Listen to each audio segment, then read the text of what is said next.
Welcome to SuperCrowdChicago, live in person at Columbia College Chicago and streaming live internationally on the E360 TV network and across social media. We wish to thank the generous sponsors and co-hosts who made today's event possible. Funding Hope, an SEC-registered FINRA member crowdfunding portal, is more than just a platform. Led by Dorian Dickinson, Funding Hope is a beacon of hope, focused on connecting diverse founders, community builders, and social entrepreneurs to impact investors, creating a ripple effect of positive change. Dakin Capital, led by Carl Dakin, helps consumer brands access capital from the crowd efficiently. You haven't visited Chicago until you've done a tour with Dilla Thomas on Chicago Mahogany Tours. Crowdfund Holdings Innovators, led by CFPA President Brian Christie, provides crowdfunding expertise. Purpose Rounds leverages mission to build community. The National Coalition for Community Capital, NC3, leads community building nationally. CrowdMax's Bill Houston is a nationally recognized expert.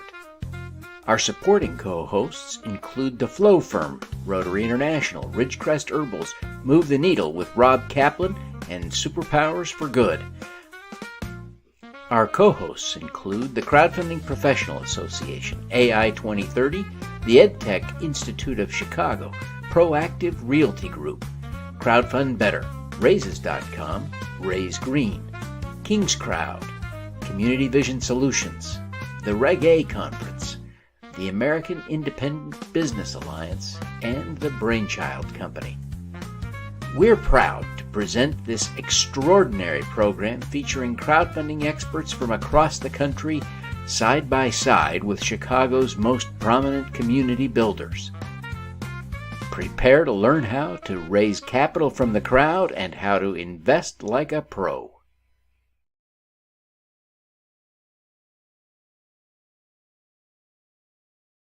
Of key links, and whether you are here in the room in Chicago or whether you are watching on television, these two links will be handy for you.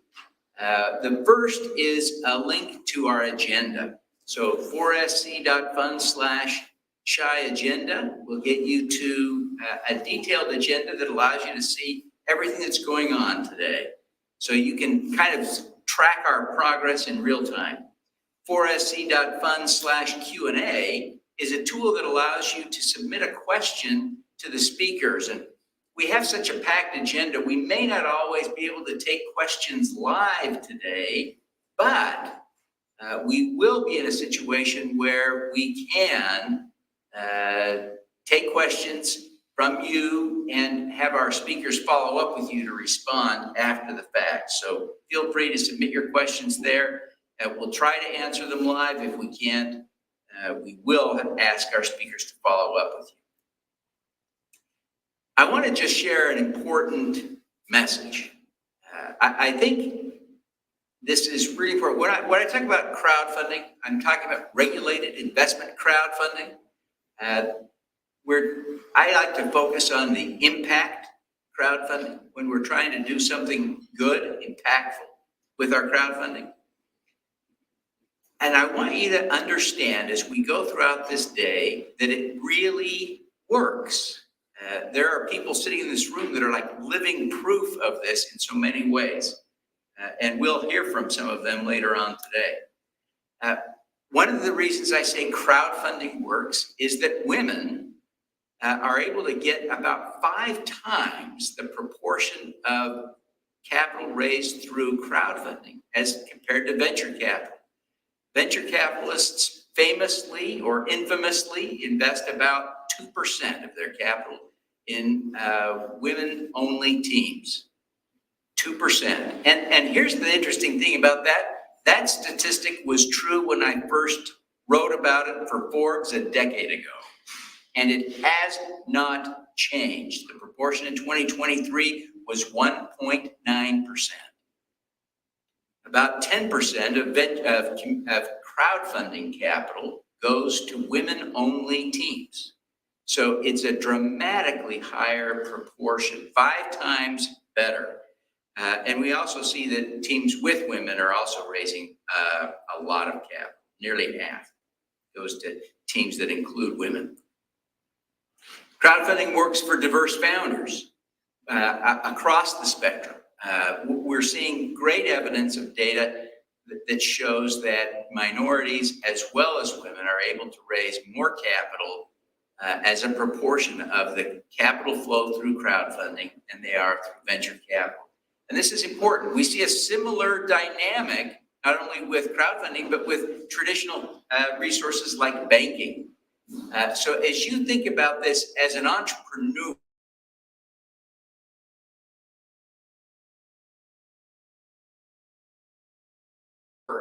and it deserves your attention. Crowdfunding works for community builders and for social entrepreneurs. If you're trying to make change in the world, crowdfunding is a tool for you that can help you capitalize a business, attract capital that will genuinely support you instead of exploit you. So for change makers, crowdfunding is an invaluable tool. Now for investors, crowdfunding works. I know that there's some skepticism in the world around crowdfund investing, and it's just like anything else. The better you do it, the better your returns. So yeah, there are going to be stories of people who have invested capital and didn't do well with it, just like in the venture capital arena. Venture capital professionals, the bottom quartile of venture capital professionals, people who get paid a lot of money to manage venture funds, lose money on average. So I want you to understand, yes, you can lose money with crowdfund investments. You need to be careful, you need to be wise, but crowdfunding works for investors. Let's think this through just a little bit. For most ordinary investors, the stock market is the highest return opportunity we have. We can put money into the stock market, and if you track the results of the market, ignoring all the fees, all the transaction costs, and all the stupid decisions people sometimes make, that will return about 10% over the long haul, 10%. Not especially stellar, but that's what you have the potential to earn with venture, with the stock market. Of course, let's be clear, most of us in the room are old enough to remember 2007 through 2009. And from the peak of the market in 2007 to the bottom of the market 18 months later, we saw the stock market decline 56%. 56%. Now, I remember living through that and being pretty traumatized, right? That was a big drop in wealth for a lot of people. So I want to be very clear.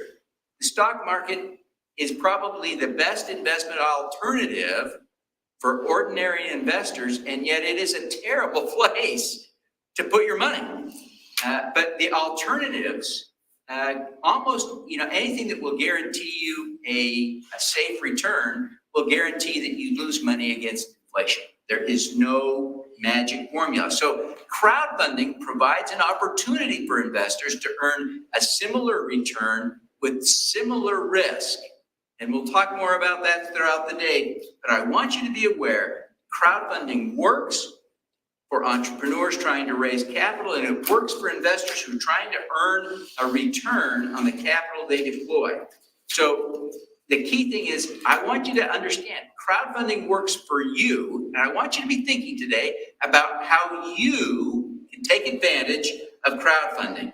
Now, I'm excited to turn the time over at this point to Dorian Dickinson. Dorian is the founder of Funding Hope.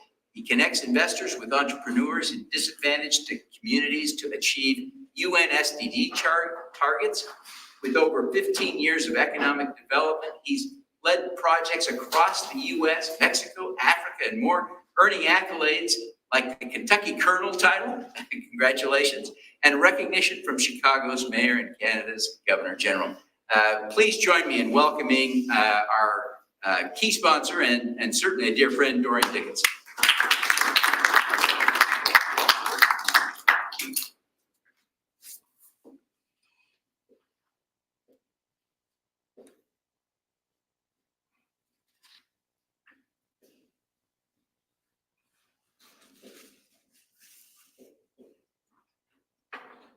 All right, take it away, Dorian. Thanks, Evan. I really appreciate it. Good morning. I'm Dorian Dickinson, and I'm the co-founder, CEO, and managing director of Funding Hope. Let's get our disclaimer slide out of the way. Basically, neither Funding Hope nor I are financial advisors or broker-dealers. Nothing I say in this presentation should be thought of as financial advice. Welcome to Chicago, and welcome to SuperCrowdChicago. It is an honor to stand before you today as we gather to explore the boundless opportunities within the world of crowdfunding and social impact investing. At SuperCrowdChicago, we're not just discussing investments. We aim to shape the future of sustainable finance. Together, we can turn aspirations into reality and build a brighter, more sustainable future for all. Thank you, and let's make this conference an extraordinary journey of discovery and impact. First, let's consider the variety of investors who are involved in investment crowdfunding. From everyday individual backers to angel investors and institutional players, crowdfunding democratizes capital. It allows nearly anyone to participate in funding innovative ideas. Platforms like Funding Hope serve as the bridge between investors and entrepreneurs. They produce a secure, transparent, and efficient means for capital to flow, helping ventures get the support they need to thrive. The true power of investment crowdfunding lies in the variety of projects a platform can support. Crowdfunding empowers founders to bring their dreams to life and make a real difference in the communities and beyond. Investment crowdfunding is a catalyst for innovation, inclusivity, and positive change. It fosters a sense of community and shared purpose, aligning the interests of investors and founders toward common goals. Together, we can leverage investment crowdfunding to create cleaner, healthier, and safer communities. Let's look at some of the challenges that are common in underserved communities. A lack of funding can hinder a community's essential services and development. Poverty is a pervasive issue that affects countless individuals and families. And high unemployment rates are another significant challenge in these communities. Now, for a moment, let's consider the impact of these challenges. Without adequate investment opportunities, community growth is severely limited. This stunted growth affects all aspects of life, from infrastructure and development to social services and hope for a better future. Economic hardship often leads to higher crime rates as individuals turn to illegal activities out of desperation. Poverty and unemployment can lead to a decline in overall health throughout the community. These challenges are interconnected and their effects compound over time, making it difficult for communities, their businesses, and their residents to break free from this cycle. Now let's look at how crowdfunding and investment crowdfunding can serve as a powerful solution to some of these challenges. The investment crowdfunding process begins with a diverse group of investors who are looking to support innovative businesses and ideas. Platforms like Funding Hope act as the intermediary, connecting these potential investors with founders and projects. This provides a secure and transparent environment where investments can be made easily and efficiently. When the campaign reaches its target raise, the funds are directed to the founders through an escrow holder. Funding Hope never touches the funds and only receives our fee when the raise is successful. This streamlined process democratizes access to capital, making it possible for a broader range of entrepreneurs to obtain the funding they need. Next, let's consider the benefits of investment crowdfunding. Investment crowdfunding opens the doors to a wider pool of investors, increasing the chances of a founder securing the funding they need. Investors can become more than just financial backers. They become advocates and supporters of the businesses they invest in, creating a network of engaged stakeholders. Crowdfunding allows for a more diversified funding base. This spreads the risk and ensures that projects have multiple sources of support. Simply put, crowdfunding empowers both investors and entrepreneurs. Investment crowdfunding is not just an alternative funding method. It's a transformative approach that aligns financial success with social impact to drive sustainable growth, foster innovation, and create a more inclusive economic environment.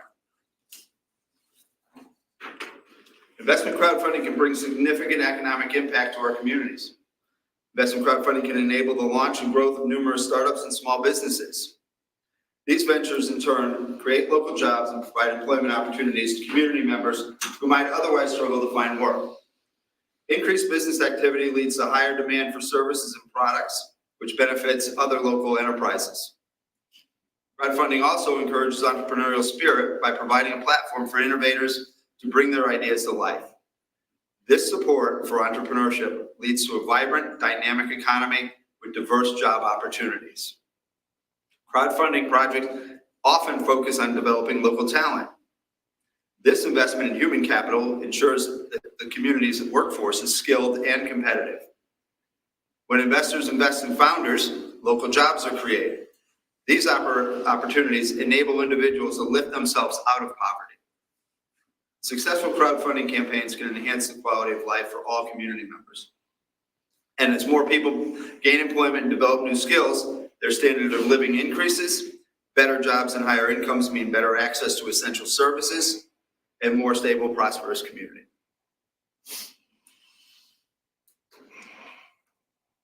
There are several essential steps that need to be looked at when building a successful investment crowdfunding campaign. Let's go up here. Sorry about that. This process can be divided into three main phases: preparation, execution, and the post-campaign. The foundation of a successful campaign begins with thorough planning and research. Understand your market, identify your target audiences, and study successful campaigns to absorb best practices. This step ensures that your campaign is well-informed and strategically sound. When setting your capital raise goals, clearly define your ultimate goal and your milestones. Determine how much funding you need and what it will be used for. Describing your use of funds is one of the most important areas investors will look at when deciding whether to invest in your dream or not. Setting realistic goals is also crucial for building trust with your potential investors. Your campaign needs a compelling narrative. Develop a story that resonates with your audience, highlighting the problem you're solving, your unique solution, and the impact that this will have. A strong story will engage and motivate potential investors to support your capital raise. In the execution phase, your campaign page is your main platform for communication. Ensure it is professional, informative, and visually appealing. Include all essential information about your operations, your team, funding goals, and any rewards for investors. High-quality images, videos, and infographics can go a long way to enhancing the appeal of your campaign.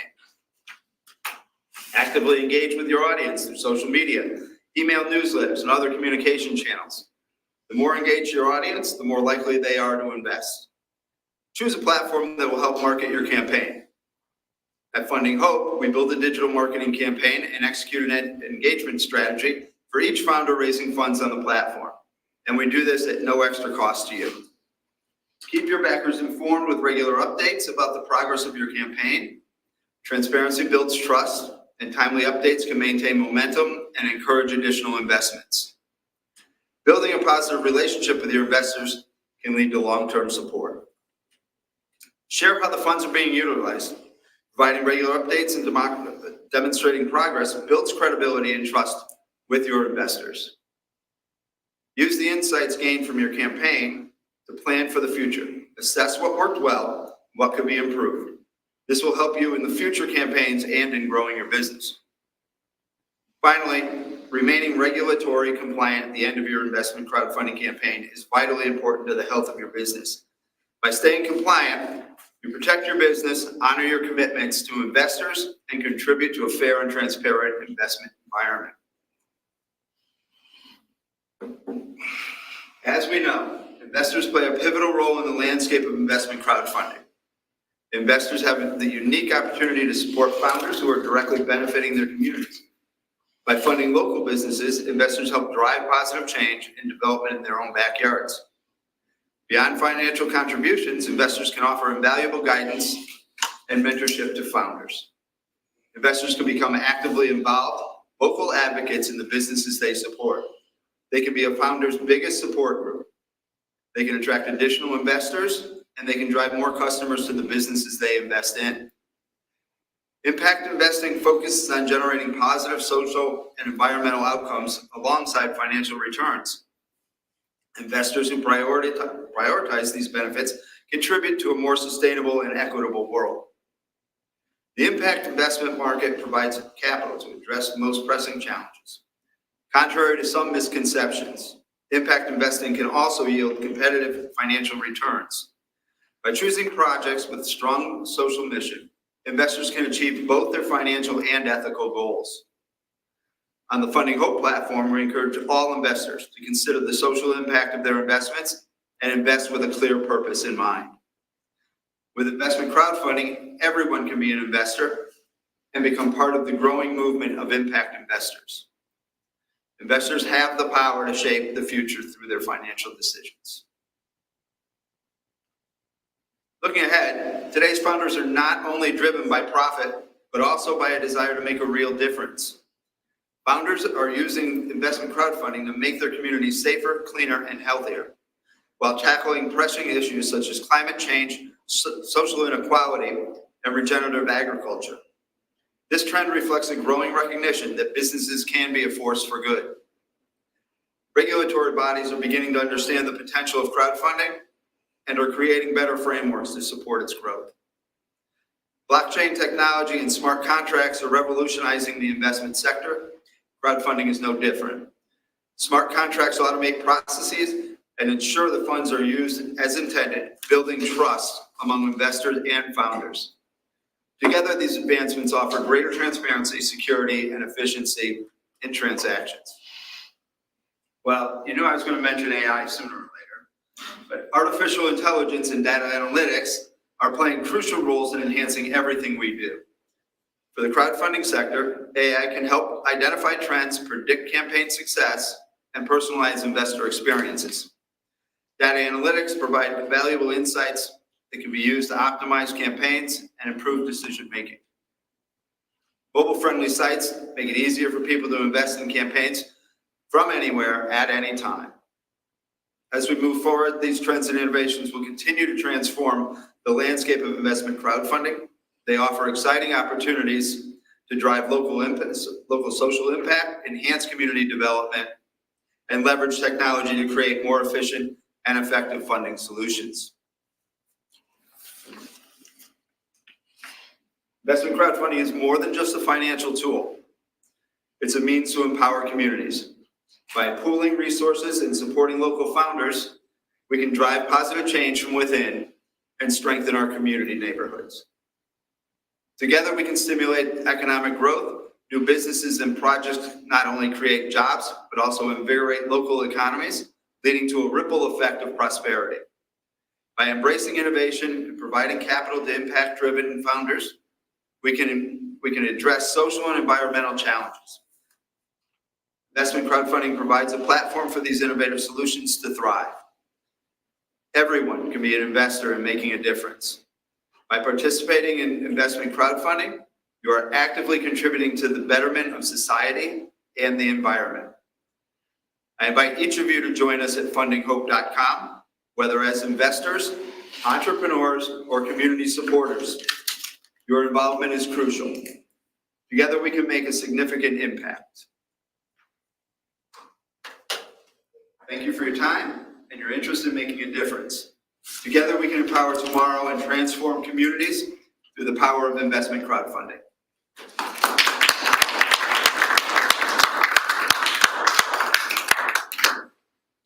Dorian, thank you. Thanks, very, Evan. very much. Thank you.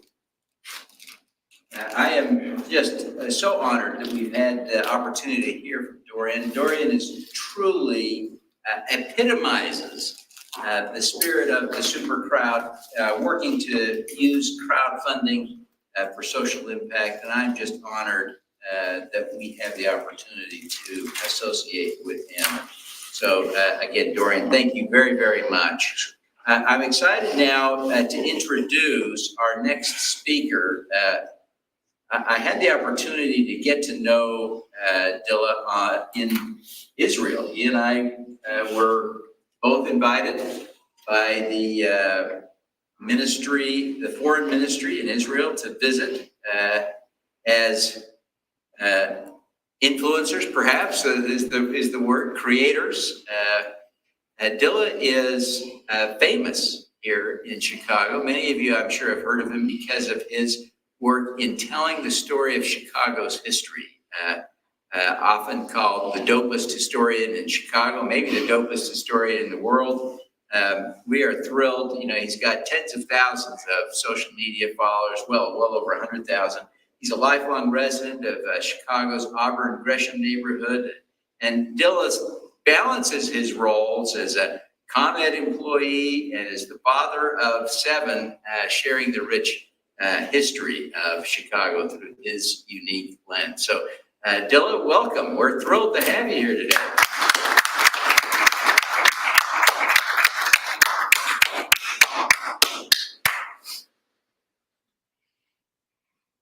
Devin's way too kind, way too generous with his words, but he was an amazing person to travel with. Very honored to get to know Devin.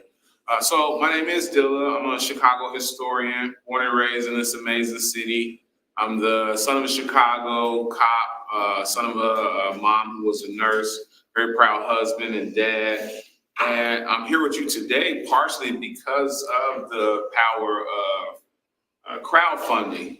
One of the things that I was able to do through crowdfunding was get a bus. There was a need, I thought, to highlight Chicago in a way that's not typical to tourism. If you land at Midway Airport or if you land at O'Hare Airport, at best, you're going to be told to go downtown. Maybe you'll be told to go to Rogers Park.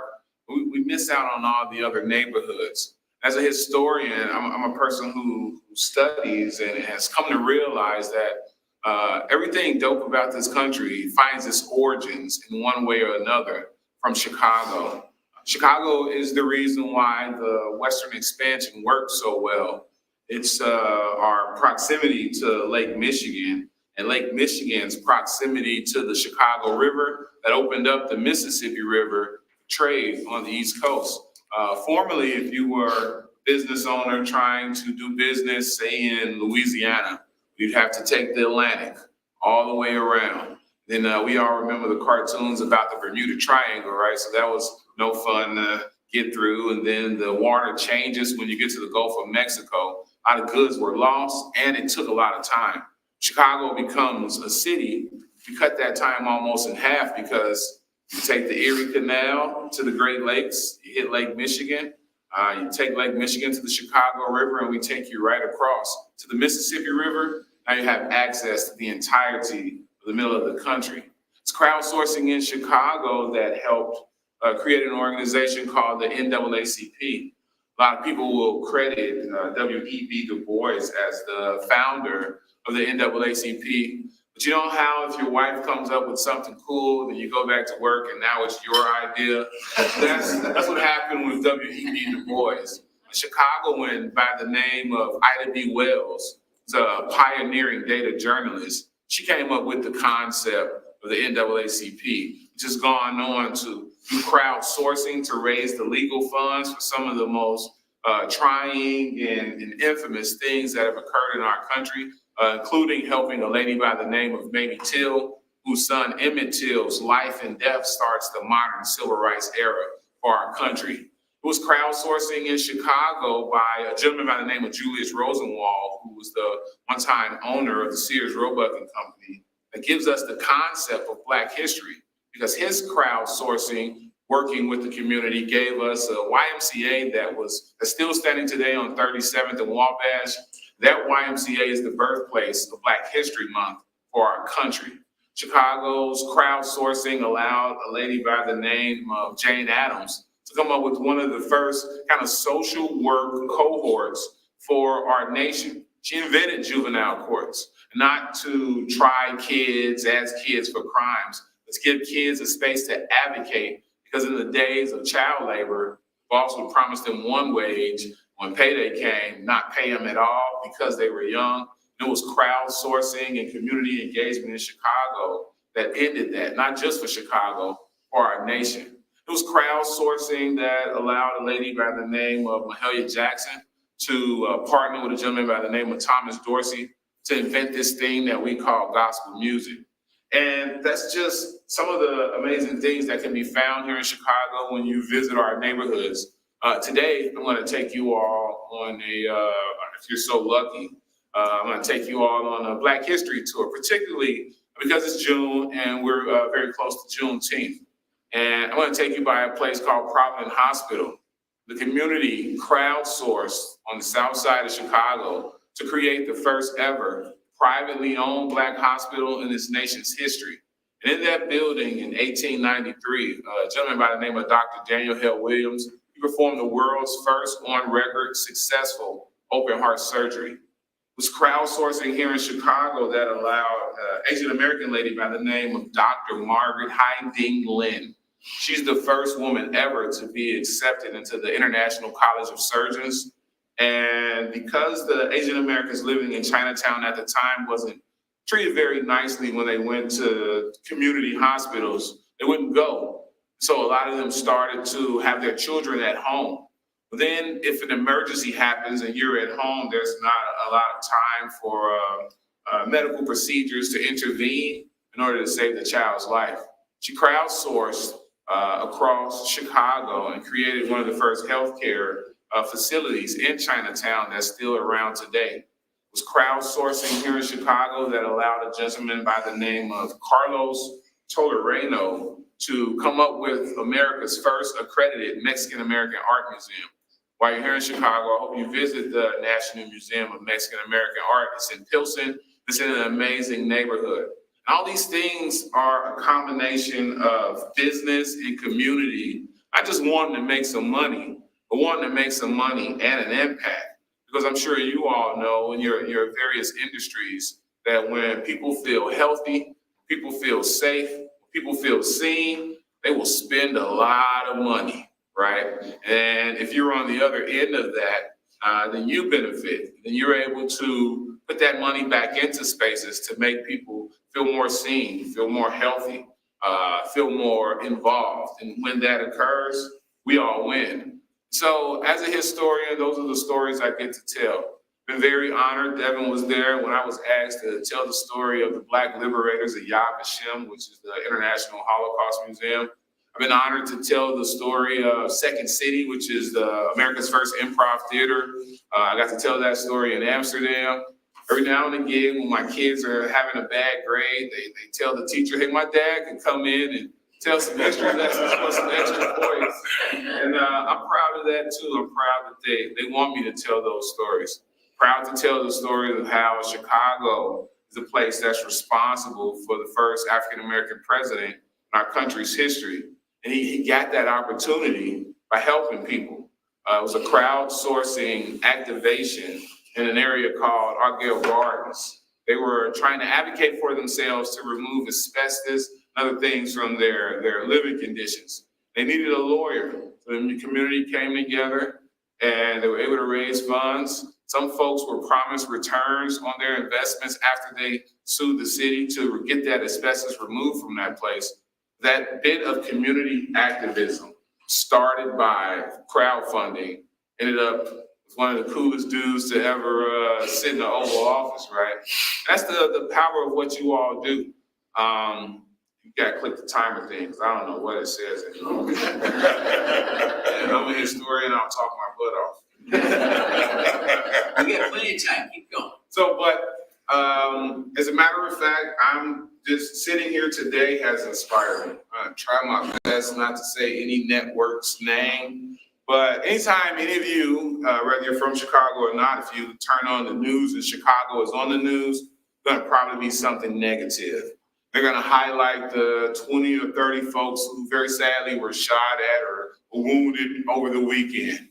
They're going to ignore the other 2.5 million people in Chicago who go to work, who went and watched the Sox lose a 5-0 against the Cubs. Oh my God, paid for it, right? Anyway, sorry. That still hurt a little bit.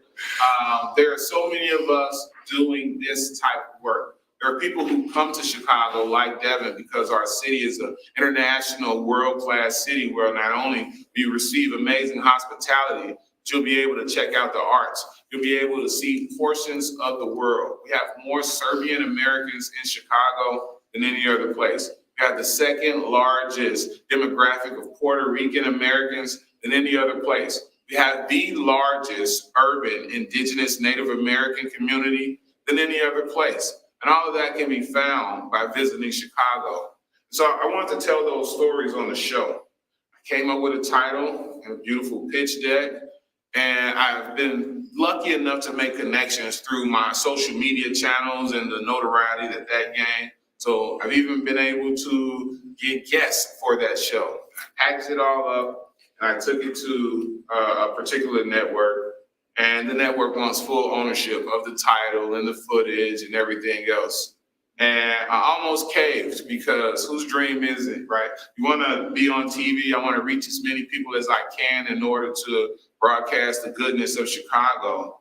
Then I started reading the documents that he sent over and how it's possible for me to find crowdsource investors to do it independent and put it on YouTube and let it gain, its own following and traction, and use the network of folks that I've been around to find sponsorships on that side of the world. And then I can take them a proof of concept, right, that already has sponsors, that has already been working, that already has a viewership, that already has a need that's not just entertainment, but it's going to do community good. Because what I understand is that if you know the history of a space, you will respect that space.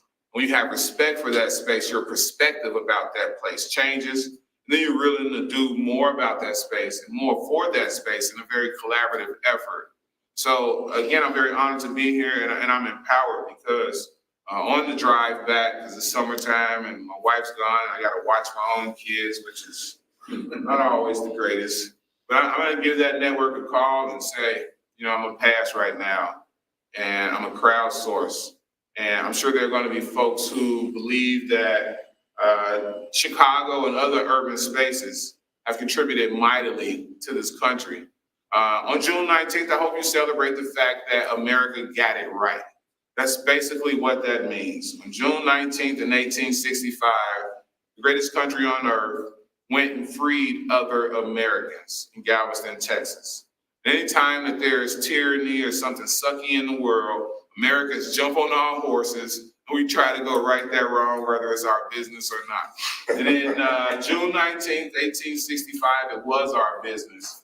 And you happen to be in the city that was responsible for the Illinois 29th Colored Regiment. And those African Americans from Chicago and Springfield and Galesburg happened to be in Galveston, Texas that day to make the proclamation to those enslaved African Americans that chattel slavery had ended. And that's a beautiful American thing. You happen to be in a city where soldiers from this very city were there. You happen to be in the city that the first commanding officer, so the first officer of the Civil War was from Chicago. He was a Chicago attorney. One of the first casualties at Pearl Harbor was a Chicagoan. Right? We have participated mightily in every major American conflict since there's been in America. In fact, our city, founded by a gentleman by the name of John Baptiste Point du Sable, set the groundwork for a place called Fort Dearborn. If it wasn't for the military Fort Dearborn during the War of 1812, we'd have lost Detroit. We'd have lost Indiana. We'd have lost other spaces. Fort Dearborn was the line. It protected the Great Lakes, and it was full of Chicagoans. And then today, there's so many activists and organizers. There's a groundswell of community funding happening right now in our city. They're building a hotel in Roseland very, very soon. Spend some time and research Roseland. And then once you do, you're going to say, they're building a hotel there. And that's because people in Chicago have shown that if given the opportunity, they can do some amazing things. Whether you're from Chicago or not, you have heard of a place called Englewood here in Chicago, formerly known as one of the most unsafe neighborhoods in Chicago.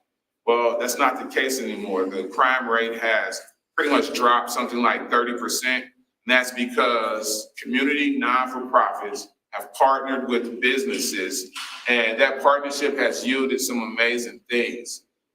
Philanthropy is starting to trust the community. Formerly, you would get a grant or you'd do some crowdsourcing, and the person in charge of the money would want to know. You'd have to call them, send them an email, a text, and a carrier pigeon every time you spent $1. Now, it's not the case. You present a viable plan, they give you the money, they get out the way, they let you work. And doing that has allowed Inglewood to turn itself around. I hope you get a chance to visit a place on 64th and Honorary. It's called the Peace Campus. A Chicagoans in the room would tell you that 10 years ago, you wouldn't have drove on 64th and Honorary unless you was going to visit your granny or something. Now, in the organization called Imagine Inglewood, if they own the entire block, they provide school trips and so many other things for people in that neighborhood so that they can activate for themselves. So I'm very honored that you all chose Chicago to have your conference. I think it's an amazing testament to what our city is and what we're going to continue to be. Please leave downtown, go get some Harold's chicken from somewhere. Once you go to Pilsen, you can either go to Luna's or you can go to Ruby's, and you'll have the best tacos you've ever had in your life, even better than anything you've ever had in Texas or California. There is an amazing place called Ming's in Chinatown that sells the best duck you've ever heard. The duck is so fresh, when you order it, you hear the duck scream in the back because that's about the time they're butchering. And thank you for listening to me. I'm very honored to be here. I hope you guys have an amazing day.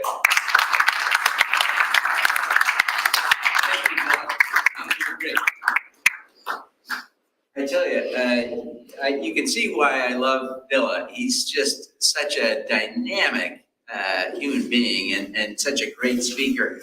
I'm really excited now to introduce our next speaker. Pamela Roussos is someone I met, at least a decade ago. And she's one of the real influencers in this country on social entrepreneurship, a true and giant expert. I was thrilled when I discovered that she was here in Chicago because we became acquainted when she was out in California. But she is the CEO of Weaving Impact, and she champions social enterprises to reduce the racial wealth gap across U.S. cities. With over 15 years of experience, she supports local partners in building impactful businesses. Previously, she spent years at the Miller Center for Social Entrepreneurship, where I met her, following a successful career in the tech industry in California. Pamela, welcome.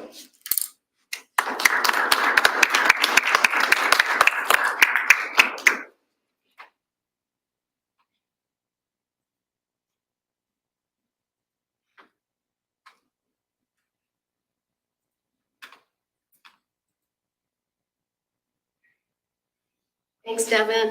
Good morning, everyone. How are you all doing? Wonderfully. It's a beautiful day here in Chicago, and we're powered up and ready to go. So for the next 15 minutes, we're going to talk about the power of social entrepreneurship to build resilient, prosperous communities. My first-hand experience seeing the power of social entrepreneurship was in 2012.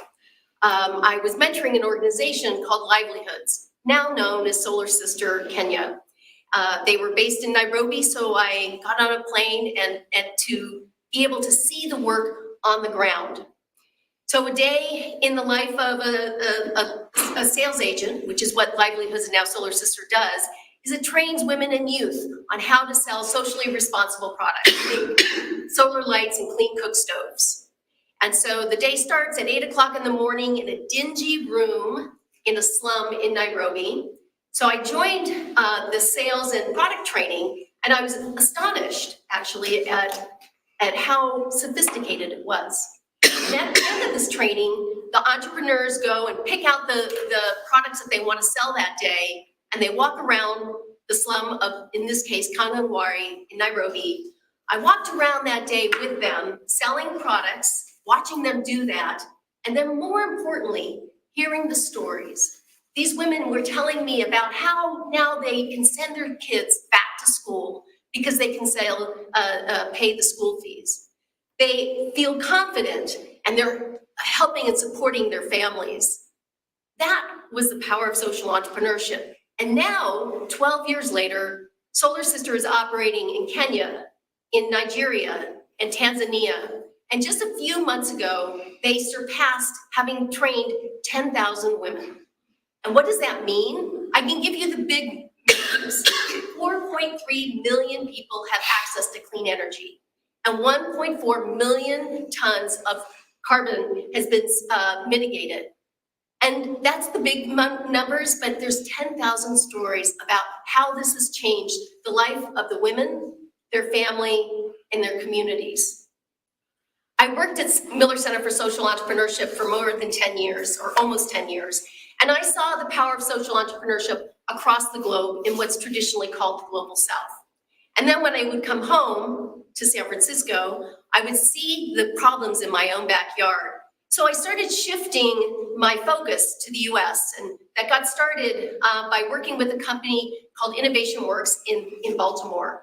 We took the Miller Center model and replicated it in Baltimore for Baltimore. And we knew that if it was successful in Baltimore, that we should expand this model to other cities in the US, because Baltimore is not the only one that's suffering from the racial wealth gap. And so that's what Weaving Impact does. And so here in Chicago, we're working with New Life Centers that works primarily in Latino-speaking communities on the West Side. They've been working in these communities for over 15 years, delivering all sorts of services, see the value of adding entrepreneurship to support the entrepreneurs that are in their community be able to build successful businesses. And so before I continue, I want to just define, what does social entrepreneurship mean? To us, social entrepreneurship means using business practices to solve problems and the challenges in these communities, in these disinvested communities. And it could be a for-profit, could be nonprofit or hybrid. If it's a nonprofit, we want to see a earned income model. So the definition is very broad. And why is that? These communities need all sorts of impact outcomes. They need health, they need education, they need jobs. And why should we define what they need? The community knows what they need. And so that's when I'm talking about social entrepreneurship, that's what I mean. So this isn't about me, this is about the social entrepreneurs. They're the heroes.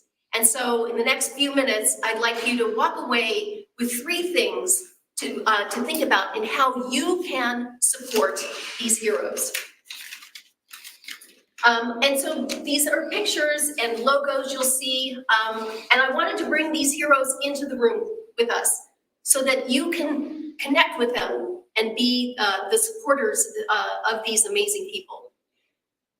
So, if we were to drive in the south side of Chicago or west side of Chicago, the Black Butterfly neighborhoods of Baltimore, or the rundown downtown area of San Bernardino, many of us would see disrepair, despair, and hopelessness. And yet, if you go into these communities, you look in those communities, you go in, you sit, and you talk to people in these communities, there are dreams, hopes, and aspirations all over. These people, they know the challenges of their neighborhood, and they're building solutions for those challenges. Some of them are far along, some of them are nascent, some of them are still in people's head, they're not sure how to form it. But there are innovators on every street corner. And these innovators deserve our support. It's apparent that we need to be able to go in and support these because they're the solutions, they're building these solutions. When I think about innovators, I think about Claudia on the west side of Chicago. She was working in a factory, low-paying job, and she's like, I'm not doing myself any good, I'm not doing my family any good, I'm not doing my community any good being here. So she quit her job. And then she looked around at her neighbors and saw skills and capabilities, but no opportunities. And so she was looking at women in their 3rd stage of life. And so she decided to build a catering and cleaning service and hire these women because she knew that they had the capabilities. And that's what gives her great joy, is being able to support the women around her and create income opportunities for them. She's doing this, and I've talked to her, she's She speaks Spanish, I don't, but I can see the joy when she talks about being able to hustle for business because more business means more women trained and income opportunities. The second thing is that we need to accompany these entrepreneurs, these innovators. And so what do I need by accompany? This is a definition that I really like. It came from a paper on community practice at the University of Illinois here in Chicago. So the definition of accompaniment is the power of mutual relationships and that the intentional presence of another committed to walking alongside, deeply listening to, and collectively responding with action against systems of oppression can be transformative. So what are some words in that are just that we want to pull out? Intentional presence, walking alongside, deeply listening. An important part of our model of working with social entrepreneurs is to pair them up with mentors. And these aren't mentors that just helicopter in, tell an entrepreneur what to do about their business and go out. Our mentors walk alongside. They accompany these entrepreneurs. They are providing the support. They're deeply listening to these entrepreneurs. They know the entrepreneur knows their business. They have the answers, and they need help and guidance sometimes getting to those answers. And so that's what we mean by accompanying these entrepreneurs. We tell the mentors that their goal should be to become a trusted advisor. What does that mean? To be in right relationship with the entrepreneur. And again, deeply listening, intentional presence. That's what mentoring means. And when I think about mentoring, I think about Nikenje Yassin, who leads an organization in Baltimore called Learning How. The first program that we led in Baltimore was in June of 2019, and after 4 days, she came up to me and said, I didn't know I was an entrepreneur, but I'm an entrepreneur. And I said, you're right, you are an entrepreneur. And what is she doing? She at the time had an early childhood learning center. And so she had looked around her neighborhood and seen that childcare was a huge issue. And so she built this center. Now, her center looks nothing like the center that would be in my neighborhood. The parents in her neighborhood are working 2 and 3 jobs, first, second, third shift. They're very time starved. They don't have access to services. So her childhood center is open till 11 o'clock at night. And she, during tax season, gets accountants to come in to help the parents as they're dropping off or picking up kids to be able to do their taxes. People cleaning teeth, all these things and so she's responding. She knows the community, she's responding to the community. And so now she's continued to work with her mentors at Innovation Works. And she has now 3 centers across Baltimore. And she continues to prosper with the support. And that's what we need to do, is continuously support these entrepreneurs and surround them with everything that they need to be successful. Because entrepreneurship, as we all know, is a journey. It's not a moment in time. So we need to be able to support these and provide them what they need. And the third thing is that we need to help provide the capital that's right for their business. As these organizations that I've talked about, you know that they're not right. They're not going to be venture equity or traditional debt. And I know we're here at a crowdfunding conference. And so you guys are already innovating on different funding techniques. And I encourage us all to continue to innovate, because these entrepreneurs need innovative funding types. And so Innovation Works has created a subsidiary a subsidiary called Ignite Capital in Baltimore. And what Ignite Capital is the first step on the capital ladder, because these entrepreneurs don't have friends and family that they can go and ask for funding for. So they provide the first step, and they can do that because they've been working with these entrepreneurs, with the mentors. They know what the business is capable of. They've been deeply working with them for 18 to 24 months. And so they can, they've taken out a lot of the risk in the business, and they can invest and be the first step. But we also know that there needs to be a second step and a third step and a fourth step. And most entrepreneurs don't know how to do that. So we need to be able to help them get onto the capital ladder and continue to help them support them being on the capital ladder. I used to run venture-backed tech companies. I know that in Silicon Valley, if you got, as a tech company, if you got your Series A from this investor, then you know that your Series B is going to come from this one, or this one. The paths of funding are well understood, but in the impact space, they aren't. And so we need, as investors, to be able to help support these entrepreneurs continue to get the funding they need so that they can continue to grow the impact that they're having in their community.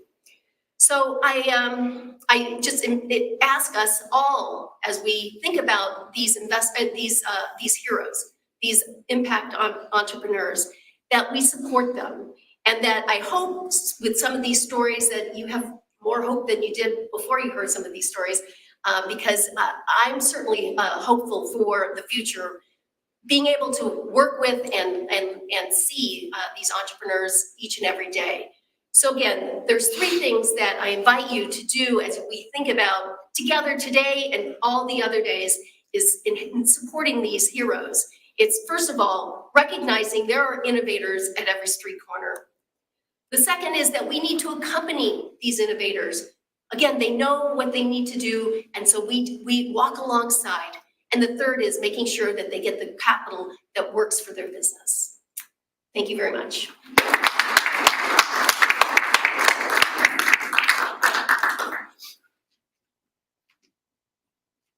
It is just wonderful to see what you're doing, Pamela. That's just really, really inspiring. And I get excited. Our last Super Crowd event in person was in Baltimore, and so it's fun to hear about the work you're doing there. Remind me, I'm going to follow up with you and try to connect you to some of the folks that I've been working with there, because I want to see that effort continue to blossom. Obviously, you're doing a phenomenal job. I had the opportunity earlier this week to appear on the television show of a new friend, and I'm excited that he's agreed to speak to us today. A Chicago native and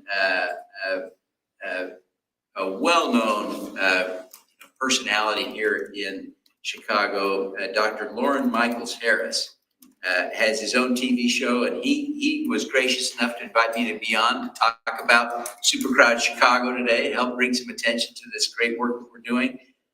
He is a former foster child. He inspires and uplifts through his daily talk show, Bathrobe Moments.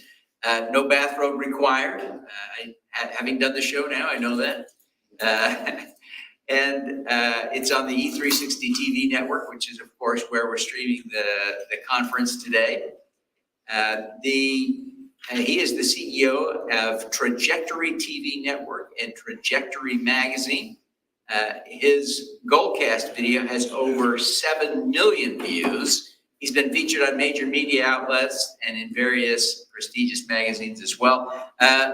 Dr. Lauren, welcome to the show. We're thrilled to have you here.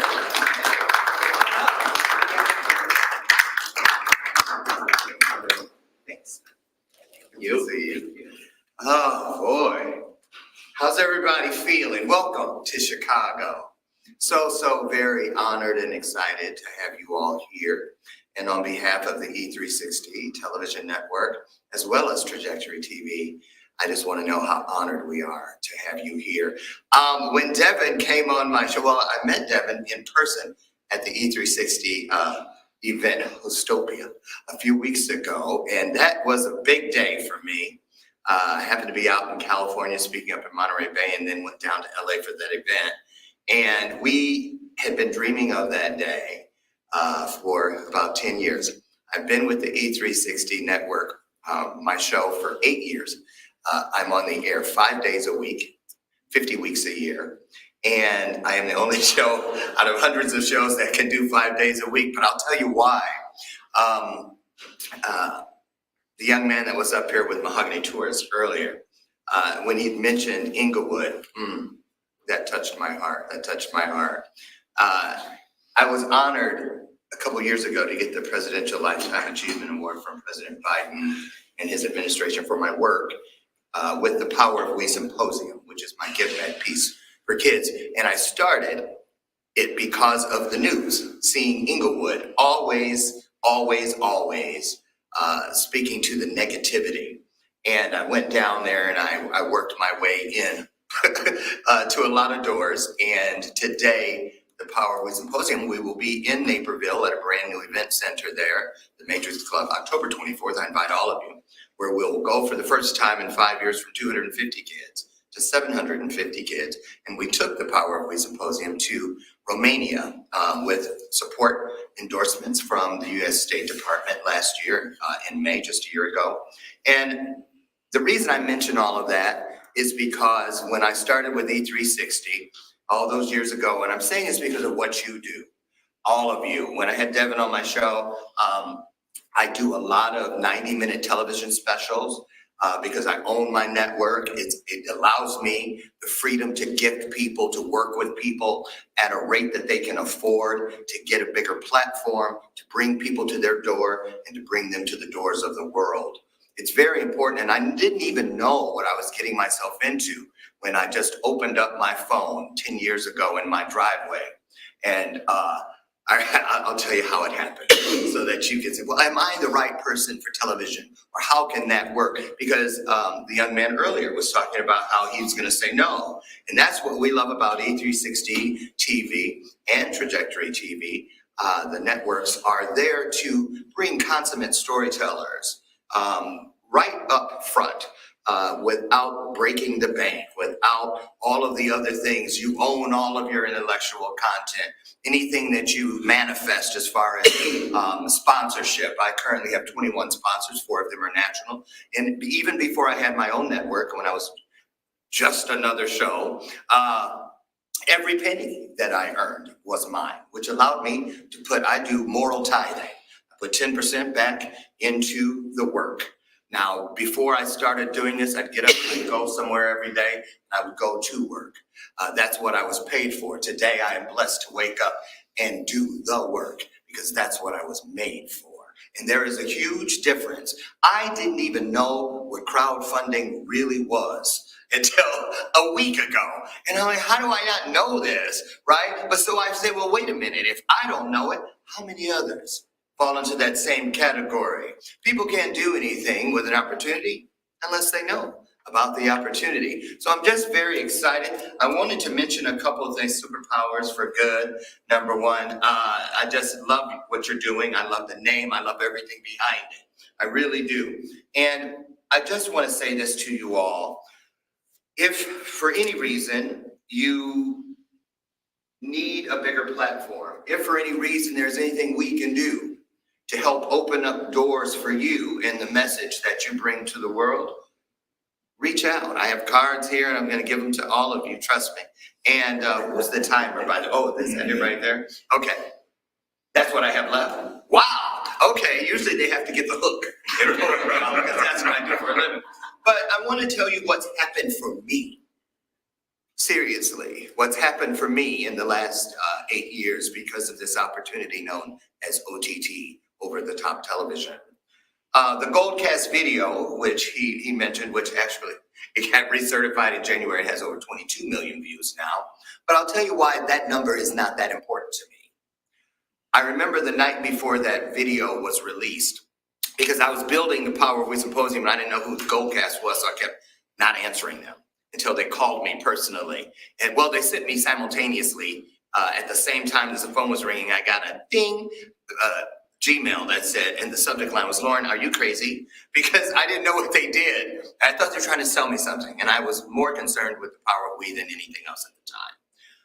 Little did I know that that video would open up doors for me. Because of that video, someone was watching my live stream in my driveway, which people constantly complained, please stop walking, I need a Dramamine. Please move the phone away from your nose. We like you, but not your nose hairs. So I didn't know anything. But what did that do? That landed me on the cover of Allure magazine with 3 other live streamers. I didn't even know it until it popped up on my SEO. here are the top 4 live streamers we'd like you to watch in 2020. And I had already been with E360 for a distribution deal for the music videos from an album I had just released the year prior, but they weren't doing television yet. So I was walking around my driveway every day at 8 a.m. in my bathrobe with my I Love Lucy coffee cup, and she's still with me today. And what I learned was, you know, it's not about the price tag on something. When you remove that from the story, it is less the price, and now it is priceless, which leads us to value. And I had no idea that story held so much value. And so your stories are what the world are looking for. They may not know it, but as soon as they hear it, there's a reason. The truth has a ring to it. They will identify with it. It will resonate with them. The night before my Goldcast video was released, I got a download. I ascribe to everything that is greater than me. Seriously, everything that is, I watch animals do things I could never do, and I know in that moment, you are greater than me. And so I remember hearing this, Lauren, do not pay attention to that number on the left, the views. That's just the equivalent of arbitrary footprints moving through your property. They may not even be headed directly to your door or know who lives behind that door, i.e. this. But those numbers on the other side, the emojis, the comments, the shares, those are the things that are secondary reactions. People stopped what they were doing to honor what you were doing. And that, to me, and let me tell you why that is so important. You know, yes, I came through foster care, 22 homes in foster care. A lot of things come with that. You know, that garbage bag that was handed to me every time I moved. All of the different types of abuse that were in there. But this is not one of those, oh, poor pity me stories. This is, oh boy, do I love me some trauma? You bet. Why? Because it sharpened me in ways that nothing else could. It provides me protection that bodyguards could never give me. And it opens doors that I never knew even existed. And so I speak today from stages and I encourage people a couple things. Why do I love this thing called television, and why I encourage you, if you have a story that you want it to flow like living water through your fingers, consider this opportunity. Why? Because when I'm at my lowest, some days I don't wake up this guy in the morning that the world is waiting to wake them up.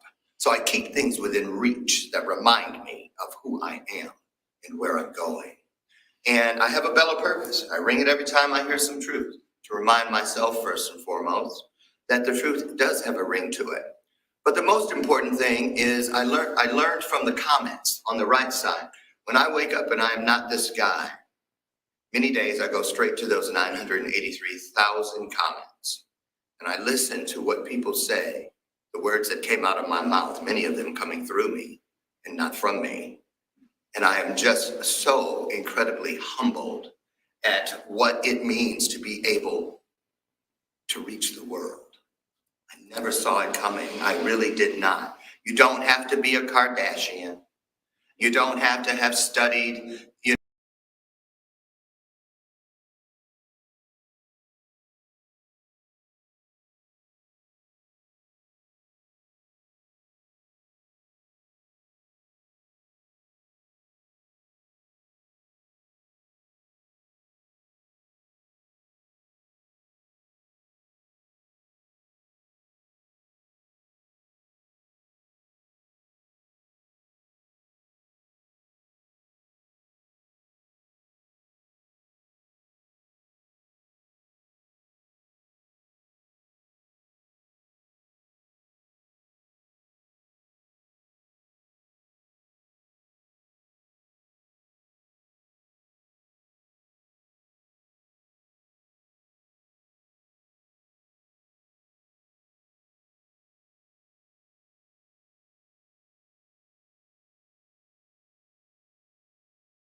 and probably a lot of people you serve who want what they want so badly, and what you do helps them find it, is I thought, oh, well, I'm not going to have anything when I leave this world. I won't have a degree. I probably won't own a home. At that point, I'd never had a car that someone else hadn't driven. And when I got my first brand new car, I sat in the Volvo parking lot for 4 hours after they gave me the keys, afraid someone was going to run out and tell me it was a mistake. Seriously, it's real, real, real.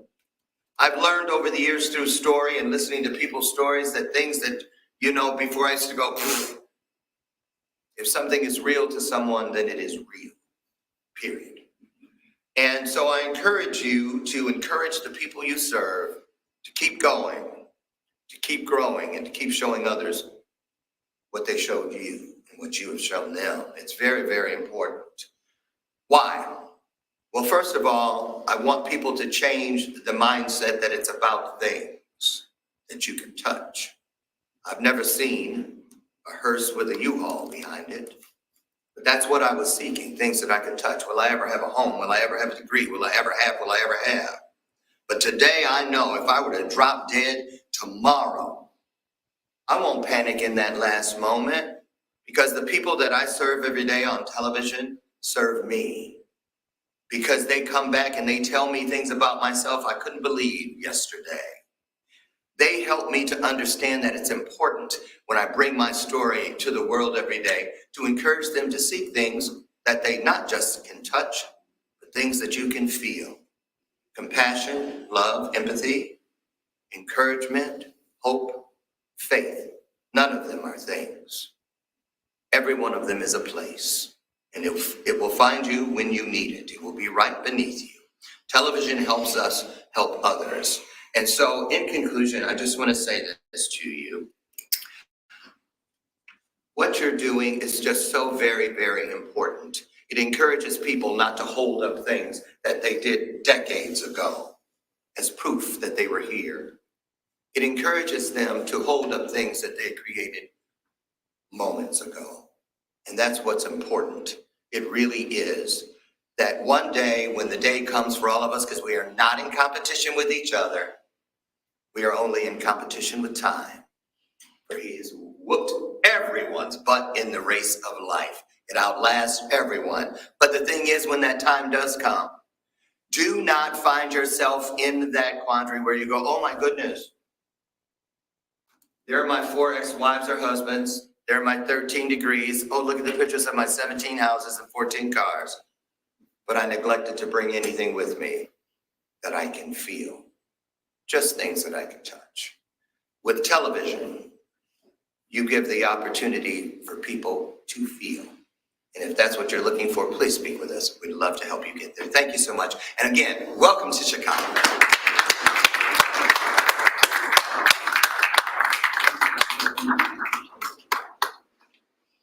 Well, thank you very much, everybody. We're thrilled that we've had the chance to have. I hope you feel like I do. This has been a great opening session. We have gotten a good start to SuperCrowd Chicago. I am amazed by some of the messages I've heard, and I invited them here to speak, and I'm grateful for what I've heard. And so we're going to take a short 15-minute break now. And we will be back at 10:30 Chicago time to continue the show. So thank you very, very much. Thank you.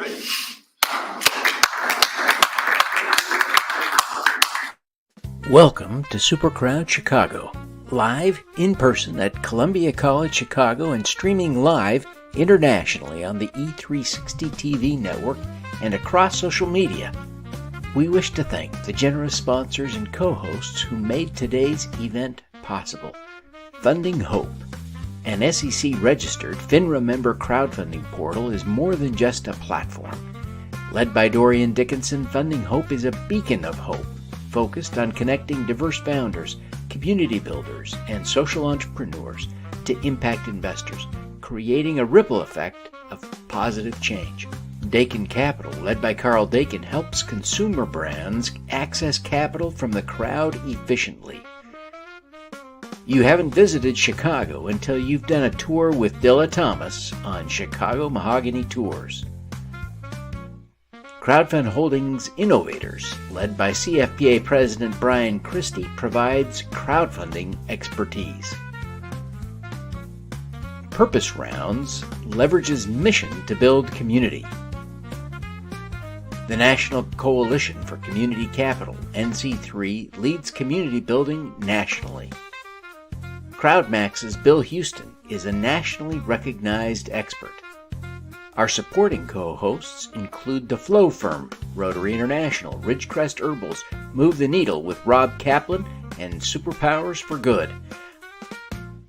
Our co-hosts include the Crowdfunding Professional Association, AI 2030, the EdTech Institute of Chicago, Proactive Realty Group, Crowdfund Better, Raises.com, Raise Green, King's Crowd, Community Vision Solutions, the Reg A Conference, the American Independent Business Alliance, and the Brainchild Company.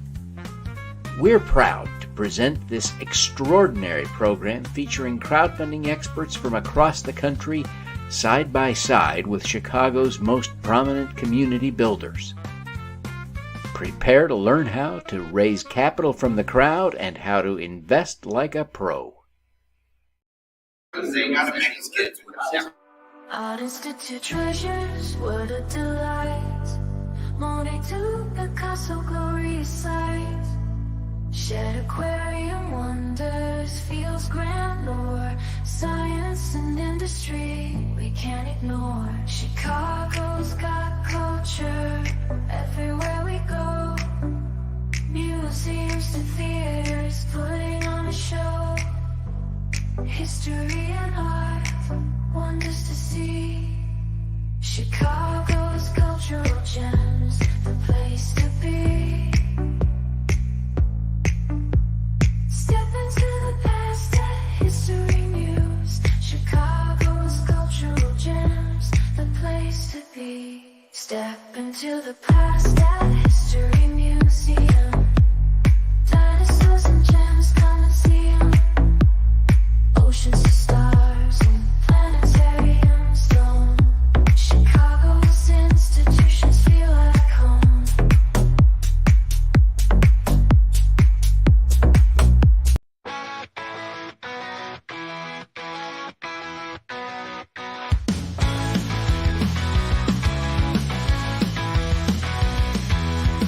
Doing good, doing well, they align. Impact investing, it's our time to shine. Crowdfund dreams meaningful and bold. Supporting causes well thoughtful. Profit and purpose hand in hand. Join the movement, make a stand. Invest in change to returns rise. Together, let's reach the skies.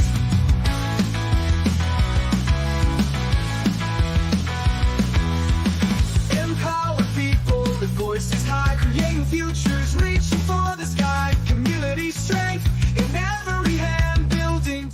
Blue skies, windy city.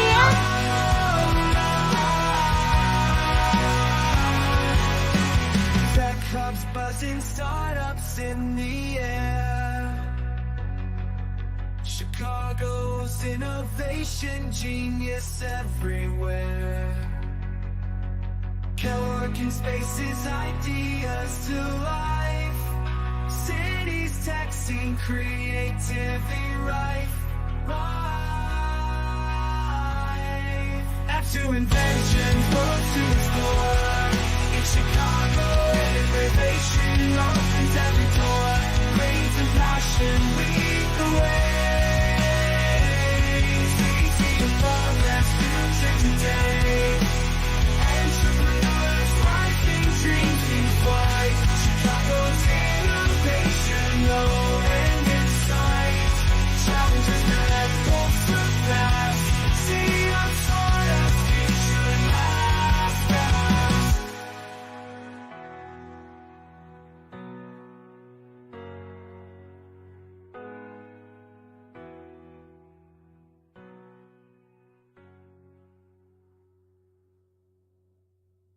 See a startup, future at last.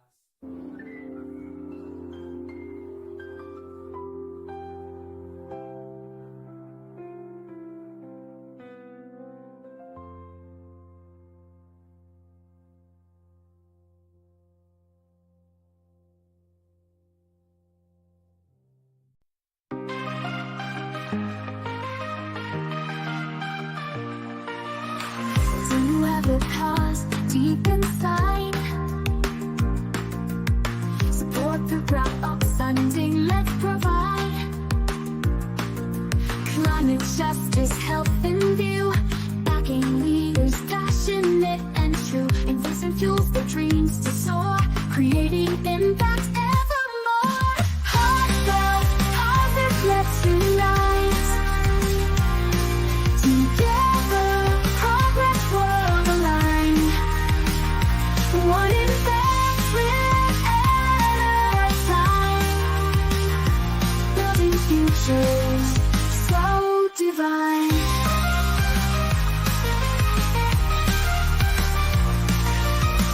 Voices rising, hearts in sync. Each contribution makes us think. From local roots to global stage, every step we turn the page. Empower change with every start. Investing hope from the heart. Heartfelt, positive, let's unite. Together, progress will align. One investment at a time. Building futures so divine.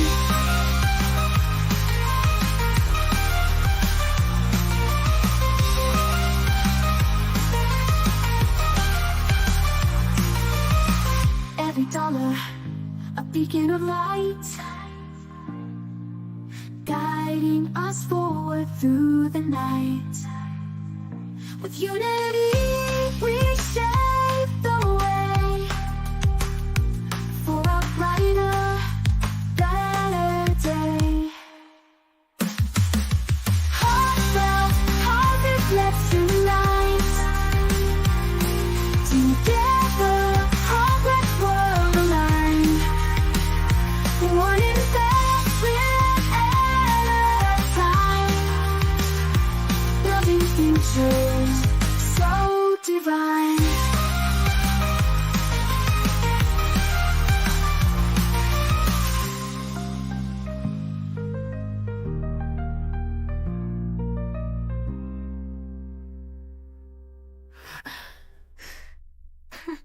Every dollar. Trying to break league bears at Soldier Field. Black Hawks on ice, Bulls on hardwood steel. White Sox hitting homers, crowd goes wild. In Chicago, sports are more than just a pastime. We cheer for our team's passion so bright. City of champions, party all night. Baseball to hockey, everything between. In Chicago, sports are the ultimate dream.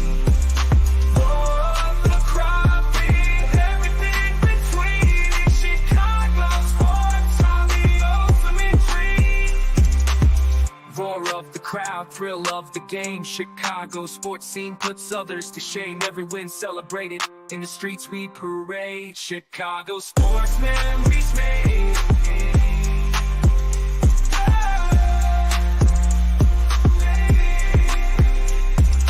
Baseball to hockey, everything between. In Chicago, sports are the ultimate dream.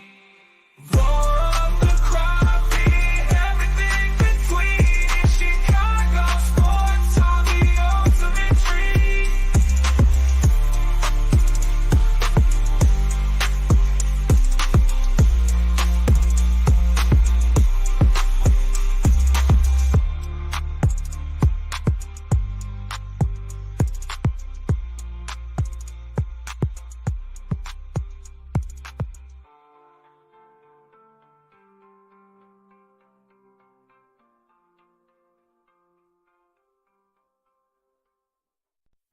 Small investments ripple wide. Crowding power, change the tide. Community thrive, tech advance. Supporting ventures, chance by chance. Each contribution adds to flow.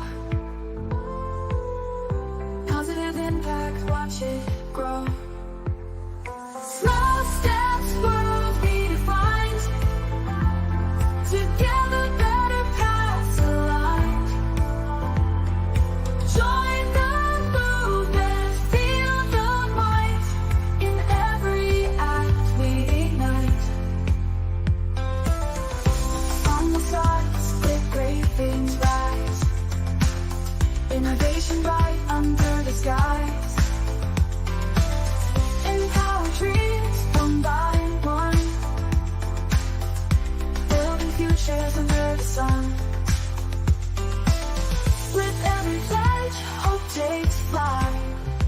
turning visions into life. Small steps, worlds redefined. Together, better paths align. Join the movement, feel the light. In every act we ignite. From the stars, great Einstein's rise. Innovation bright under the skies.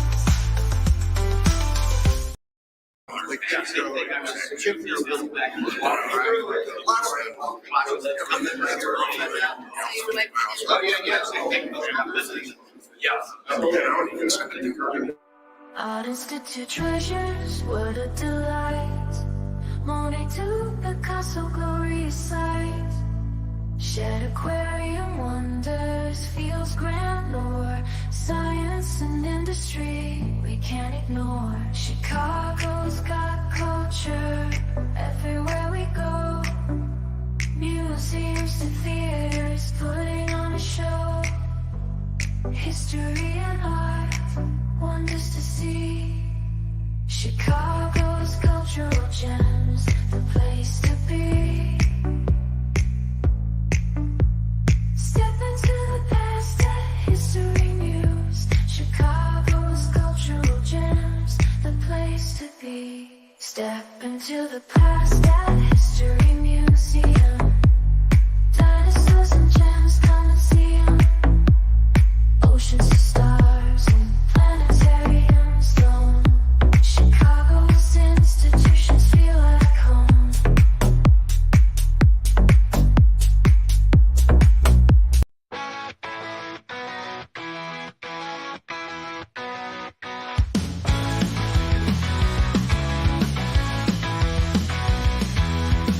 Doing good, doing well, they align.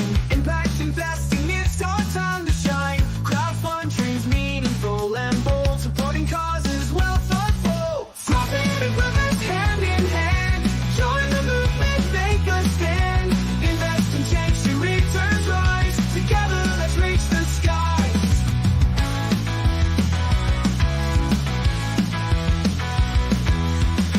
Empower people, the voices high, creating futures, reaching for the sky. Community strength in every hand, building tomorrow across the land. Whoa. Profit and purpose hand in hand. Join the movement, make a stand. Invest and change to returns rise. Together, let's reach the skies.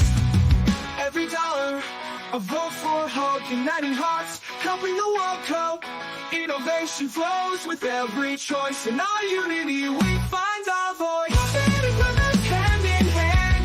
Join the movement, make a stand. Invest and change to returns rise. Together, let's reach the skies.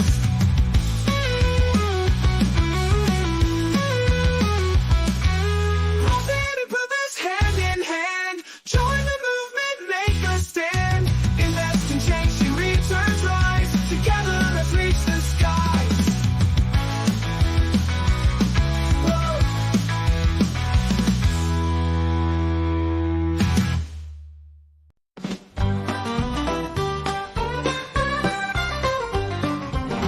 Millennium Park, the green gleams bright. Red Park's Music Fest, it starts at 9. Lakefront trails, beauty views serene. Chicago's parks and outdoor dream. In the city, green spaces abound. Gardens and sculptures, joy found. Lakeside, the skyline. Pictures galore, Chicago's parks make spirits soar. Stroll gardens, cuddling in Chicago's parks make spirits soar. Stroll gardens, Battle Lake, in Chicago's parks, so much at stake. Sunrise to sunset, always a view. City's green hearts, something for you. In the city, green spaces abound. Gardens explored, to joy found. Lakeside to skyline, adventures galore. Chicago's parks make spirits soar.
history, much to say. Buildings to streets, stories unfold. City of history, Glasgow. Step into the past, legends made. Chicago's history, walk through decades to close. A great opening session this morning, and now I'm excited that we can continue the work. Our next speaker will be Dania Beal. Dania is the Associate Director of Access to Capital at the Women's Business Development Center, where she enhances clients' financial acumen and secures funding to grow their businesses. Previously, a certification specialist, she has extensive experience in small business development and retail. Dania will earn her MBA in supply chain management in 2025. She is also a key leader at Kiva as part of her role at the Women's Business Development Center. So, Dania, thank you so much for being here. We're excited to have you. Thank you. Come on up.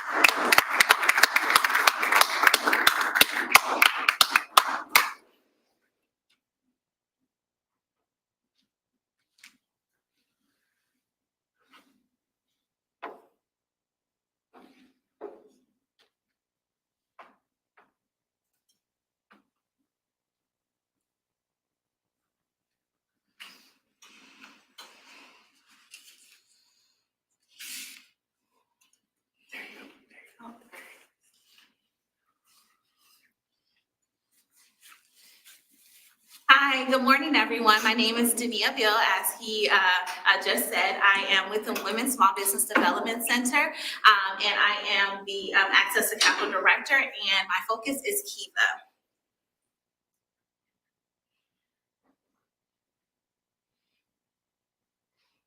So I first want to tell you a little bit about the Women's Small Business Development Center, which is actually not too far from where we are now. It's on 8 South Michigan Avenue in Chicago, Illinois. We are a 501c, nationally recognized, been in existence for over 30 years at this point, and we lead and try to accelerate women's ownership and make economic impact within the small business ecosystem of women.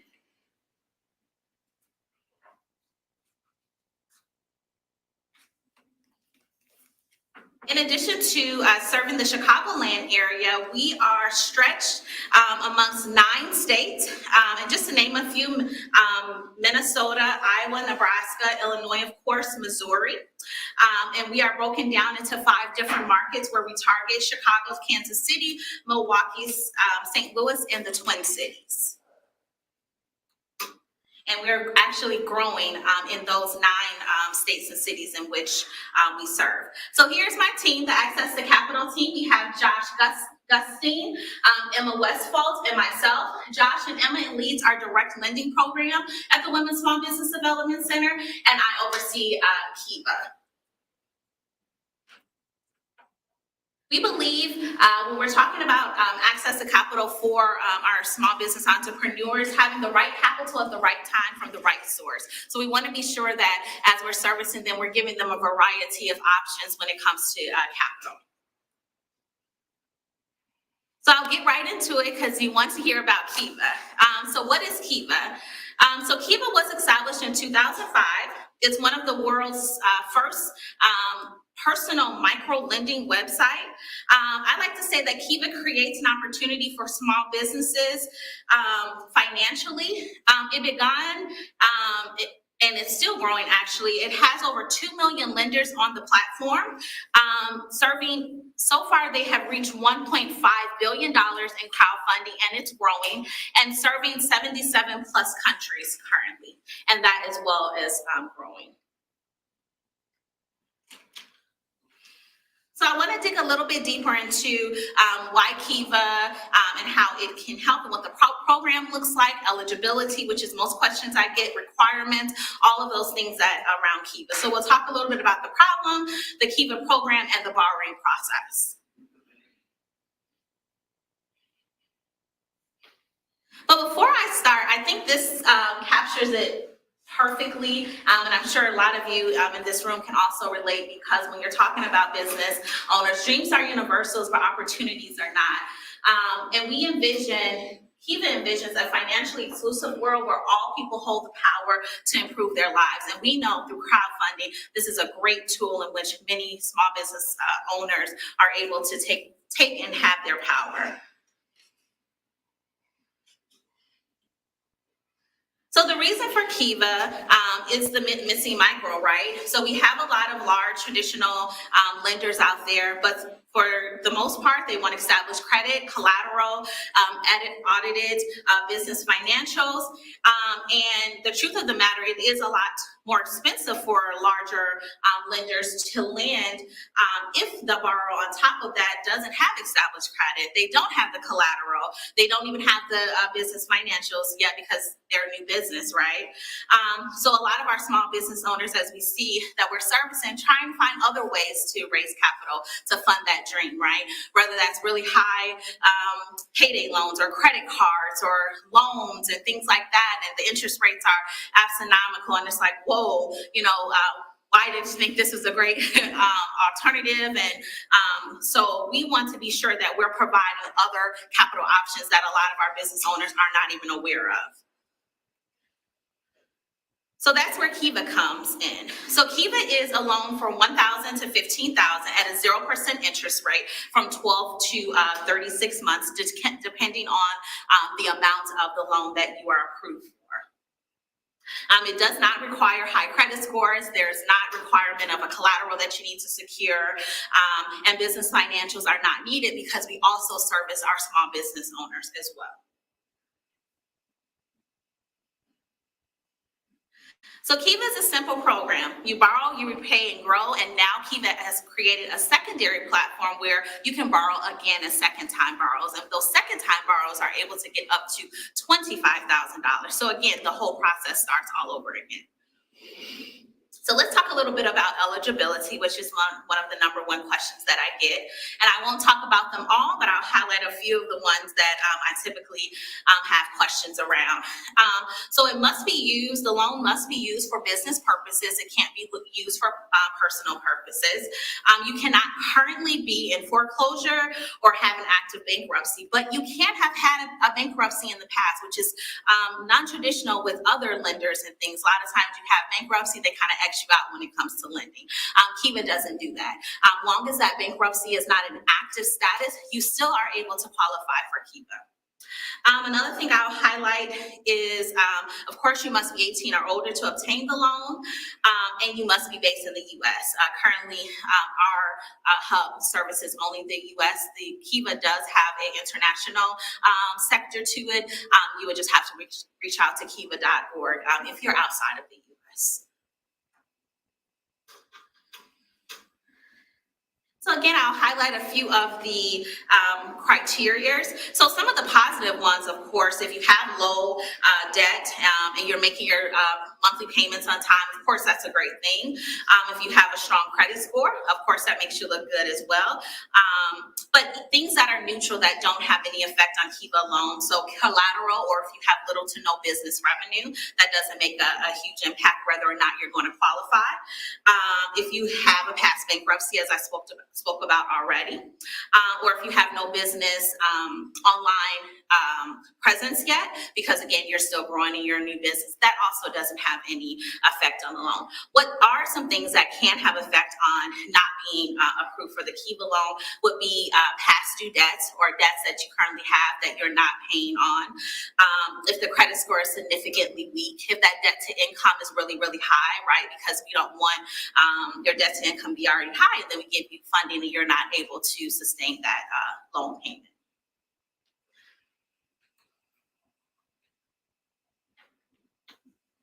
So this is just an overview of what the process looks when you're a borrower for Kiva. And this is just the estimate. Of course, every applicant is different as I'm learning, as I'm working with them. So the first, you start with the loan application process. That should take you roughly between 30 minutes to an hour, given that you have all the information needed to fill out the application, as I always say. Next is the Kiva review process, which is great for me because it's also the CAM and Hub review process, where I'm able to actually look at the application, ensure that you have filled it out correctly, we have nothing missing.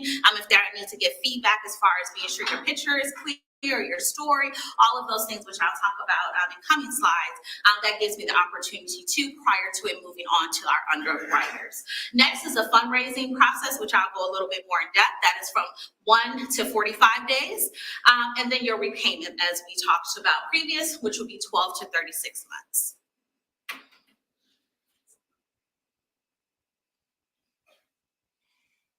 So here's an example of the Kiva loan and the breakdown given the dollar amount that you may be approved for. So I'll touch on just two. So say one, you're approved for the 1,000 to 3,000 range. Your private funding may look like 5 to 10 lenders, what we call is your social capital. Those are those friends, families, clients that believe in the dream, believe in your goal as far as the business goes and want to support you. So this is one way that they're able to do on the Kiva platform. So you want to start getting those people together, having those conversations so that they're aware that you are looking to apply for the Kiva loan. And so that term would be about 12 to 18 months. So if we're looking at a larger loan on the bigger spectrum, let's say 15,000, you're approved, we got everything going, you'll probably be looking at roughly 30 to 40 lenders, that social capital, again, those family, friends, and clients that you want to have on board to support your Kiva loan. And that term would be at that max of 36 months.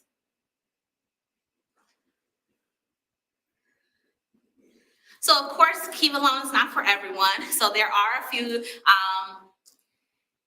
businesses that are excluded when looking at or being approved for the Kiva loan. One of which, if you're using the Kiva loan, which I get a lot of questions around that, is purchasing of stock or equity investment, properties, real estate, things like that. That is not supported with Kiva. The tobacco industry is huge. So any tobacco-based like vape shops, cigar shops, those are for cannabis, those are unfortunately have not been approved for Kiva either. So just to highlight a few that I do see, contracted workers that work for large corporations, so like our Lyft, our Uber drivers, DoorDash, unfortunately those aren't businesses that would qualify for the Kiva loan either.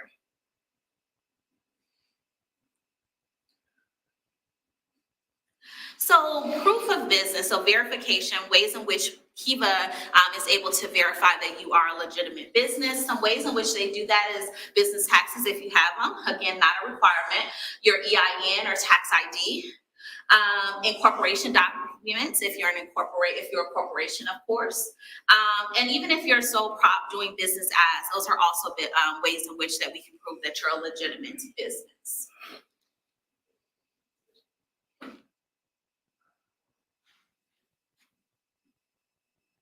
So the borrower process, let's get into it from beginning to end. Just that way you have a clear understanding of kind of what you're getting into when starting the Kiva journey. So the first thing first is, of course, the application process, which I talked about in the beginning. What's really key about the application process is your story and your picture.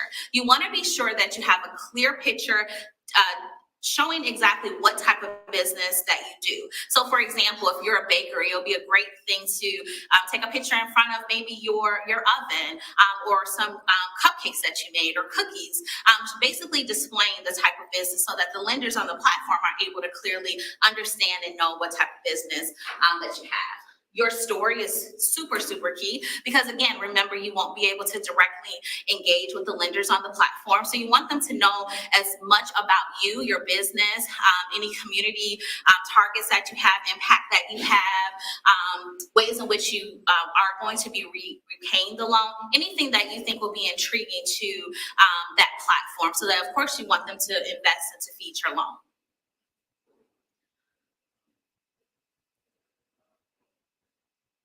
The next stage of Kiva is the private fundraising period, as I talked about prior to before. That's your social capital. Those are your friends, your family, your clients that believe in your dream and want to support your loan.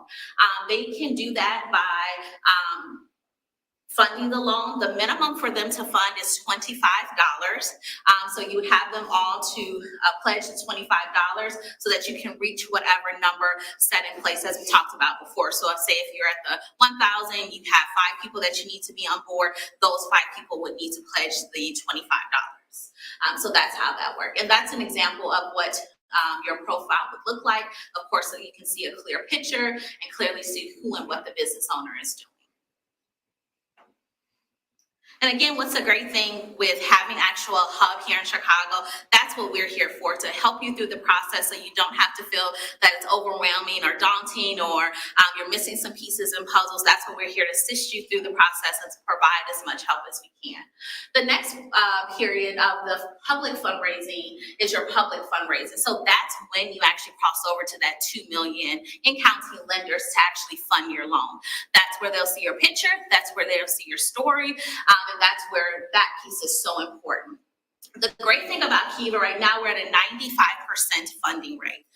That's quite different from other crowdfunders. And I believe because it's a controlled environment, there's small business community members that are invited to this platform. So it's not a free-for-all, it's not open to all. You do have to be vetted and invited to this process, which reflects that success rate. Next, your loan is fully funded. So once the loan is fully funded, the servicer that Kiva works with is PayPal. Your loan will be funded within 7 days. Those funds will be available to you via your PayPal account that you will set up, and we'll walk you through that process as well. Repayment. So repayment happens about 30 days after the monies have been given to you. Again, the servicer that you would utilize is PayPal, and we'll, of course, we'll be sure that that's set up prior. Another great thing too, prior to accepting the loan, you'll know right up front what your monthly payments are, when those payments begin, and what that term looks like. And what we sometimes see that the small business owner may want to go after the 15. Kiva may say, hey, not quite 15, but we can do 10. So they would negotiate back and forth to get you to at least that 10 to get you started, and then show you what those terms, what that monthly payment would look like, and then explain to you why maybe 15 is not you're not quite ready for 15. But don't worry, again, remember, after being a first-time Kiva borrower, you can borrow again as a second-time Kiva borrower. So it's not a one for all.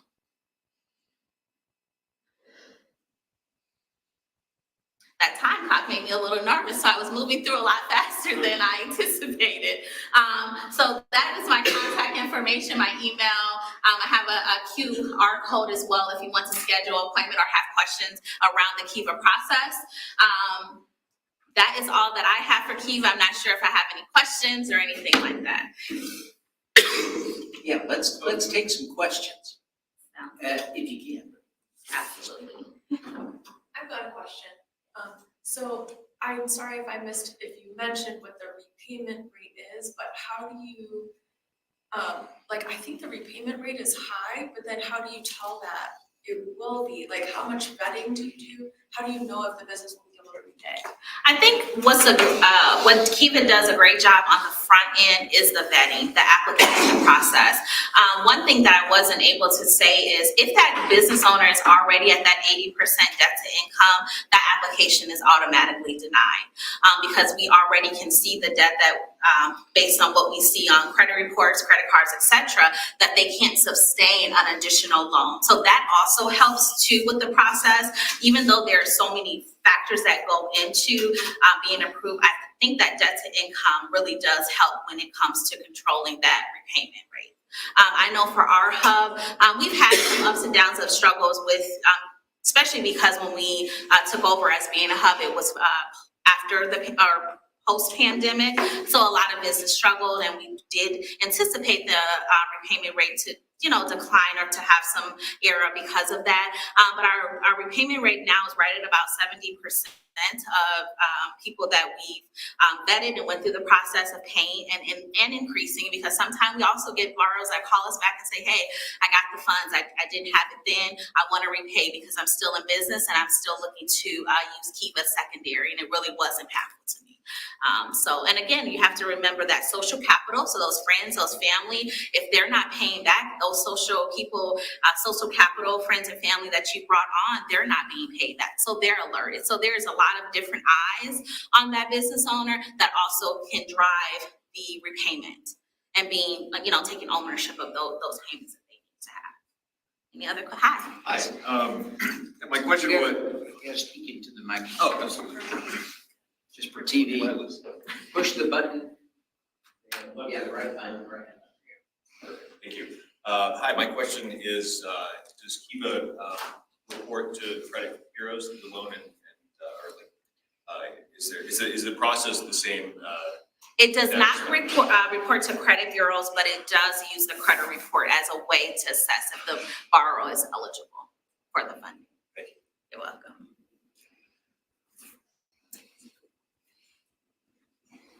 So I have another question. Is Kiva a charity? No, because the funds are being and it's in a pot, I would say, right? So you initially start with your social capital. It is a loan because they want the funds to continue to go back into the larger pot so that they're able to lend to others. So it's not a charity in which, because most charities you give, you don't have to repay back. Kiva is a loan. It's not something that's given for free. Right, but the loans could be, sometimes charities ask people to lend to them, and it has a .org, and I hear it's a not-for-profit, so I'm wondering if Kiva itself has a charitable purpose, and if that's what the loans are used for. Absolutely, yes, okay, for that. Capital is deployed for. Absolutely, I'm sorry, I misunderstood. Yes, you are correct in that, yes. That was the whole purpose of why they came to establish, to create that pot so that they can create another source of capital for small business owners. Yes, so I'm sorry, I misunderstood that. Is it okay if I ask a question? Absolutely. You know, I may be wrong, but I think Kiva often coaches the graduates, its borrowers that are successful, to focus on bank loans as sort of a next step. Absolutely. It seems to me that crowdfunding would be a more natural next step. You know, bigger crowdfunding campaigns from like Funding Hope, or perhaps Raise Green, or perhaps Honeycomb Credit. Have you explored that with your folks before? Is it any discussion around that? Absolutely. That was one of the slides I usually have in there, showing the different levels of capital, and Kiva being that first step. So of course, yes, we want them to, this does prepare them to get the feeling of what that monthly payment looks like. What does that look like to be held responsible for amount of capital that you've taken out? We've seen success rate with Kiva directly at the WBDC, where because we have that direct lending program that goes up to $50,000, a lot of times we do try to start them at Kiva, and we've seen that they've qualified for Kiva, they've gone through the Kiva program, were successful, and now are able to transition to our direct lending and get more capital. And to other partners that we partner with, we're able to refer, right? Because now they're conscious, they're aware of those payments and those patterns and what to expect when you're going to bigger and more traditional lenders. So absolutely, Kiva is that first step for a lot of borrowers. We got a question online here. The question online was, is it possible to ask a question? Yeah, so now I'm asking their question. Would you be able to share how Kiva relates to CDFI programs if there are any overlap in the business model, risk profile strategies? That's an interesting one. So Kiva, like I said, is more so that first step in capital. So it is a lot different than your traditional CDFIs. They are governed and operate in different ways in which that they assess the applicant. Of course, Kiva has the 0% interest rate. When you're going to CDFIs, they have associated interest rates. So it's CDFIs, I would say, mirror your traditional lenders a little bit more because of the way in which the loan is generated and the applicants and things. Some of the CDFIs also may have collateral that you need to secure the loan. So those are some, I guess, differences, I would say, from Kiva to versus your CDFIs or traditional loans. But I do think Kiva is a great way to get you started to understand what it looks like when you're talking about lending and capital world for small businesses.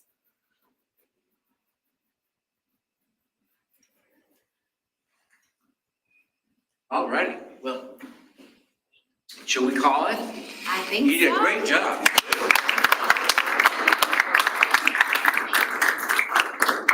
That was fun. I'm glad we tested the online question hypothesis, and we got an online question submitted and answered. I'm excited about that. And Linnea, I'm so thrilled about the synergy between Kiva and its loan programs based on crowdfunding and the potential of the industry to collaborate with you to help to help diverse founders especially, but also social entrepreneurs, community builders of all sorts. When I think of community building, I'm thinking about small businesses, right? No community, no matter how prosperous. I think of Silicon Valley, and I think of Silicon Slopes in Utah, and they're so proud of their tech communities. But if they're not also fostering this small business prosperity, those communities lose the texture and fiber of success. So important. So thank you very, very much for being here. We're just thrilled to have had you. We're excited now to have our next speaker with us. I'm really proud. One of the things that we have at SuperCrowdChicago that is in some ways an important milestone. We have 3 different crowdfunding portals represented on the program today. We already heard from Dorian from Funding Hope, our Max Impact sponsor. I can't thank Dorian enough for his sponsorship, but we also have with us Topilson Gomez from who is the head of capital strategies at Honeycomb Credit, and then Stephen Danico. I apologize, Stephen. I've been practicing in my head for months wrong, and it's taken me a while, so forgive me. That's the problem of not meeting in person. There are some interactions that we miss, like how to say someone's name. So I'm thrilled. We've got 3 portals represented here today. What a great program. So Topilson Gomez is going to be next on our program. Topilson is the head of capital strategies at Honeycomb Credit, a loan crowdfunding platform for small businesses. With a background in community development and leadership, he has also served as chief of staff and in community partnerships at Honeycomb Credit. Topilson is a Yale graduate with a passion for empowering communities. Topilson, come on up.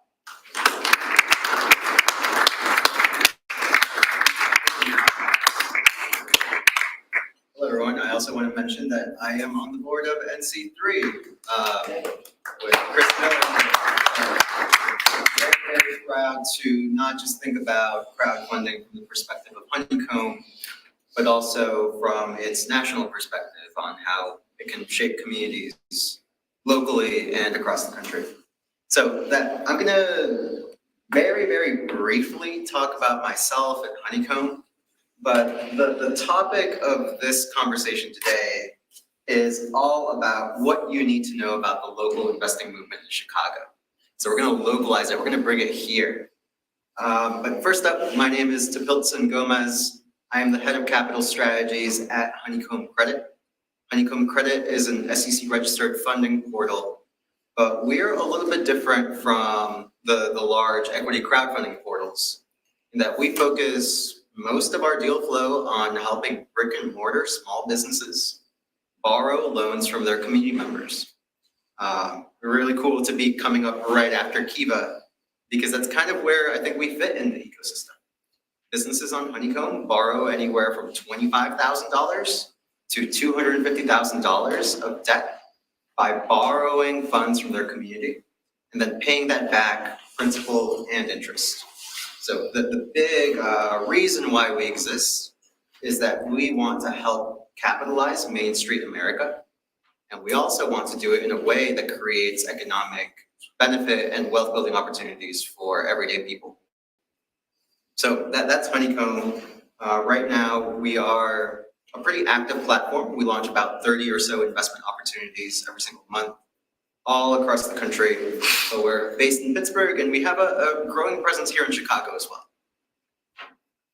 well. So on to the formal programming here. What you need to know about the local investing movement in Chicago. So first, it's important for me to mention that the local investing movement does not begin with the Jobs Act. As Dilla mentioned, crowdsourcing and galvanizing community to build alternative economic structures, that has been around for a long, long time, has a proud history in Chicago. But one story that I think is really important for all of us to know is the story of South Shore National Bank. They were the first community development bank in Chicago, founded by 4 activist bankers in 1973. They were reacting to various discriminatory redlining practices in the Chicago area, where banks wouldn't lend mortgages to people of color in Chicago. They wouldn't extend small business loans to the areas that needed them most. So they went ahead and they created their own bank. They purchased the bank, actually, South Shore National Bank. And that became a bank that Bill Clinton eventually visited and helped him develop a theory for what eventually would become the community development financial institution movement. So all that to say is that community investing and local investing, we've been doing it for a long, long time here. But now that investment crowdfunding is a possibility, we can now add a technological enablement to further fuel its growth. But it's important to recognize that there are many organizations that have been doing this work for a long, long time.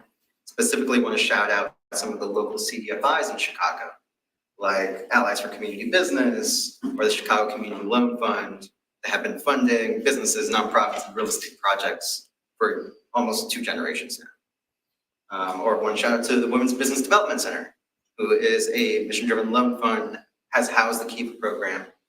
All these things are important things to know when you're thinking about the local impact investing movement in Chicago. So the way that I think about it is many of us in the crowdfunding space are coming from a more financial background. We're relative newcomers to the space. So it's important for us to be eager to share all the great expertise that we have and all the amazing knowledge that we've collected in this relatively young movement. But it's also important for us to be eager to learn and to collaborate and to build on top of existing building blocks, because that's how we're going to join that element of history that we're so proud of. So the other thing I want to say is that crowdfunding is not just an internet phenomenon, right? Most of our transactions, they happen online. You create a bank account, you link to your bank account, you click on the invest button, and then you get an email. But I think that the real power and the real reason behind the movement for regulation crowdfunding and SuperCrowd is localizing this movement. Making it feel like it's present and it's available to anybody and everybody, right? That's that true democratization. The internet is a good start, but one thing I'm really, really thinking a lot about recently is how do we get to that deeper level of democratization? And I think local is a really powerful tool for that. So I pulled together some stats using our friends at King's Crowd on local investing in Chicago, and more specifically, local investing in Illinois, because we're not yet able to get that granular. But I found that we have, as an industry, launched 150 successfully funded investment crowdfunding campaigns in Illinois. 150. And the Jobs Act is only as old as 2017, 2016, depending on who you ask. So that's a really good clip. It's really important to celebrate how far we've come. But we still have a long ways to go, right? 150 wins is good, but we can do a lot more. Those opportunities, some of them are equity investment opportunities, some of them are debt investment opportunities. So 42 of them have been debt investment opportunities. It's about 28% of them, while the remaining have been equity investment opportunities. We saw that the late 2010s, there was a really big explosion in equity crowdfunding in the Chicago area. And one thing to mention, I did look at where these Form Cs were filed and what zip codes they represented. Most of these have been in the Chicago area and surrounding suburbs. So not too much of activity going on in more of the rural parts of the state or the exurbs. And of note, 25 of these investment opportunities happened in 2023. So we are slowly improving the pace at which we're launching and funding investment opportunities in Illinois, but we haven't yet seen that hockey stick growth that the movement demands. So that's one thing I'm going to muse on at the end of this talk. The other thing to mention is that local investing in Chicago is diverse. 38 out of 150 of these investment opportunities have been minority owned. And we know that there are all sorts of barriers to running an equity crowdfunding campaign as a person of color, right? You have to go through so many hoops. And 46 out of 150 of these have been women-owned businesses or women-owned ventures. So some progress there, still not yet at the demographic parity that you would see for a place like Chicago, but really, really good to see some decent progress on that side. One thing to note is that the first minority-owned campaign in the state of Illinois happened in 2020. So Jobs Act, as old as 2017, we didn't really have our first until 2020. But now, in 2023, remember we had 25 investment campaigns, 44% of them, 11 of them were minority. So I think that what's going on is we're really seeing a broadening of who can see themselves running a debt investment campaign or an equity investing campaign. That's really heartening to see for this movement and this democratization that's at the heart of this movement. A couple of special projects I wanted to point out in Chicago. One of them was a project on small change done by Lanier Richardson. I don't know if you all are familiar, but Lanier is very passionate about helping community members have an equity stake in commercial corridors. It's like strip malls in their communities. So Lanier has run one successful real estate crowdfunding campaign to do that, as well as he's currently running another that has raised over $100,000. So that's all really, really powerful in that not only are we changing who gets funded, we're also changing what kinds of projects get funded here in Chicago. And this project received, I think, national attention, a lot of local press as well. So it's been really good to see that democratization that is so important to this movement has been happening here in Chicago. But we're only just scratching the surface, as I said. 150 is a really great place to start, but there's some really cool seeds of growth happening. For example, I know, like personally at Honeycomb, we're seeing Chicago start to behave like one of our core markets, where if a business launches on Honeycomb, they have a higher chance of meeting their funding goal. We've also been able to line up some institutional investors that are focusing on lending directly to businesses in Chicago. For example, Honeycomb in 2022, we managed to team up with the Builders Initiative, a Lucas Walton philanthropy organization that is investing the first $10,000 in any small business's Honeycomb credit investment campaign. So really, really tackling that friends and family funding gap so that businesses that may not have a wealthy uncle in their network can tap into these foundations that are looking to make place-based investments. So that work has been essential in helping us build a big base in Chicago. It has made us target more of our outreach here. I think this is the kind of work that might have to happen in other geographies so that funding portals and businesses can feel compelled to cross that chasm of adoption, right? It can be really scary to go to your community and raise funds. But if there is an institution or a bank or a CDFI that is helping you get a head start, it might be a little bit less scary. So that's some of the work that I've been doing on the institutional side. Happy to answer some questions about that. But here are some of my musings on how we can go from 150 to 400, 500, 1,000 small businesses that are community funded here in the state of Illinois. Number one, press and notoriety. Right?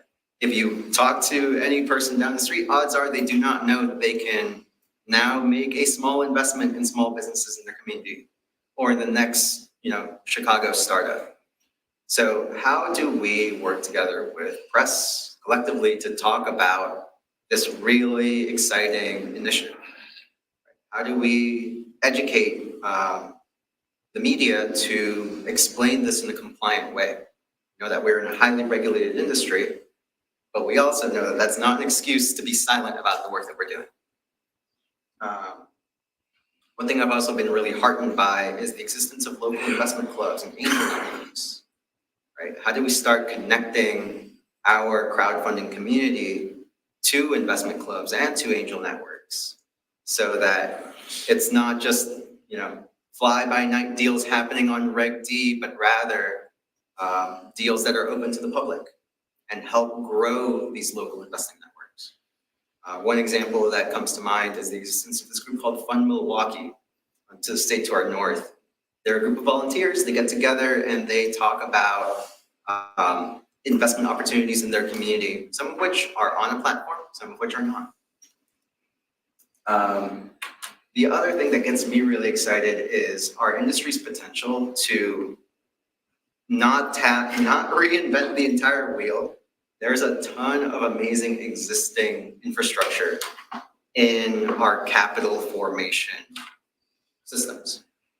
For example, CDFIs, right? They have been funding small businesses ever since the 1980s, right? What would it take for them to join investment crowdfunding platforms, to lend funds to businesses that meet their mission goals? Or venture capital, right? I think WeFunder, Republic, Start Engine, they've done an amazing job at getting existing VCs to participate in these crowdfunded opportunities. And one of the big things that Honeycomb is working on is how do we start getting banks involved? How do we start presenting our deal flow to banks and financial institutions to help them meet their Community Reinvestment Act goals? This is something that will take a lot of work, a lot of building, but now we go from enticing, a couple of investors here to invest $1,000 to enticing an institution over there to invest, $100 million.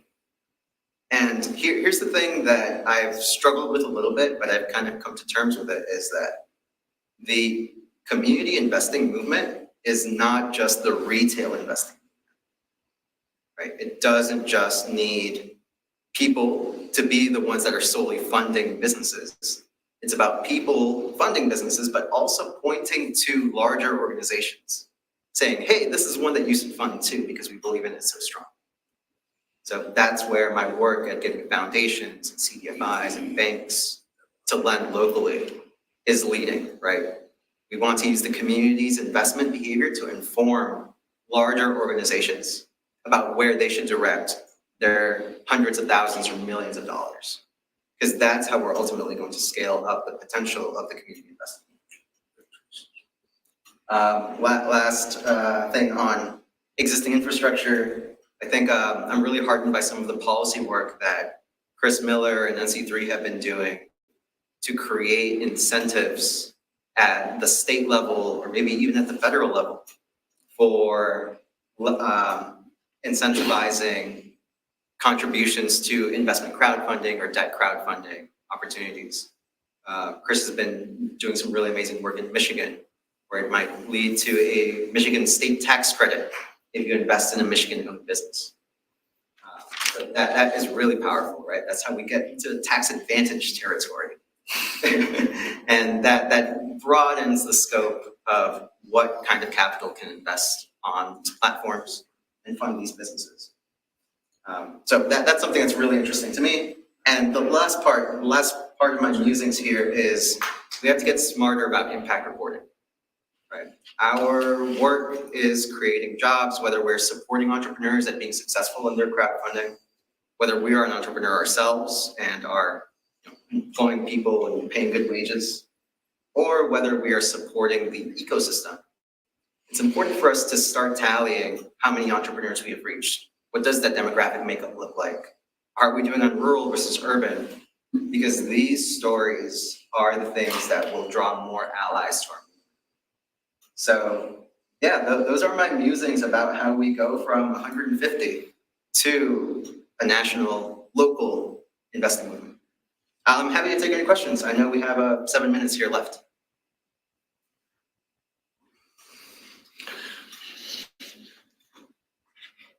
You mentioned that the first 10,000 would be sponsored by Walton family. In the event and the company does not pay it back, do you know if it's the small people that don't get paid back or if they take out of that? Yeah, so in the event of a default, all investors are on the same level of priority. So let's say that we're only able to recover, 30% of the total loan. The Builders Initiative only gets 30% of what they put in, so on and so forth. So that's also something very important, right? How do we treat all investors equally, regardless of their size? Just wanted to ask what types of businesses that you guys typically invest in? Is that real estate based or is that, retail, manufacturing, or all of the above? So Honeycomb, we are primarily a debt-based crowdfunding platform focused on brick and mortar small businesses. So think about a barbershop, think about a pizza restaurant. But then we also have a long tail of businesses that choose to fund on Honeycomb. We have different environmentally friendly businesses, farms, sometimes software providers, or we even had like a med tech company do an equity crowdfund on Honeycomb. We play in the equity crowdfunding space, but it's not where we typically go. There are larger players that can do more of that. We only play when there is a good local reason for that business to fund on Honeycomb. Yes, Chris. QB, I know that you guys have worked with a lot of entrepreneurs that haven't been able to get traditional funding historically. I wonder if you could just talk about your success in that space. I think it's really instructive to the movement overall. Yeah, so when we look at entrepreneurs that are looking to borrow on Honeycomb, this is something y'all can check out too. In the Form C, that investment disclosure, you can see their existing debt schedule. And you can see that many of these entrepreneurs do not have a bank loan on their debt schedule. Many of them might have a merchant cash advance that's charging them crazy interest, or a credit card company, which it sounds like, oh my goodness, why are these entrepreneurs doing this? No, this is the way that they fund businesses. They know that they have to, put the credit card to work if they want to open up that brick and mortar. So one thing that's really powerful about Honeycomb is that for many of them, we're either their first or second contact with something that feels more like a traditional bank. And they're able to crowdfund loans from their community. We spend a lot of our team's operational bandwidth on supporting these entrepreneurs, helping them, shoot a campaign video for free, talking to them through week by week campaign strategy, so that eventually 75% of these entrepreneurs meet their minimum funding goal within 30 days. So our campaigns run for 30 days. Sir? How do you determine whether you're going to use debt investment versus equity investment, or do you let the company determine that? Yeah, so it's a mix. We're very respectful of what a company comes into Honeycomb requesting, but most of the time we point people to debt or revenue-based investment rather than equity, unless there is that opportunity for that hockey stick level growth. And the way we say it is equity is the most expensive thing you can give up. So, most of the time, debt, if you have stable revenues, may be your best path. What kind of terms are there typically for the brick and mortar in terms of time and interest rates? Yeah, so these are 3 to 5 year term loans. They range anywhere from prime plus 1% to prime plus 6%. So prime right now, can you believe it, is actually at 8.5%. So that's the base rate that you can borrow if you're a perfectly creditworthy business. So our rates range anywhere from 9.5% to 14.5%.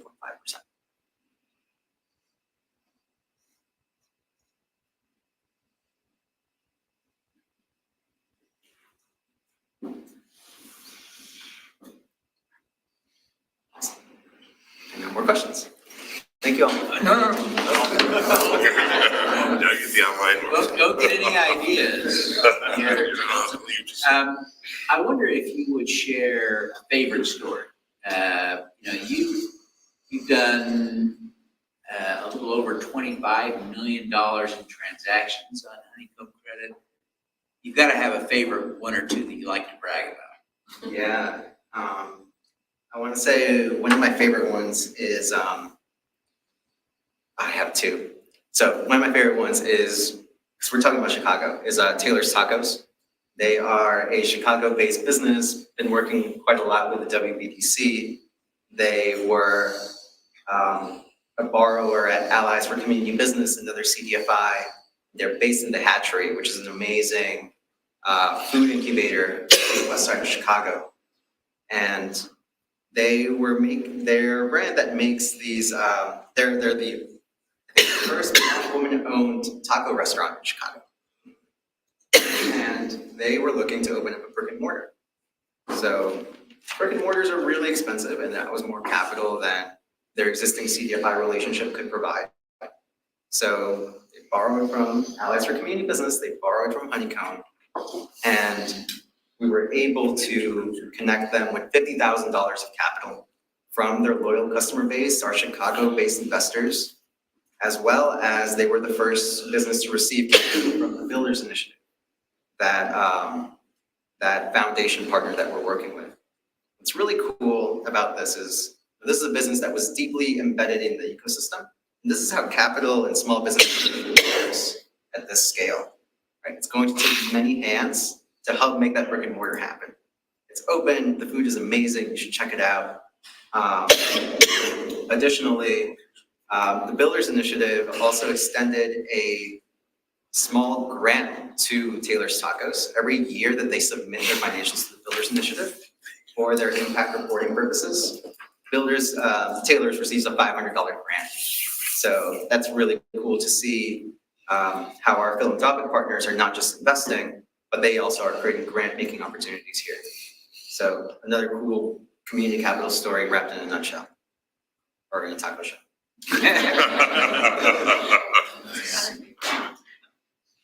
Great.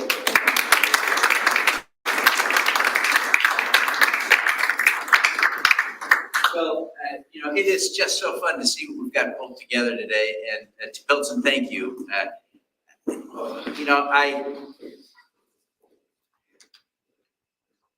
Pilson never fails to impress me. Every time I interact with Pilson, I come away feeling like I just got a little bit smarter. I don't know what's going on, but to Pilson again, thank you. I'm now excited to introduce our next speaker, another super smart person. Sarah Kaplan is an attorney at Pathlight Law. She works in service of community empowerment, wealth building, and self-determination. She supports worker ownership and community ownership, and as an attorney, she serves cooperatives, mission-driven businesses, and social enterprises. Welcome. Thank you so much.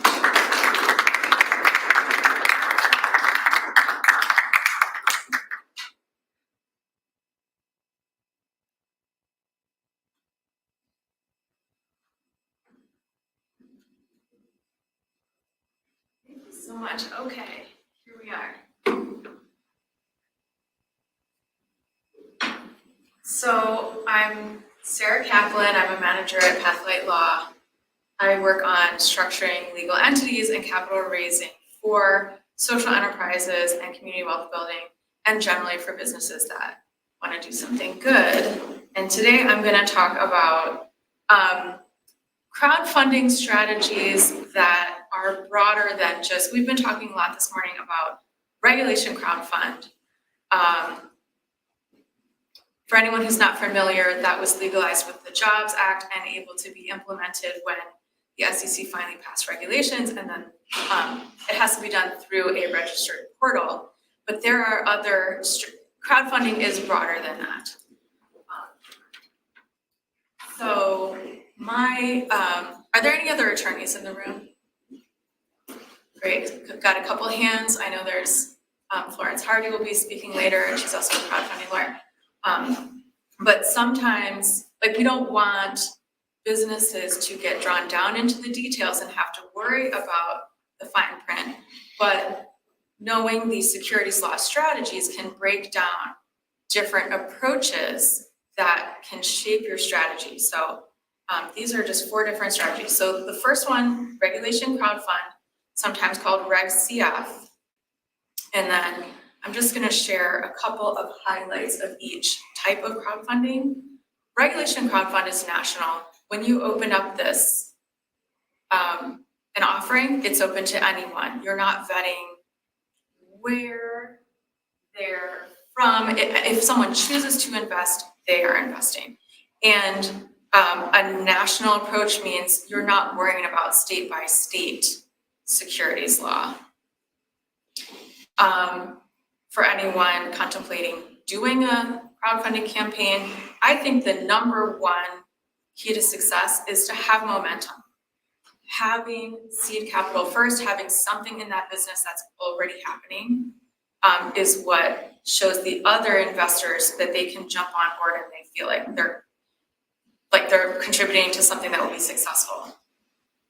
The highlights of using regulation crowdfund are simpler filings. There is a portal that handles, it's a space for communicating with the investors, so you don't need to create your own website in order to communicate with potential investors. Topilson Gomez of Honeycomb Credit just said they help shoot a video for you for free. That sounds like a huge perk. So we've got a couple of our favorite examples of regulation crowdfund or Reg CF offerings that we've helped with. Recompose is a woman-owned human composting. This is like an alternative to burial or cremation, very environmentally friendly death care. And this company has been growing like crazy. They have done private capital raising as in addition to their WeFunder campaign that raised over $2 million. A local example is Homekeep by Duo. And this one is successful because they met their goal of, they raised over $50,000. These are 2 different scales of dollar amounts, but both successful. And with both of them, they had that momentum. They had not just the campaign, but also seed funders, an organization that was ready to backstop the campaign by investing some of the funds needed to reach the goal. And Homekeep, so Duo Develop, this is Homekeep by Duo, and Duo Development is a local social enterprise real estate real estate developer, where what this crowdfund was used for is acquiring buildings. So this was like gap financing for acquiring buildings where they are providing long-term affordability. All right. I am going to take the liberty at a crowdfunding conference to talk about cooperatives, which is one of my favorite topics. Cooperatives are another strategy for crowdfunding. And a cooperative is a democratic business that is owned by the members, and it is there to benefit the members as users. So I'll skip through an example here. This is a food cooperative. So a food cooperative is typically a food store owned by the customers. You could also have businesses that sell agricultural product owned by farmers. Credit unions are cooperatives. It's a cooperative banking solution. And worker cooperatives are businesses owned by the workers. So the cooperative crowdfunding strategy is to have members join. And probably should have said this at the beginning, but regulation crowdfund is part of securities law. With investment crowdfunding, we are dealing with securities law. And so for anyone who's not familiar with that, that means that investing activity, when a business or a nonprofit or anyone offers the opportunity for you to invest and expect a passive return, that is regulated at the federal and state level. The federal regulator is the SEC.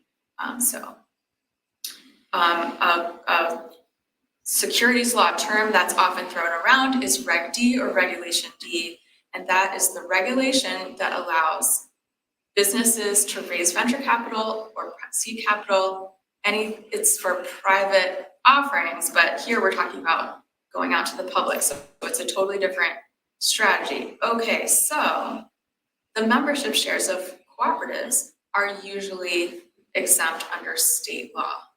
So if you have a food cooperative, you can raise money from members in that state who will become customers. And so here in Illinois, we have the Illinois Limited Worker Cooperative Association law. It is a unique worker co-op law. Many states have a limited cooperative association, which is like a cooperative version of LLCs. But this one is specifically for worker co-ops, and they can offer any security. So what this gets down to is worker co-ops that organize under the Limited Worker Cooperative Association law in Illinois can invite people to invest, and they're relying on a state exemption. They can invite Illinois residents to invest, and it's a really easy, it's a self-executing exemption. I was like trying to avoid saying self-executing. It's a self-executing exemption, meaning no filings. No portal is needed. So here's an example. In order to open a grocery store, this grocery store is organized as a cooperative. They raised over $1 million from 276 individuals. They also, of course, have institutional loans, and they are now open. Another strategy is to do charitable work. Be a charity, and charities have this big benefit of being able to invite people to invest. That is exempt at the federal level. Many states have exemptions for securities issued by charities, and where states do not have that exemption, the strategy that we recommend, if it's right for the client, would be Rule 506C, which is part of Reg D, and that's the one where you, a business, or in this case a charity, could ask people to invest, but they have to be accredited investors only and verified. So what this means is it's a national strategy. In many states, there's no special compliance. It's exempt at both the federal and state levels. And then in some states, they would have to accept only accredited investors. So that rules out some investors, but it's still a really broad strategy. And charities can charities can only ask for debt. They can take loans. Charities don't have equity, so. And our example is a community investment fund. So we like to use the term community investment fund. The Black Farmer Fund, I believe, invests nationally or deploys what they do is deploy capital for Black farmers and Black food businesses.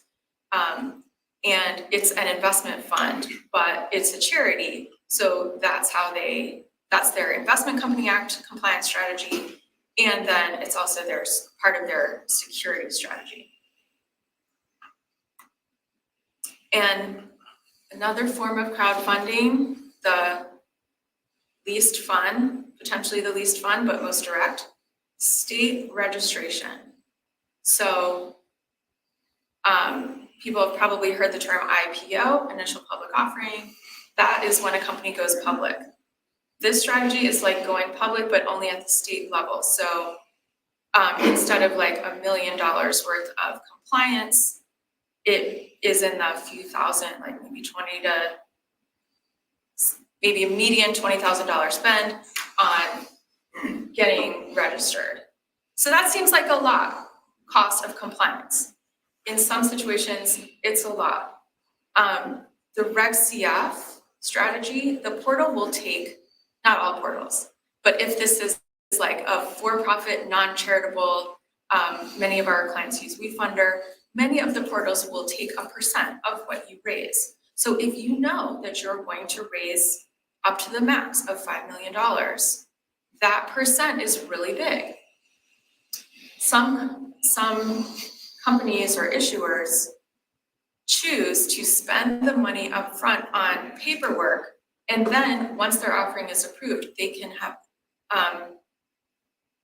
raise more. The initial upfront cost was a lower percentage of the overall total. State registration is not for everyone, but it might be for those businesses that know that their crowdfund is going to be really successful. So what is registering a security at the state level? It's filing paperwork with the state. It gets examined by regulators. It's a fair amount of upfront legal work, but no portal is required. And after that, you can have a direct investor relationship. It is okay to speak directly with people like I'm speaking with you right now, instead of having to only put the tombstone style ad and refer everyone to the portal, which is what's required for Reg CF. And state registration is only a single state strategy. Sometimes we've done a couple of states, but it's not a national strategy. So in choosing one of these strategies, one of our first questions would be, where is your audience? Do you have a loyal customer base that's local? Or are you looking for people who care about Black farmers across the nation? So here's an example of this.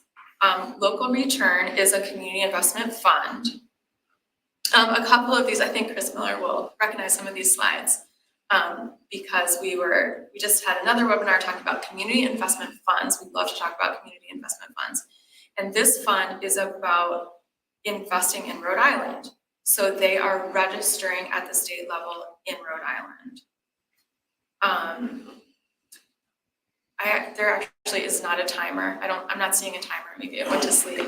It's okay. Because I was thinking about talking about what's your potential liability, but I want to see how much time I have. Okay, that's more than I was expecting. So we tend to be going through these slides fast today. So when I was asking a few people, what would you want to hear from a lawyer about crowdfunding? And they were saying, well, what's my risk? What's my potential liability? So I think there are two things. One is not complying with your exemption. So the general rule is you cannot offer and sell an investment opportunity to the public unless it's registered. That is the rule federally and in every state that I'm aware. I don't think there's any state that doesn't have that law. So then you look at the exemptions. Well, there's Regulation D, Regulation Crowdfund. The list of exemptions keeps growing. They're all long and complicated. What do you have to do to comply? That's what I work on.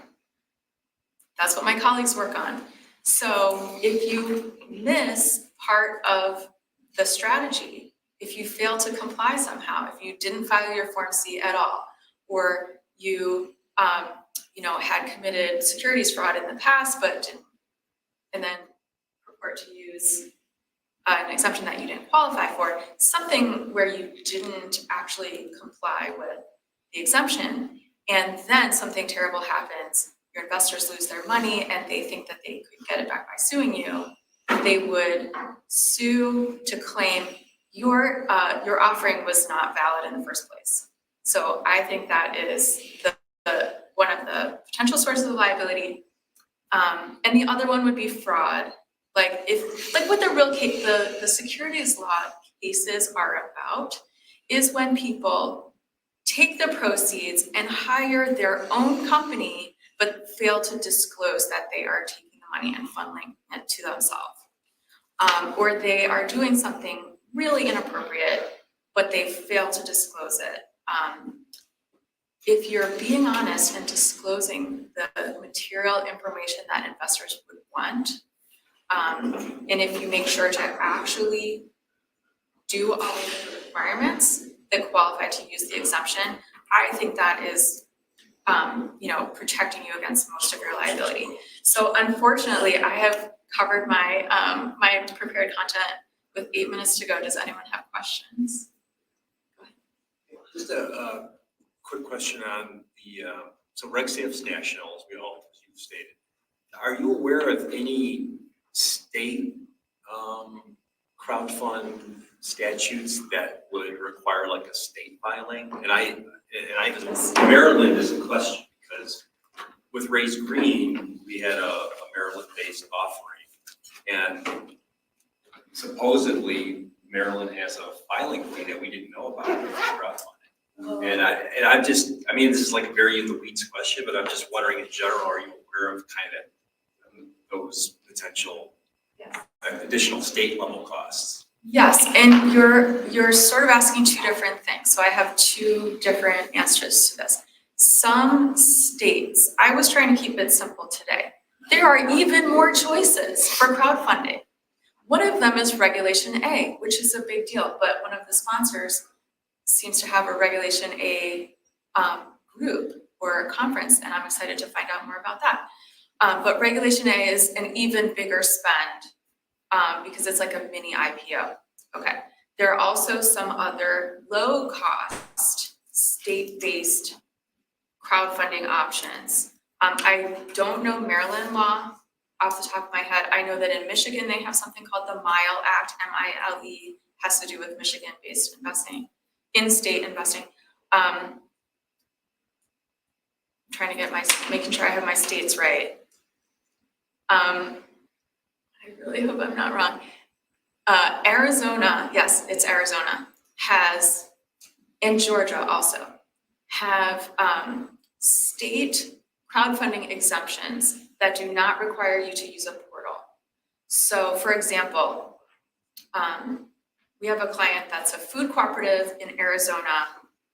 They do not have the exemption for cooperative memberships, but that was okay because like, why would a state not exempt someone to be able to sign up for a cooperative?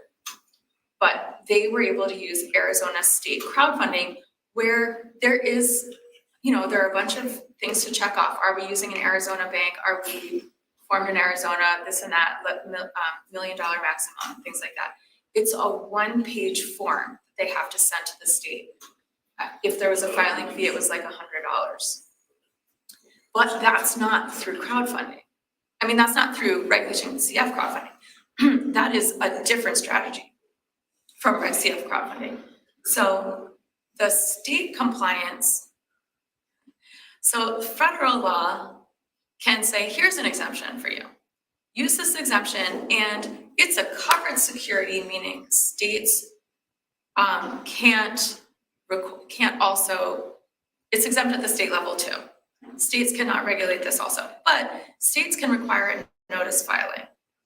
So I actually know a lot about state notice filings for Regulation A, but what about state notice filings for Reg CF? And I think that's something that most regulation crowdfund users, issuers don't worry about, but there may actually be a requirement. And I think that's something that would be a good idea to comply with if you find out what the requirement is. Yeah. Any other questions? Yeah, you mentioned compliance costs, and I presume you're talking about before you get started with the crowdfunding.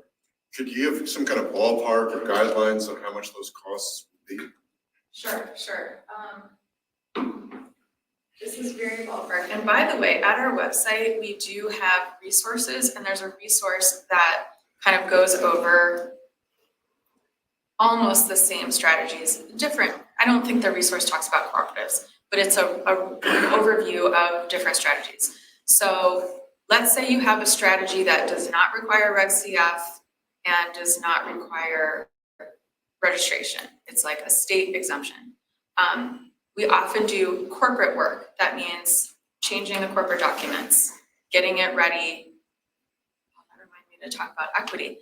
But, yeah, so the prep work, I would say, think of it as a $2,000 thing. For regulation crowdfund, we actually do spend time that ends up costing about $5,000 in legal fees. And RegCF is maybe sort of designed to be user-friendly and maybe not need very much legal work. But when we start to work on the campaign, we notice things that actually need to be fixed. So we would like people to budget $5,000 for a RegCF. And then a state registration, like a public offering in one state that's registered, I would say ballpark 20,000. But that one is less predictable because sometimes the regulator is going over it carefully and will come back with questions that we have to spend time answering. Did I forget any? Regulation A would be in the $60,000 plus range. But you can raise up to $75 million, so that's a bigger thing. Yeah. And I have a quick comment about equity and how equity, in the previous conversation we were just having, the comment was equity is the most expensive thing to sell. And that's true in so many contexts. And there are some contexts where equity is just a patient investment, and some businesses make the choice that there is not really an exit for those equity investors until the company buys it back from them, and that's the only exit. And so the company, by structuring their equity that way, can control, like equity investors only have the rights that you give them. And excuse me, and those can be designed so that it's less extractive. So one more question. Do you remember what it was? In the time that's left, I wonder if you would share a horror story. You know, maybe you can anonymize it, right? But tell us about what happens when you don't do it right. Well, I mean, my worst horror story. So in general, the learning is don't really register the offering at the state level, especially not in California, because the California regulators are careful. They are reviewing it for merit.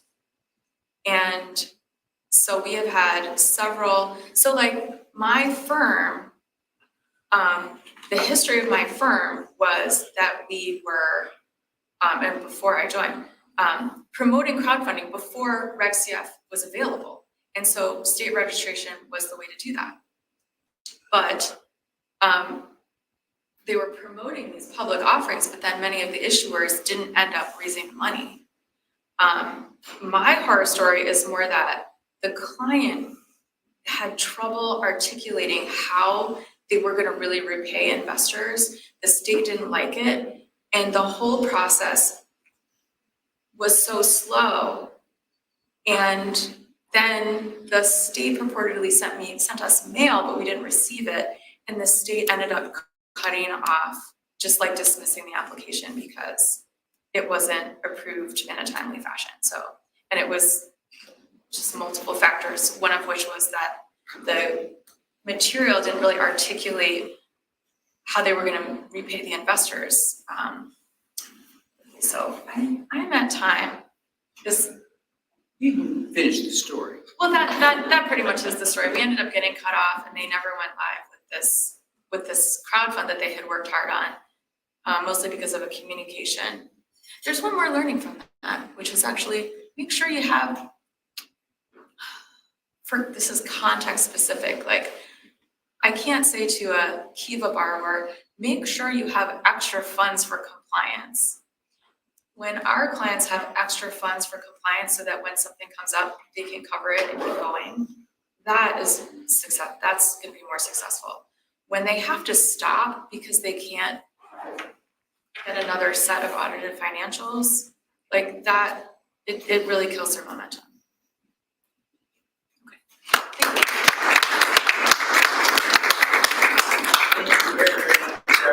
I'm excited.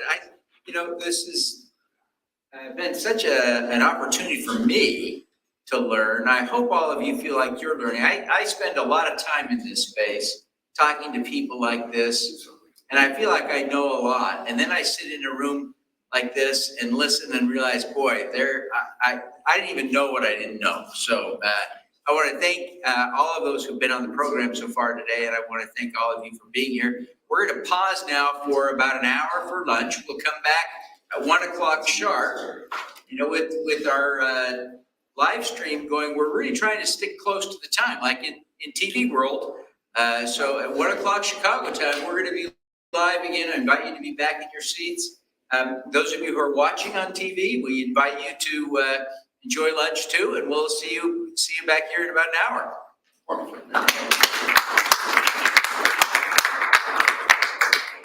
Welcome to SuperCrowd Chicago, live in person at Columbia College Chicago and streaming live internationally on the E360 TV network and across social media. We wish to thank the generous sponsors and co-hosts who made today's event possible. Funding Hope, an SEC-registered FINRA member crowdfunding portal, is more than just a platform. Led by Dorian Dickinson, Funding Hope is a beacon of hope, focused on connecting diverse founders, community builders, and social entrepreneurs to impact investors, creating a ripple effect of positive change. Dakin Capital, led by Carl Dakin, helps consumer brands access capital from the crowd efficiently. You haven't visited Chicago until you've done a tour with Dilla Thomas on Chicago Mahogany Tours. Crowdfund Holdings Innovators, led by CFPA President Brian Christie, provides crowdfunding expertise. Purpose Rounds leverages mission to build community. The National Coalition for Community Capital, NC3, leads community building nationally. CrowdMax's Bill Houston is a nationally recognized expert. Our supporting co-hosts include The Flow Firm, Rotary International, Ridgecrest Herbals, Move the Needle with Rob Kaplan, and Superpowers for Good. Our co-hosts include the Crowdfunding Professional Association, AI 2030, the EdTech Institute of Chicago, Proactive Realty Group, Crowdfund Better, Raises.com, Raise Green, King's Crowd, Community Vision Solutions, the Reg A Conference, the American Independent Business Alliance, and the Brainchild Company. We're proud to present this extraordinary program featuring crowdfunding experts from across the country, side by side with Chicago's most prominent community builders. Prepare to learn how to raise capital from the crowd and how to invest like a pro.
Art Institute treasures, what a delight. Monet to Picasso, glorious sight. Shed aquarium wonders, feels grand lore. Science and industry, we can't ignore. Chicago's got culture, everywhere we go. Museums to theaters, putting on a show. History and art, wonders to see. Chicago's cultural gems, the place to be. Step into the past that history muse. Chicago's cultural gems, the place to be. Step into the past at History Museum. Dinosaurs and gems, come and see 'em. Oceans to stars and planetariums dome. Chicago's institutions feel like home.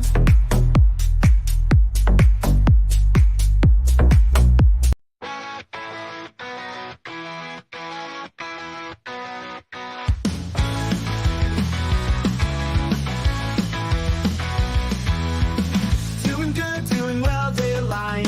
Impact investing, it's our time to shine. Crowdfund dreams meaningful and bold. Supporting causes well thoughtful. Profit and purpose hand in hand.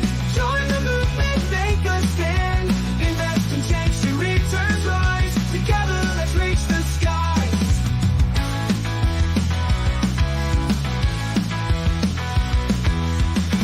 Empower people with voices high, creating futures, reaching for the sky. Community strength in every hand, building tomorrow across the land. Whoa. Profit and purpose hand in hand. Join the movement, make a stand. Invest and change to returns rise. Together, let's reach the skies. Every dollar, a vote for hope, uniting hearts, helping the world cope. Innovation flows with every choice. In our unity, we find our voice. Profit and purpose hand in hand. Join the movement, make a stand. Invest and change to returns rise. Together, let's reach the skies.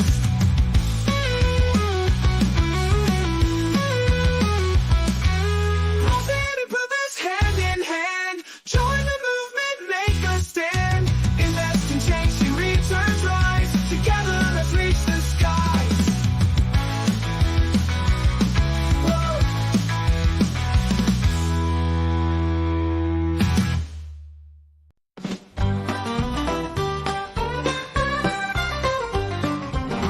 Millennium Park, the gleaming bright. Red Park's Music Fest, it starts at 9. Lakefront trails, beauty used to be. Chicago's parks and outdoor dream.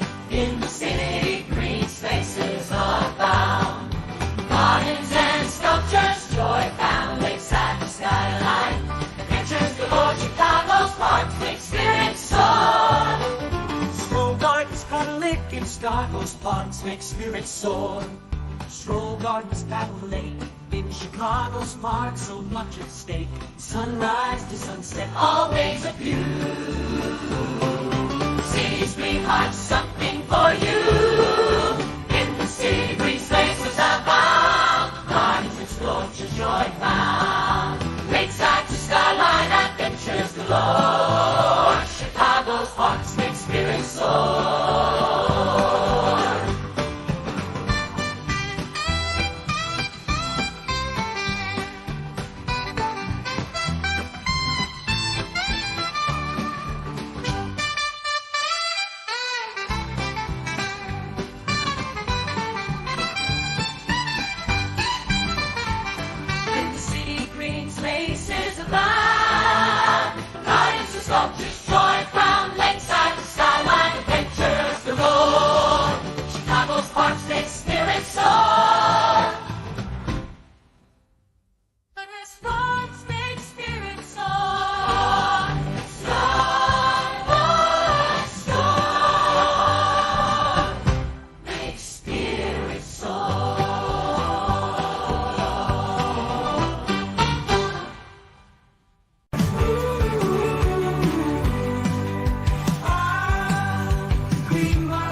history, much to say.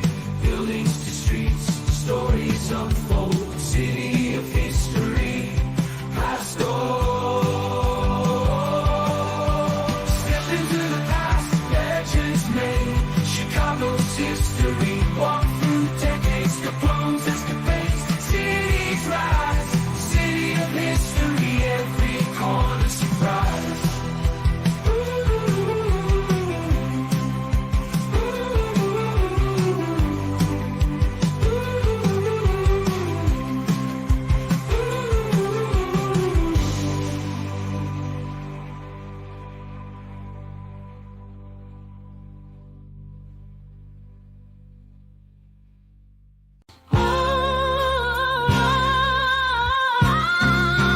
Chinatown to lanterns, Little Italy's charm.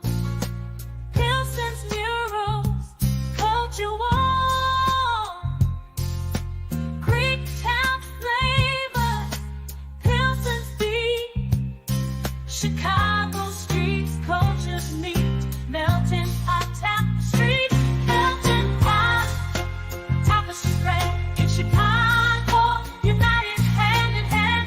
Festivals to neighborhoods celebrate all. City of diversity, we stand tall. Diwali to Lula, New Year's cheer in Chicago.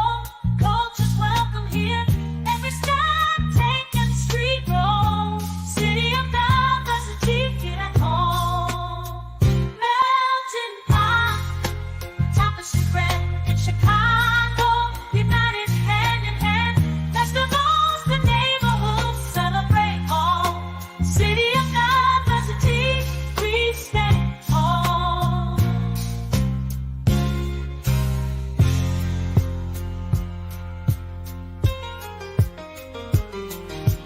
Melting pot, tapestry bread in Chicago, united hand in hand. Festivals to neighborhoods celebrate all. City of diversity, we stand tall.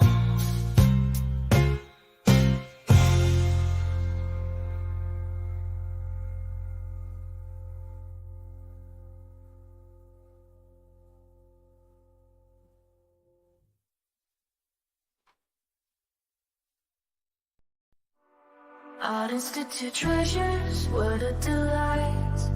Monet to Picasso, glorious sight. L trains rumble, CTAs, my buses, the trains moving day and night. O'Hare and Midway, planes and sky. Chicago's transit flying high. Buses to trains, flights near. Chicago's transit move without fear. Routes and schedules, facts clear. City of transit, adventure here. Adventure here.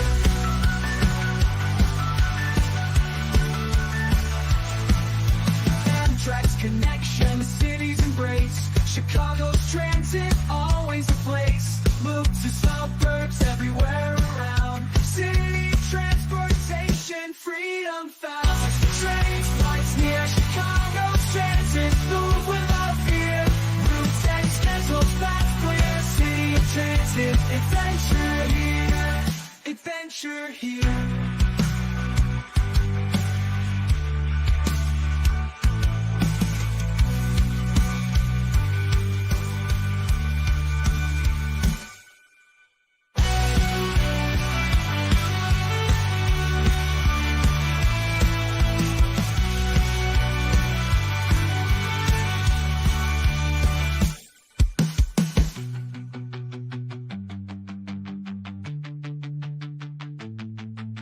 Amtrak's connection, city's embrace. Chicago's transit, always a place. Loops to suburbs everywhere around. City of transportation, freedom found.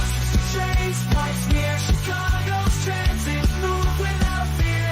Routes and schedules, facts clear. City of transit, adventure here. Adventure here.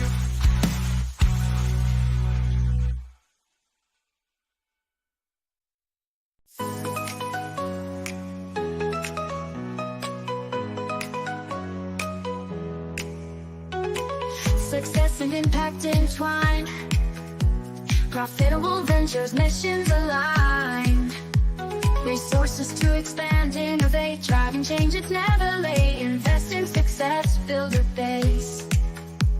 For long-term progress, set the pace. Success equals impact, shining bright. Financial growth, social life. Together we rise, in unity fight. Let's do what's right, ignite the night.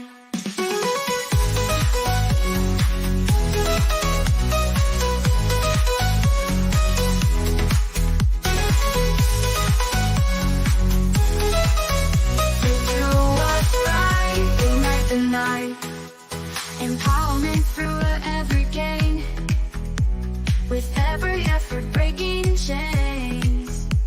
From startups to giants all in stride, building future side by side. Innovation with a purpose clear, creating waves year after year. Success equals impact, shining bright. Financial growth, social life. Together we rise, in unity fight. Let's do what's right, ignite the night.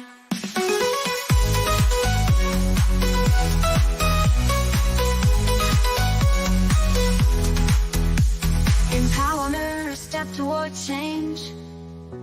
Transforming lives in every range. Unified vision, strong and true. Together, there's nothing we can't do. Success equals impact, shining bright. Financial growth, social life. Together we rise, in unity fight. Let's do what's right, ignite the night. Ignite the night. Ignite the night. Let's do what's right, ignite the night.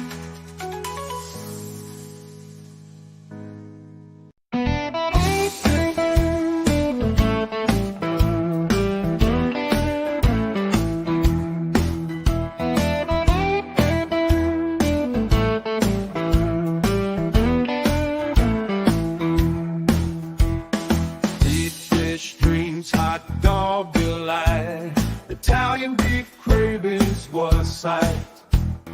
Chi-town's kitchen's magic unfolds.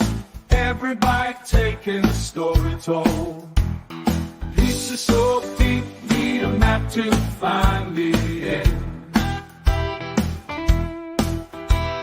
Hot dogs loaded up, flavors that transcend.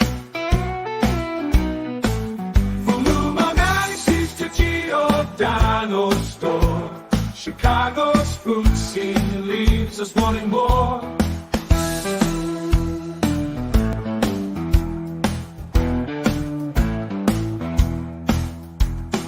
Fine dining adventures, chefs take the stage. Dishes so fine set the gourmet gauge. Local eats make our hearts sing. In Chicago's food scene, we all are keen.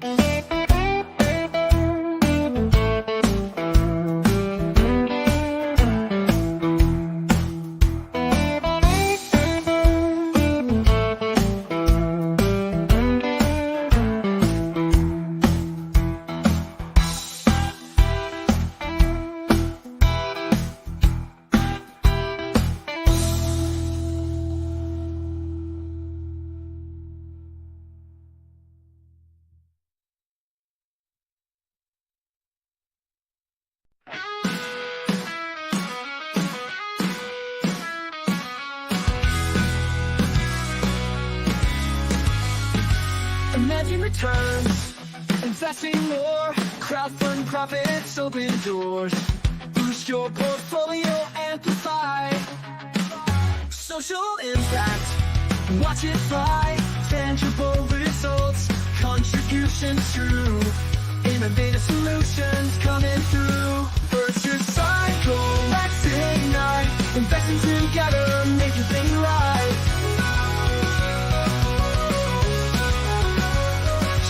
movement, feel the light. Together we rise in unity's might.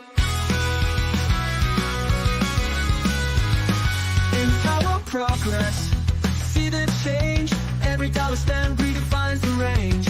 Bridging gaps, creating new opportunity for me and you. Strength in numbers, we all gain. Prosperity shared, alleviating pain. Virtuous cycle, let's ignite. Investing together, making things right. Join the movement, feel the light. Together we rise in unity's might. From small seeds, mighty trees grow. With every act, the impact will show. A better world within our sight. Hand in hand we light up the night.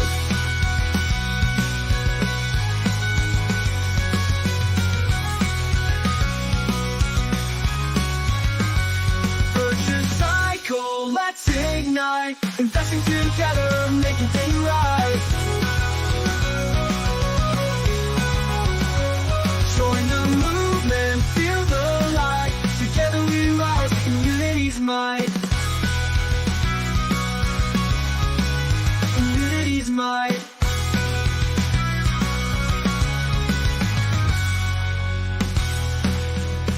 From small seeds, mighty trees grow. With every act, the impact will show. A better world within our sight. Hand in hand we light up the night. Oh, in unity's might.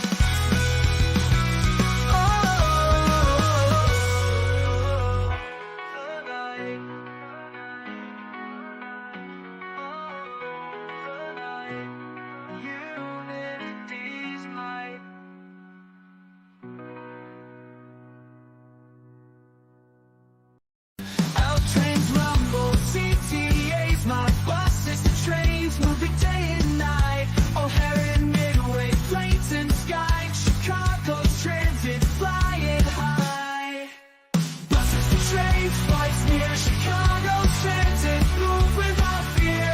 Routes and schedules, fast, clear. City of transit, adventure here. Adventure here.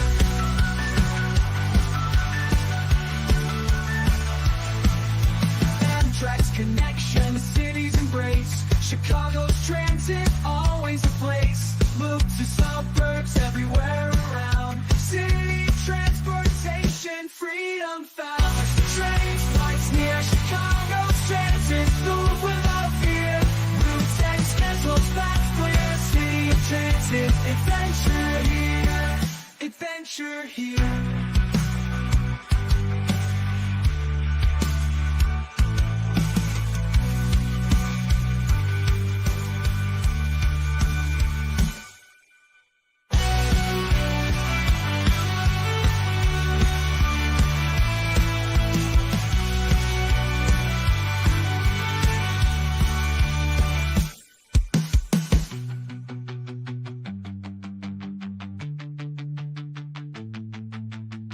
Tracks connection, cities embrace. Chicago's transit, always a place.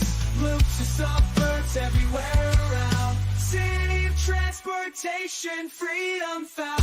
Trains, flights near. Chicago's transit, move without fear. Routes and schedules, fast, clear. City of transit, adventure here. Adventure here.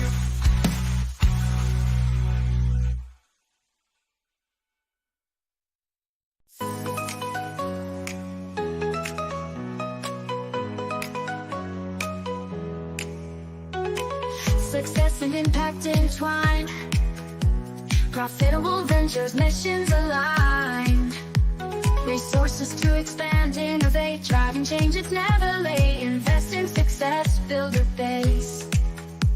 For long-term progress, set the pace. Success equals impact, shining bright. Financial growth, social life.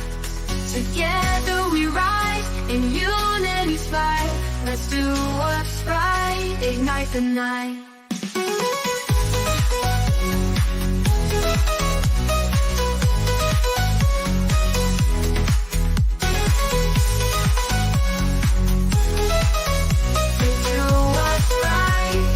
the night. Empowerment through every gain, with every effort breaking chains. From startups to giants all in stride, building futures side by side. Innovation with a purpose clear, creating waves year after year. Success equals impact, shining bright. Financial growth, social life. Together we rise, in unity's light. Let's do what's right, ignite the night.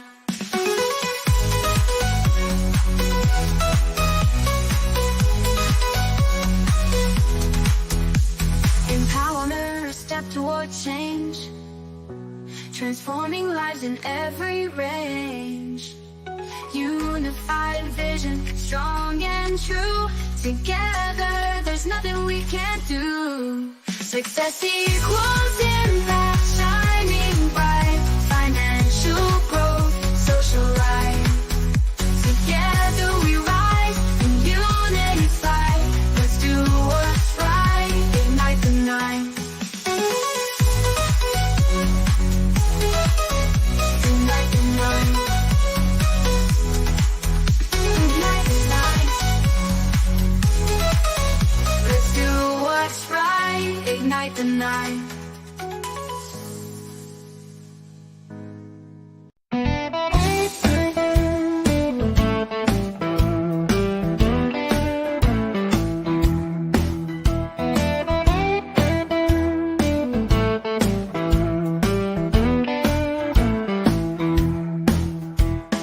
Deep dish dreams, hot dog delight. Italian beef cravings, what a sight. Chi-town's kitchen's magic unfolds. Every bite taking a story told. Pizza so deep, need a map to find the end. Hot dogs loaded up, flavors that transcend. From Lumagalaxies to Giordano's store, Chicago's food scene leaves us wanting more.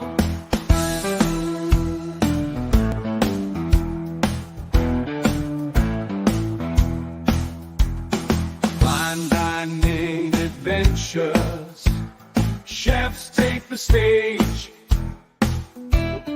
Dishes so fine set the gourmet gauge.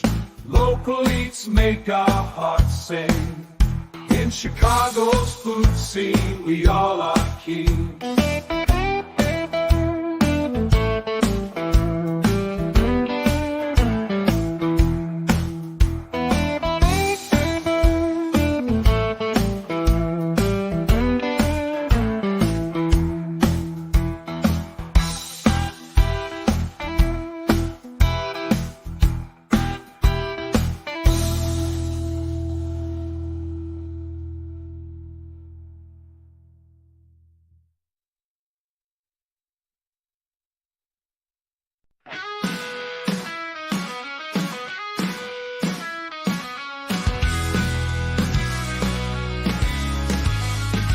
Imagine returns, investing more, crowdfund profits, open doors. Boost your portfolio, amplify social impact, watch it fly. Tangible results, contributions true.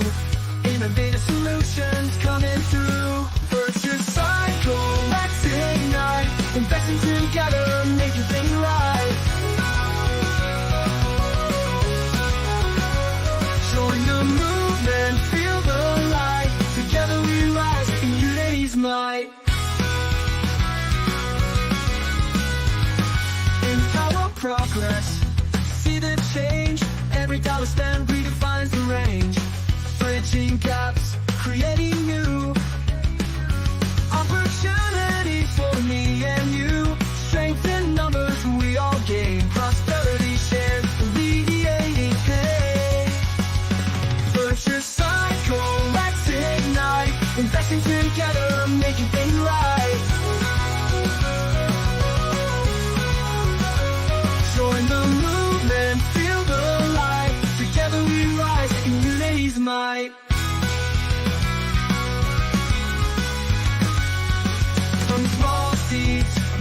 trees grow.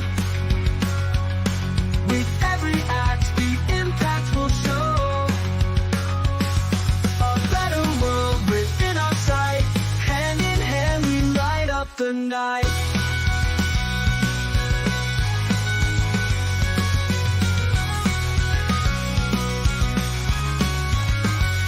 Virtuous cycle, let's ignite. Investing together, making things right.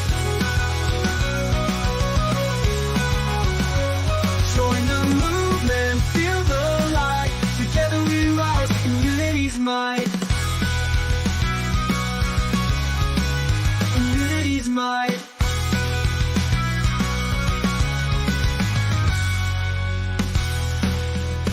From small seeds, mighty trees grow. With every act, the impact will show. A better world within our sight. Hand in hand, we light up the night. Oh, community's might.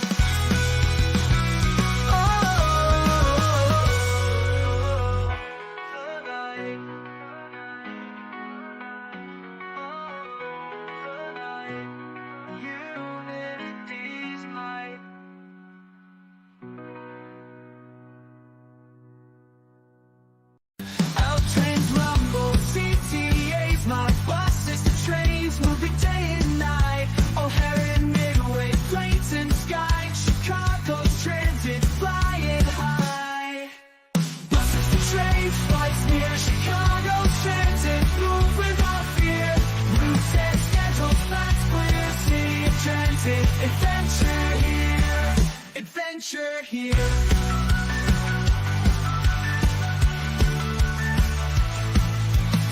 Tracks connection, cities embrace. Chicago's transit, always a place. Move to suburbs everywhere around. City transportation, freedom found. Trains, flights near Chicago's transit, move without fear.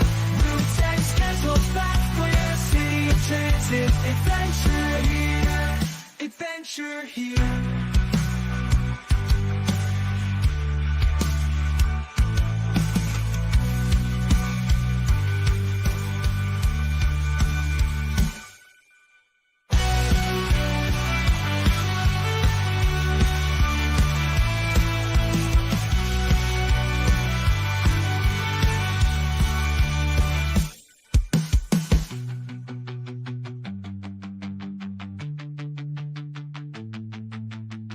Tracks connection, cities embrace. Chicago's transit, always a place. Move to suburbs everywhere around. City of transportation, freedom found. Trains, flights near Chicago's transit, move without fear. Routes and schedules, fast, clear, city of transit. Adventure here, adventure here.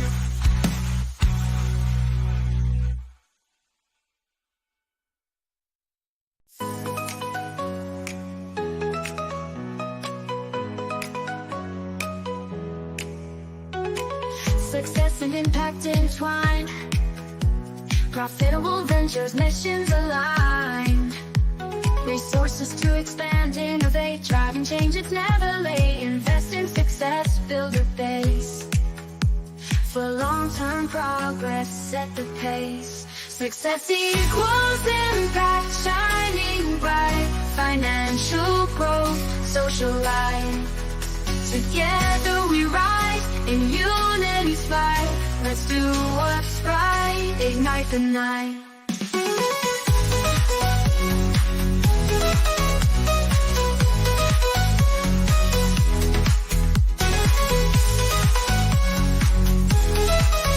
Let's do what's right, ignite the night.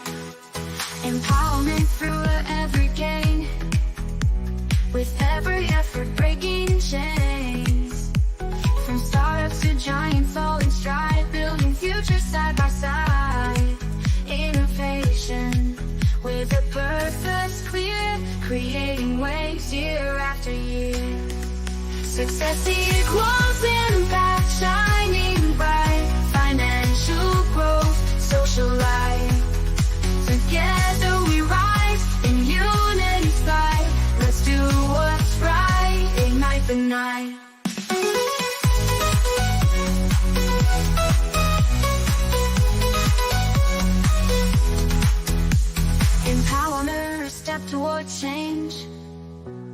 transforming lives in every range.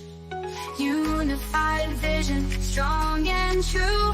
Together, there's nothing we can't do. Success equals impact, shining bright.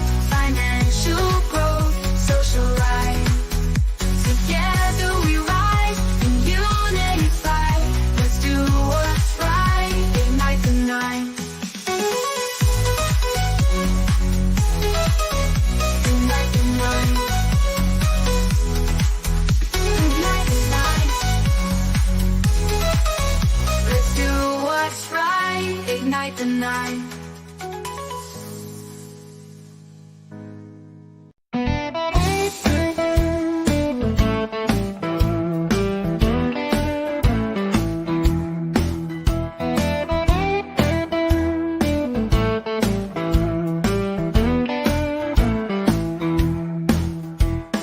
Deep fish dreams, hot dog delight, Italian beef.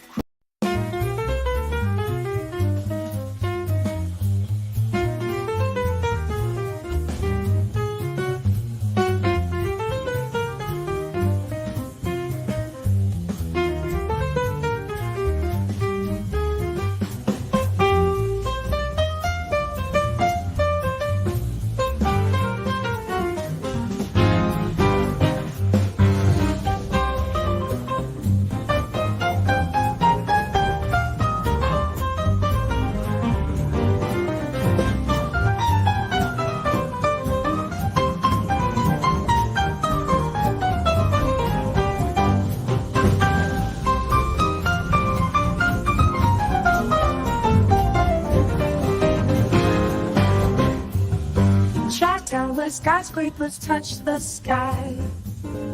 Willis Towers reaching, Hancock standing by. Tribune Tower whispers stories in the air. Boat tours glide by, showing buildings rare. Chicago's got style. Towers in the air. Each building tells a tale we can't help but stare.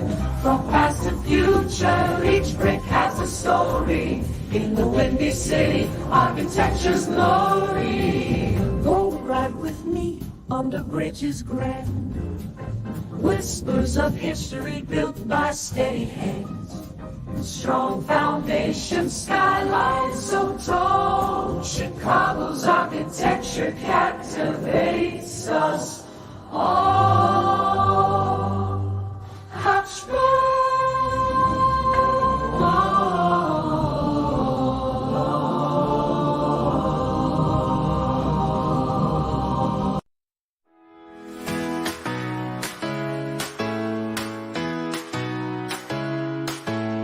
Diverse founders breaking through, crowdfunding platforms, equal view. Barriers gone, opportunities rise, supporting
With every pledge, a brighter way. Together we rise day by day. Each venture shines a beacon bright. Inclusion's power guiding light. With every pledge, a brighter way. Together we rise day by day. Celebrate diversity, innovation's key. Supporting founders, let's be free. Join the movement, break the mold. In every story, courage unfolds.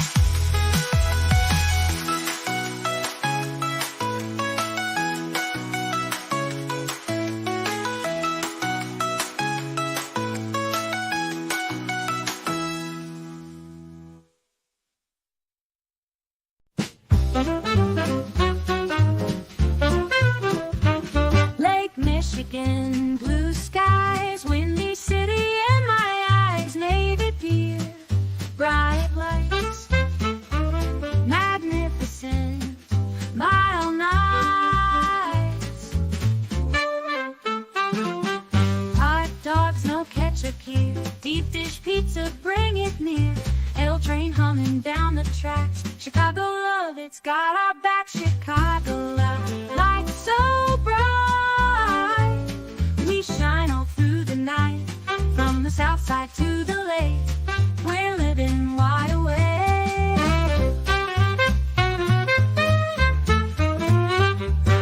Bravely feel we sing along, Cubs and Sox, we're all so strong. Blues and jazz fill up the streets, dancing to that rhythmic beat. From the Loop to Humboldt Park, Chicago's got that spark. Buckingham, Fontainebleau, in this town our hearts flow. Chicago lights, lights so bright, we shine all through the night. From the south side to the lake, we're living wide awake.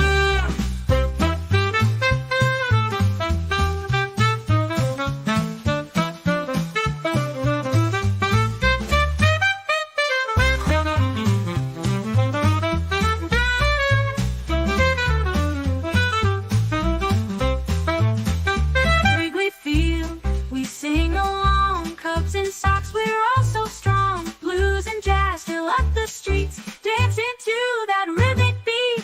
From the Loop to Humboldt Park, Chicago's got that spark. Buckingham, Fontainebleau, in this town our hearts flow. Chicago lights so bright, we shine all through the night. From the south side to the lake, we're living wide awake.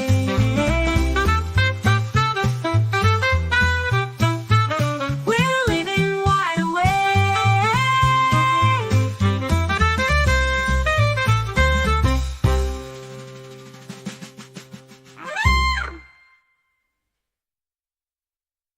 World changing, social rise, innovative ventures, brightening skies, environmental, social, economic strife, crowdfunding support, keeping dreams alive, invest in futures, progress real, back transformative effort feel, global movement, realize, better future, together shine, join the cause, let's unite, in every effort we ignite.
Chicago's innovation genius everywhere.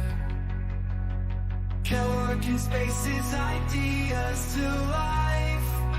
Cities taxing creativity rife. After inventions, world to explore. In Chicago, innovation opens every door. Brains and passion lead the way. See the far less future today. Entrepreneurs rising, dreams in flight. Chicago's innovation, no end in sight. Challenges that won't surpass. See our sort of future last fast.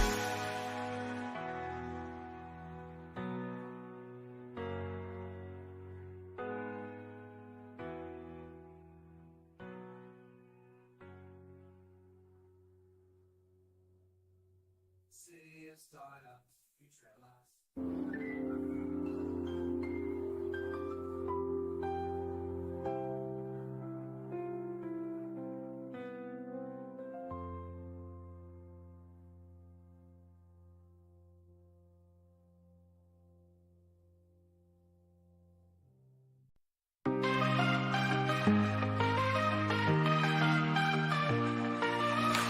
Do you ever pause deep inside?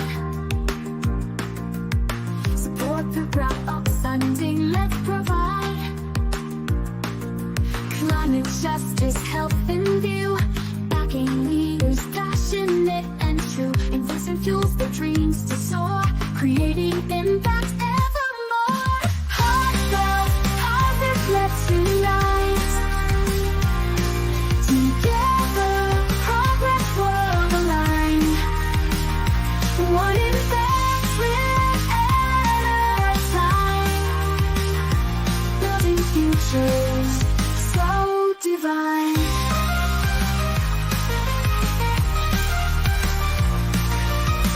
Voices rising, hearts in sync. Each contribution makes us think. From local roots to global stage. Every step we turn the page. Empower change with every start. Investing hope from the heart. Heartfelt, positive, let's unite. Together, progress world aligned. One investment at a time. Building futures so divine.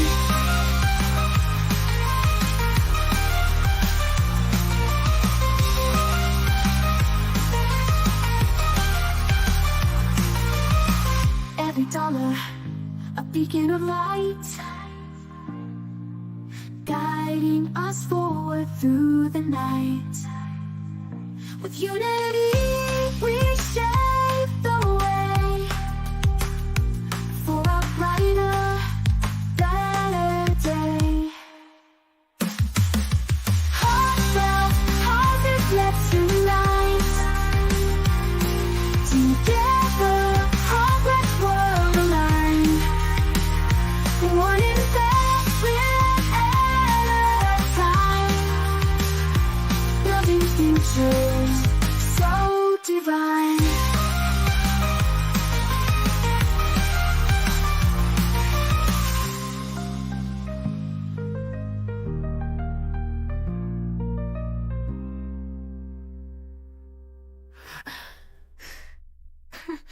Every dollar. Trying to break league bears at Soldier Field. Black Hawks on ice, Bulls on hardwood steel. White Sox hitting homers, crowd goes wild. In Chicago, sports are more than just a pastime. We cheer for our team's passion so bright. City of champions, party all night. Baseball to hockey, everything between. In Chicago, sports are the ultimate dream.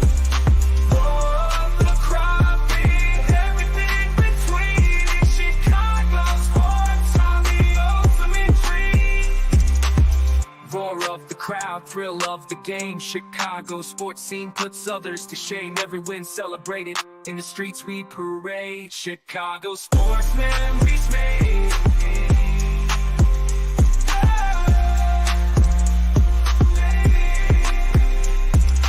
Baseball to hockey, everything between. In Chicago, sports are the ultimate dream.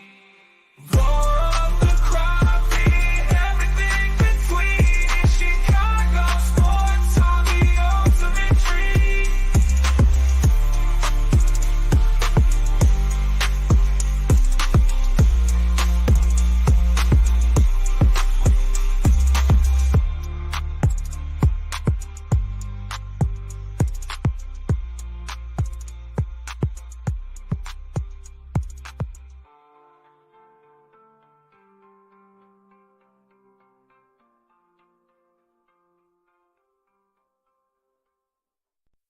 Small investments ripple wide, crowding power, change the tide. Community thrive, tech advance, supporting ventures chance by chance. Each contribution adds to flow. Positive impact, watch it grow. Small steps, world redefined. Together, better paths aligned. Join the movement, feel the might. In every act we ignite. On the stars, with great things rise. Innovation bright under the skies. Empower dreams one by one. Building futures under the sun. With every pledge, hope takes flight. Turning visions into life. Small steps, world redefined. Together, better paths aligned. Join the movement, feel the might. In every act we ignite. From humble stars, great things rise. Innovation bright under the skies. Empower dreams one by one. Building futures under the sun. With every touch, hope takes flight. Turning visions into life. Small steps, world redefined. Together, better paths aligned. Join the movement, feel the might. In every act we ignite. Each small beat, a world we shape. In unity we all escape. Boundless potential in our hands. Creating change across the land. Across the land. Small steps, world redefined. Together, better paths aligned. Join the movement, feel the might. In every act we ignite. Small steps, world redefined. Together, better paths aligned. Join the movement, feel the might. In every act we ignite.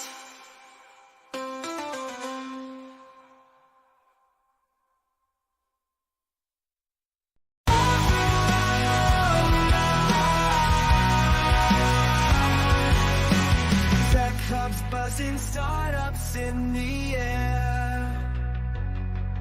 Chicago's innovation genius everywhere.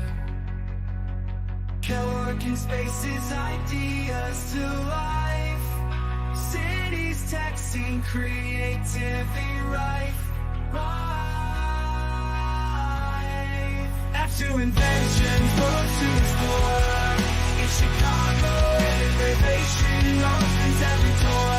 Brains and passion lead the way. Easy to progress, future today. Entrepreneurs, finding dreams in flight. Chicago's innovation, no end in sight. Challenges that goals surpass. See our sort of future last fast.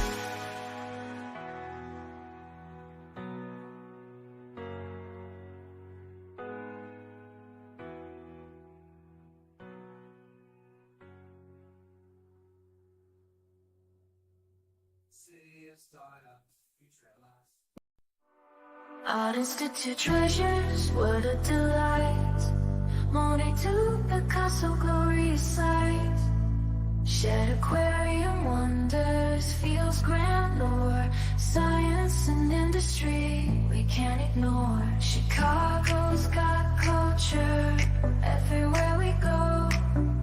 Museums to theaters, putting on a show. History and art, wonders to see. Chicago's cultural gems, the place to be. Step into the past at History Muse. Chicago's cultural gems, the place to be. Step into the past at History Museum.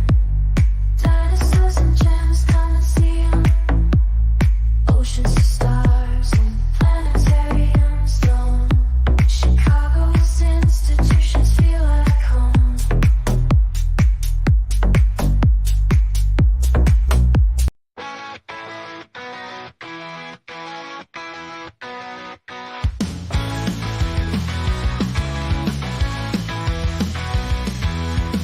Doing good, doing well, they align. Impact investing, it's our time to shine. Crowdfund dreams meaningful and bold. Supporting causes well thoughtful. Profit and purpose hand in hand. Join the movement, make a stand. Invest and change to returns rise. Together, let's reach the skies.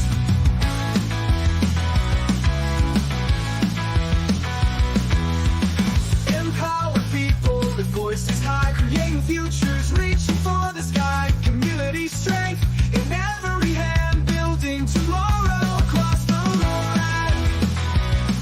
Whoa. Profit and purpose hand in hand. Join the movement, make a stand. Invest and change to returns rise. Together, let's reach the skies. Every dollar, a vote for hope, uniting hearts, helping the world cope. Innovation flows with every choice. In our unity, we find our voice. Profit and purpose hand in hand. Join the movement, make a stand. Invest and change to returns rise. Together, let's reach the skies.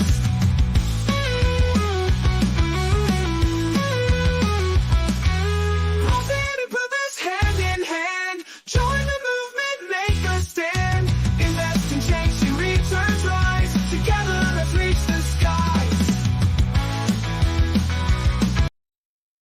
Welcome to SuperCrowd Chicago, live in person at Columbia College Chicago and streaming live internationally on the E360 TV network and across social media.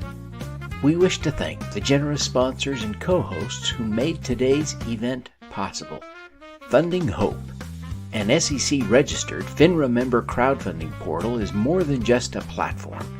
Led by Dorian Dickinson, Funding Hope is a beacon of hope, focused on connecting diverse founders, community builders, and social entrepreneurs to impact investors, creating a ripple effect of positive change. Dakin Capital, led by Carl Dakin, helps consumer brands access capital from the crowd efficiently. You haven't visited Chicago until you've done a tour with Dilla Thomas on Chicago Mahogany Tours. Crowdfund Holdings Innovators, led by CFPA President Brian Christie, provides crowdfunding expertise. Purpose Rounds leverages mission to build community. The National Coalition for Community Capital, NC3, leads community building nationally. CrowdMax's Bill Houston is a nationally recognized expert. Our supporting co-hosts include The Flow Firm, Rotary International, Ridgecrest Herbals, Move the Needle with Rob Kaplan, and Superpowers for Good. Our co-hosts include the Crowdfunding Professional Association, AI 2030, the EdTech Institute of Chicago, Proactive Realty Group, Crowdfund Better, Raises.com, Raise Green, King's Crowd, Community Vision Solutions, the Reg A Conference, the American Independent Business Alliance, and the Brainchild Company. We're proud to present this extraordinary program featuring crowdfunding experts from across the country, side by side with Chicago's most prominent community builders. Prepare to learn how to raise capital from the crowd and how to invest like a pro. Art Institute treasures, what a delight. Monet to Picasso, glorious sight. Shed aquarium wonders, feels grand lore. Science and industry, we can't ignore. Chicago's got culture, everywhere we go. Museums to theaters, putting on a show. History and art, wonders to see. Chicago's cultural gems, the place to be. Step into the past, that history muse. Chicago's cultural gems, the place to be. Step into the past, that history museum. Dinosaurs and gems, come and see 'em. Oceans to stars and planetariums dome. Chicago's institutions feel like home.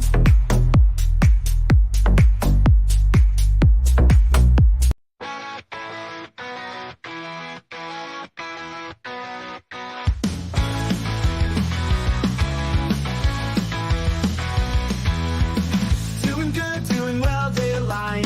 Impact investing, it's our time to shine. Crowdfund dreams meaningful and bold, supporting causes well thought through. Profit and purpose hand in hand.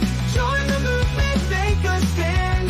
Invest and change to returns rise. Together, let's reach the skies.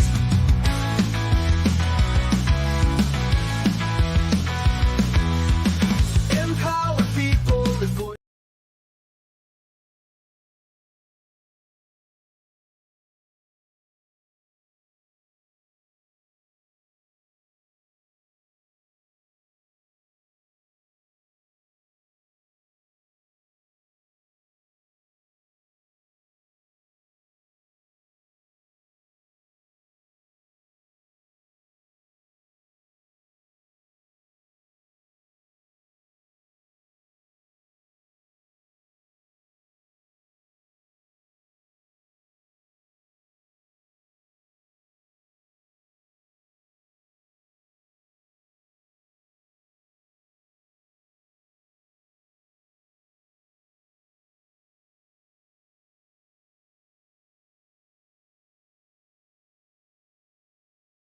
And streaming live internationally on the E360 TV network and across social media. We wish to thank the generous sponsors and co-hosts who made today's event possible. Funding Hope, an SEC-registered FINRA member crowdfunding investing platform led by Dorian Dickinson.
for being here. We are so excited, having so much fun with SuperCrowd Chicago, and I appreciate very much your being here for our afternoon session. We're going to get started with one of my favorite people. Carl is an extraordinary human being, but he is a crowdfunding savant in many ways. Carl has figured out some nuanced approaches to crowdfunding that are really proving to be successful. And so I'm excited that he could make the trip all the way here to share some of his insights with us. Carl is the owner of Dakin Capital. He's a professional entrepreneur and capital coach. He teaches at the University of Denver, at the University of Colorado. With 45 years of experience, he shares his expertise through his instant funding newsletter, and Carl holds a JD and BBA from Washburn University. With that, Carl, I'll turn the time over to you.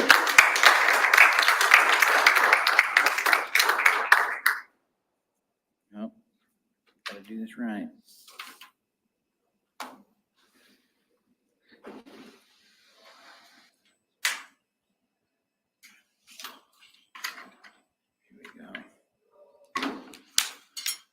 Okay, Carl, have at it.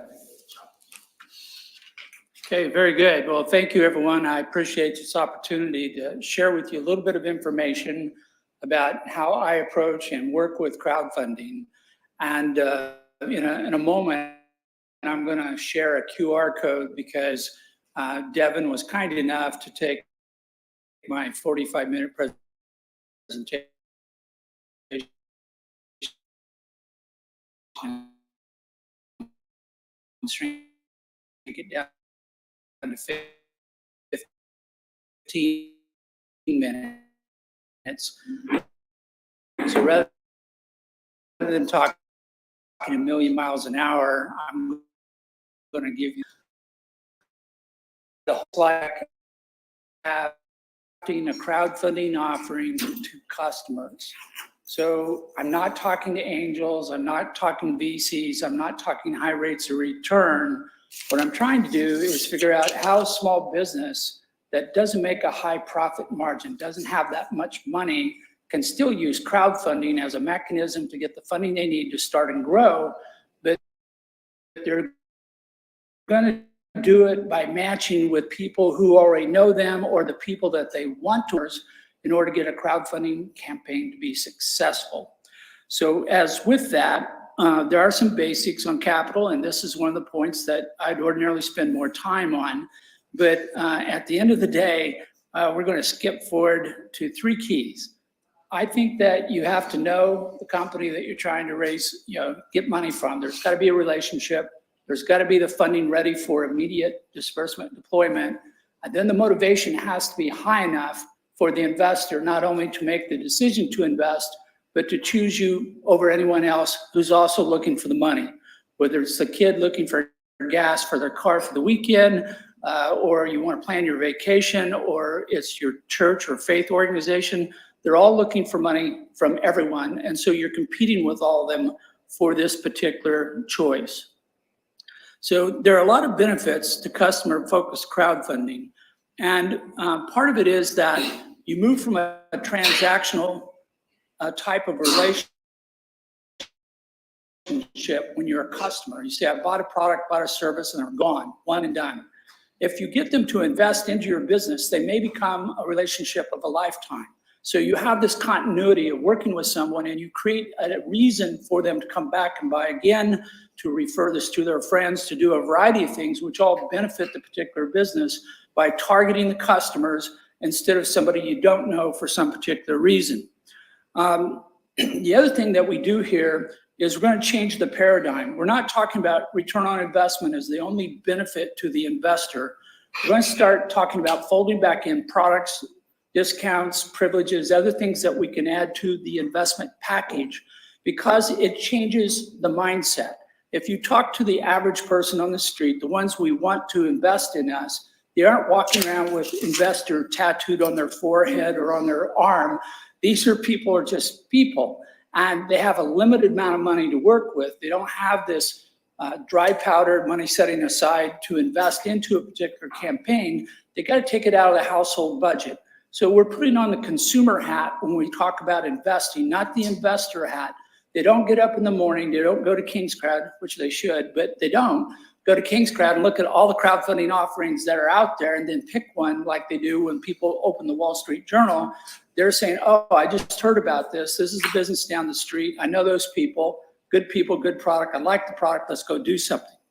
So with that, what I've often found is that when you start doing a rewards campaign kind of blended with an equity campaign, you create this hybrid.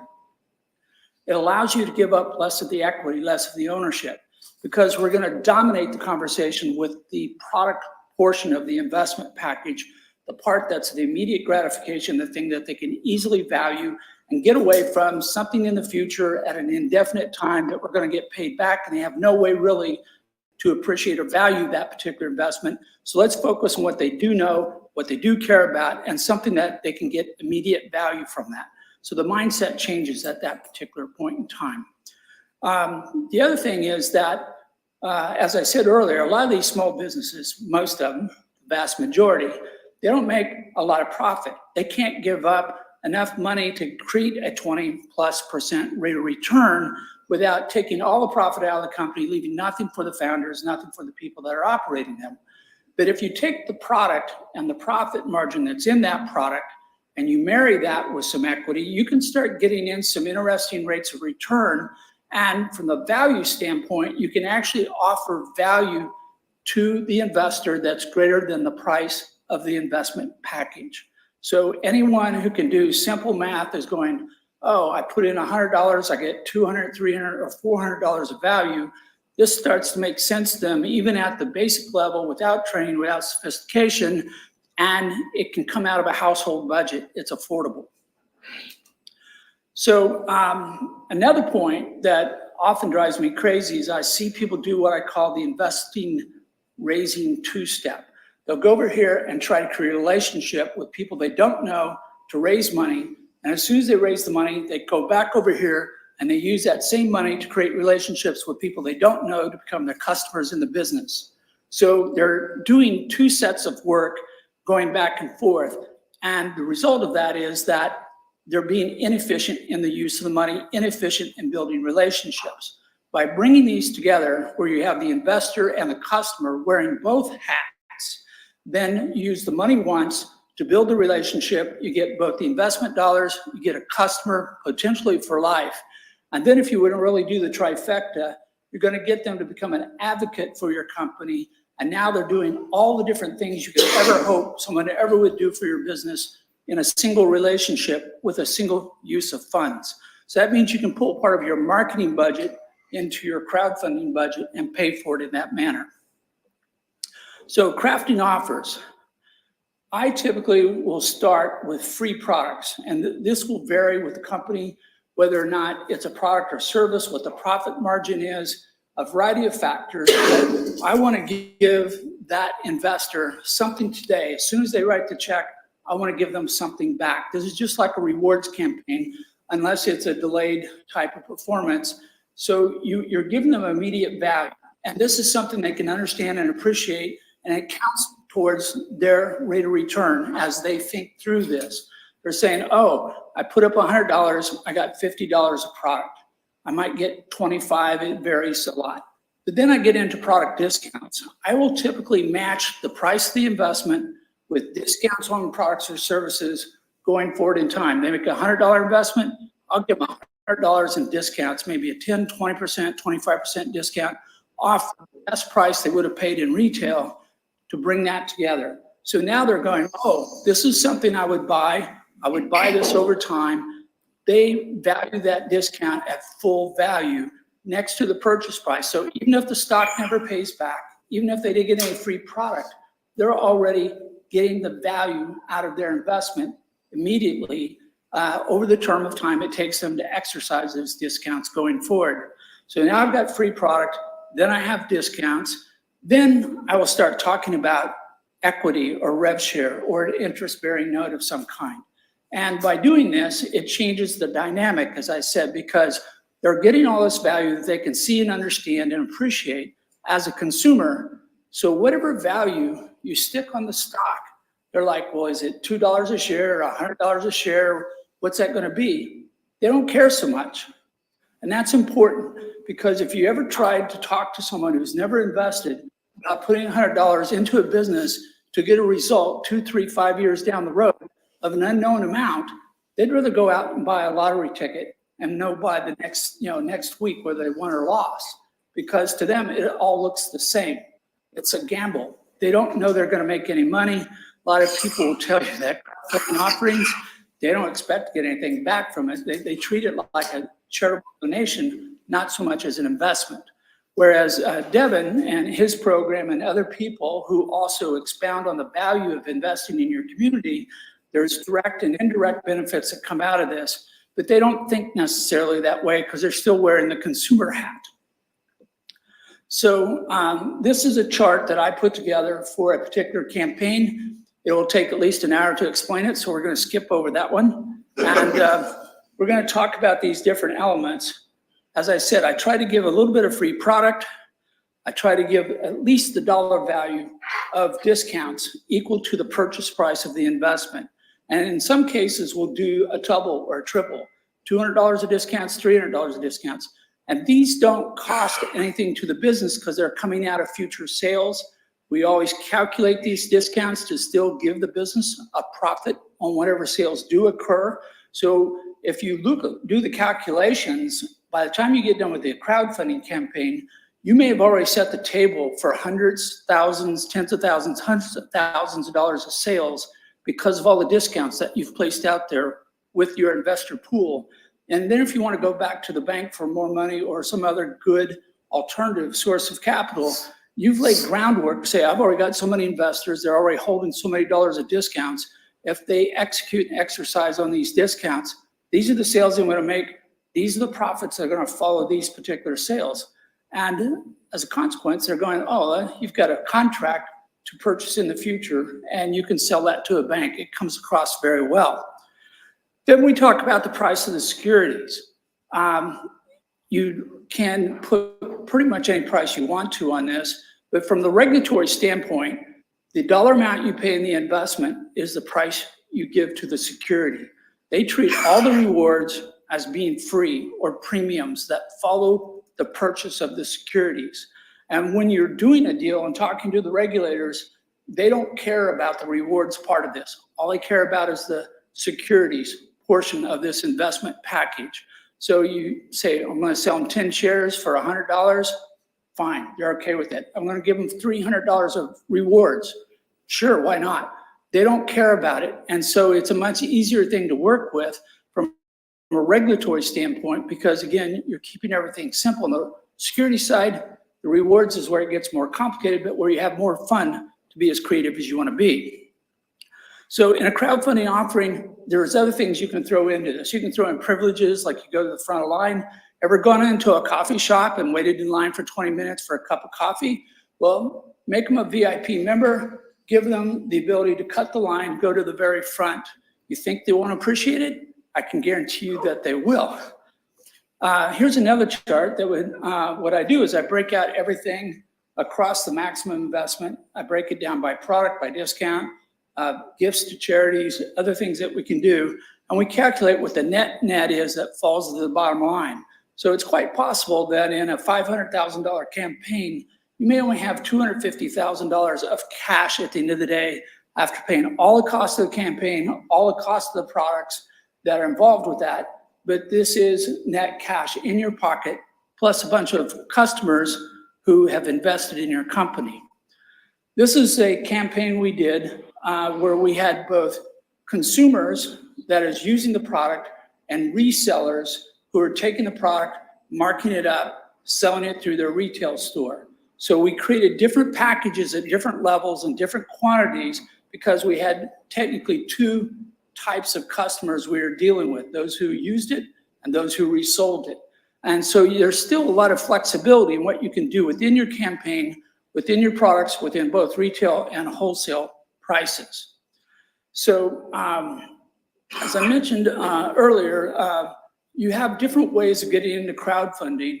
And one of the things people often tell me is I don't even have enough money to do the campaign. My response is, do a small dollar amount, do a bridge loan, pay for the cost of the campaign, use the campaign to raise a larger amount of money. So I am going to skip through more charts because they're all in the workbook and you all got the QR code. So you're all going to be able to go home and do nothing over the weekend except read that workbook. And I will point out that I do a number of things to share what I know about crowdfunding, different techniques, methods, and so forth. One of those is I do a weekly show on LinkedIn. I do a daily and weekly newsletter called Instant Funding. I actually am working with an AI avatar, which has been trained up to answer questions that you can go to my website and ask it questions if you have no one else to talk to. It's a kind of an interesting conversation. And you can reach me personally. So this is who I am, where I am. If you want to reach out to me and talk to me about anything we've talked about today. But yeah, go back to the QR code, and if you didn't have time to get a quick snap of that during today's program, then write down this email, this web address, and talk to me, and I'll make sure that you get a copy of everything. It's on box.com. You can download it. And as I said, we have 2 live campaigns in there. One was for a CBD topical pain relief product. The other was for a quick food bar, high protein food bar. So you can use crowdfunding almost anywhere, but by allowing you to combine your products and services with the equity, you have a broader range of businesses who can take advantage of it, and you have addressed most of the potential people you really want to raise money from. That's my 15 minutes.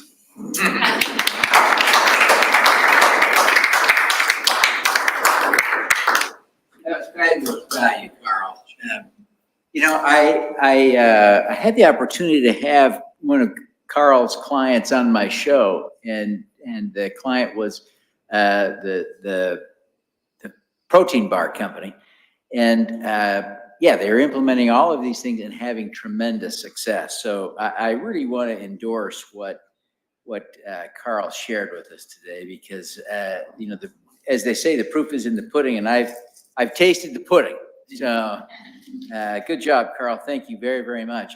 We're now very fortunate to have a local expert who, she's a big deal, and we are very fortunate that she has made time for us today. But Florence Hardy is a graduate of John Marshall Law School. She's a seasoned business consultant, serial entrepreneur with 15 years of experience.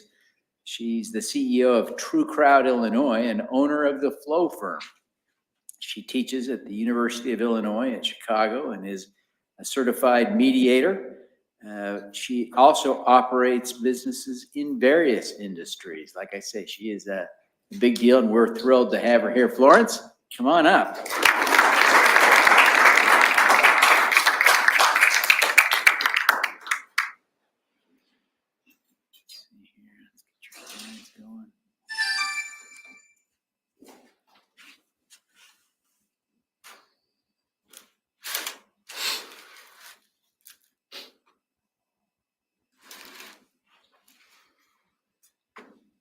I wish I were half as smart as the people who are on the program, but I'm glad they're here to walk us through the greatness. Oh, no. I know you like looking at that picture. I do, but let's get her slides up.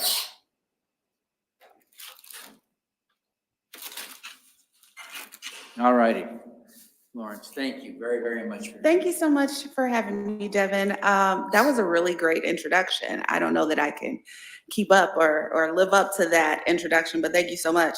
My name is Florence Hardy, as was said. I own a strategic planning firm called the Flow Firm.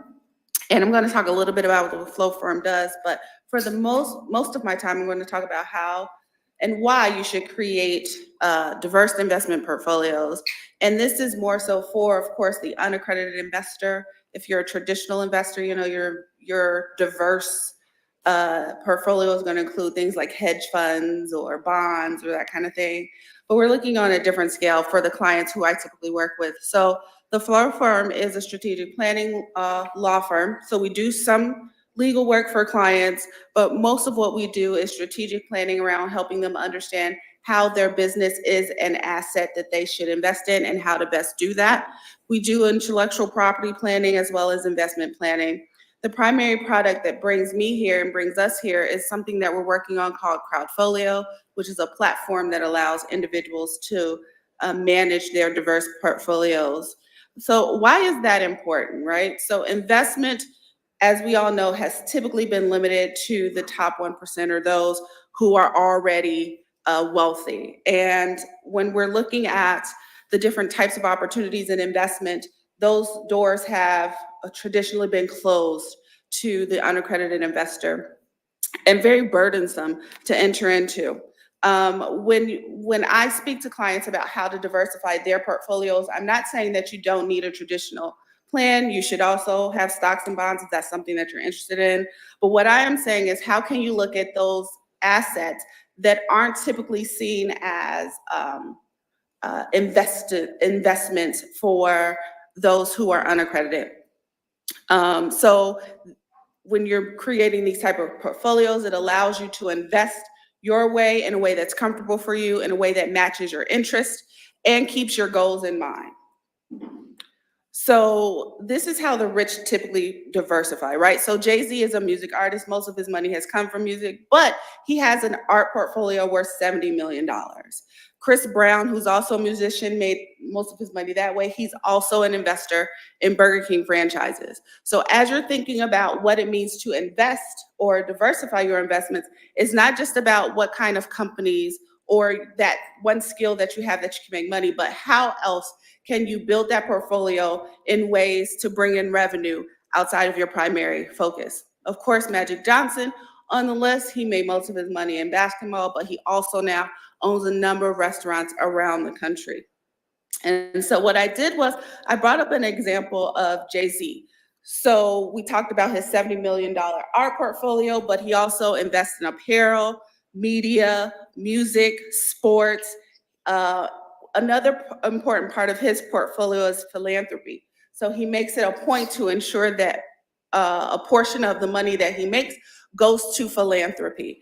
As you're looking to diversify your portfolio, don't just think about things that'll make you money, but how you also want to share in the wealth that you're building. So I am focused on helping clients see that you don't have to do just one thing in order to build that revenue and to build the wealth that you're looking for. There are a number of ways that you can enter into the field.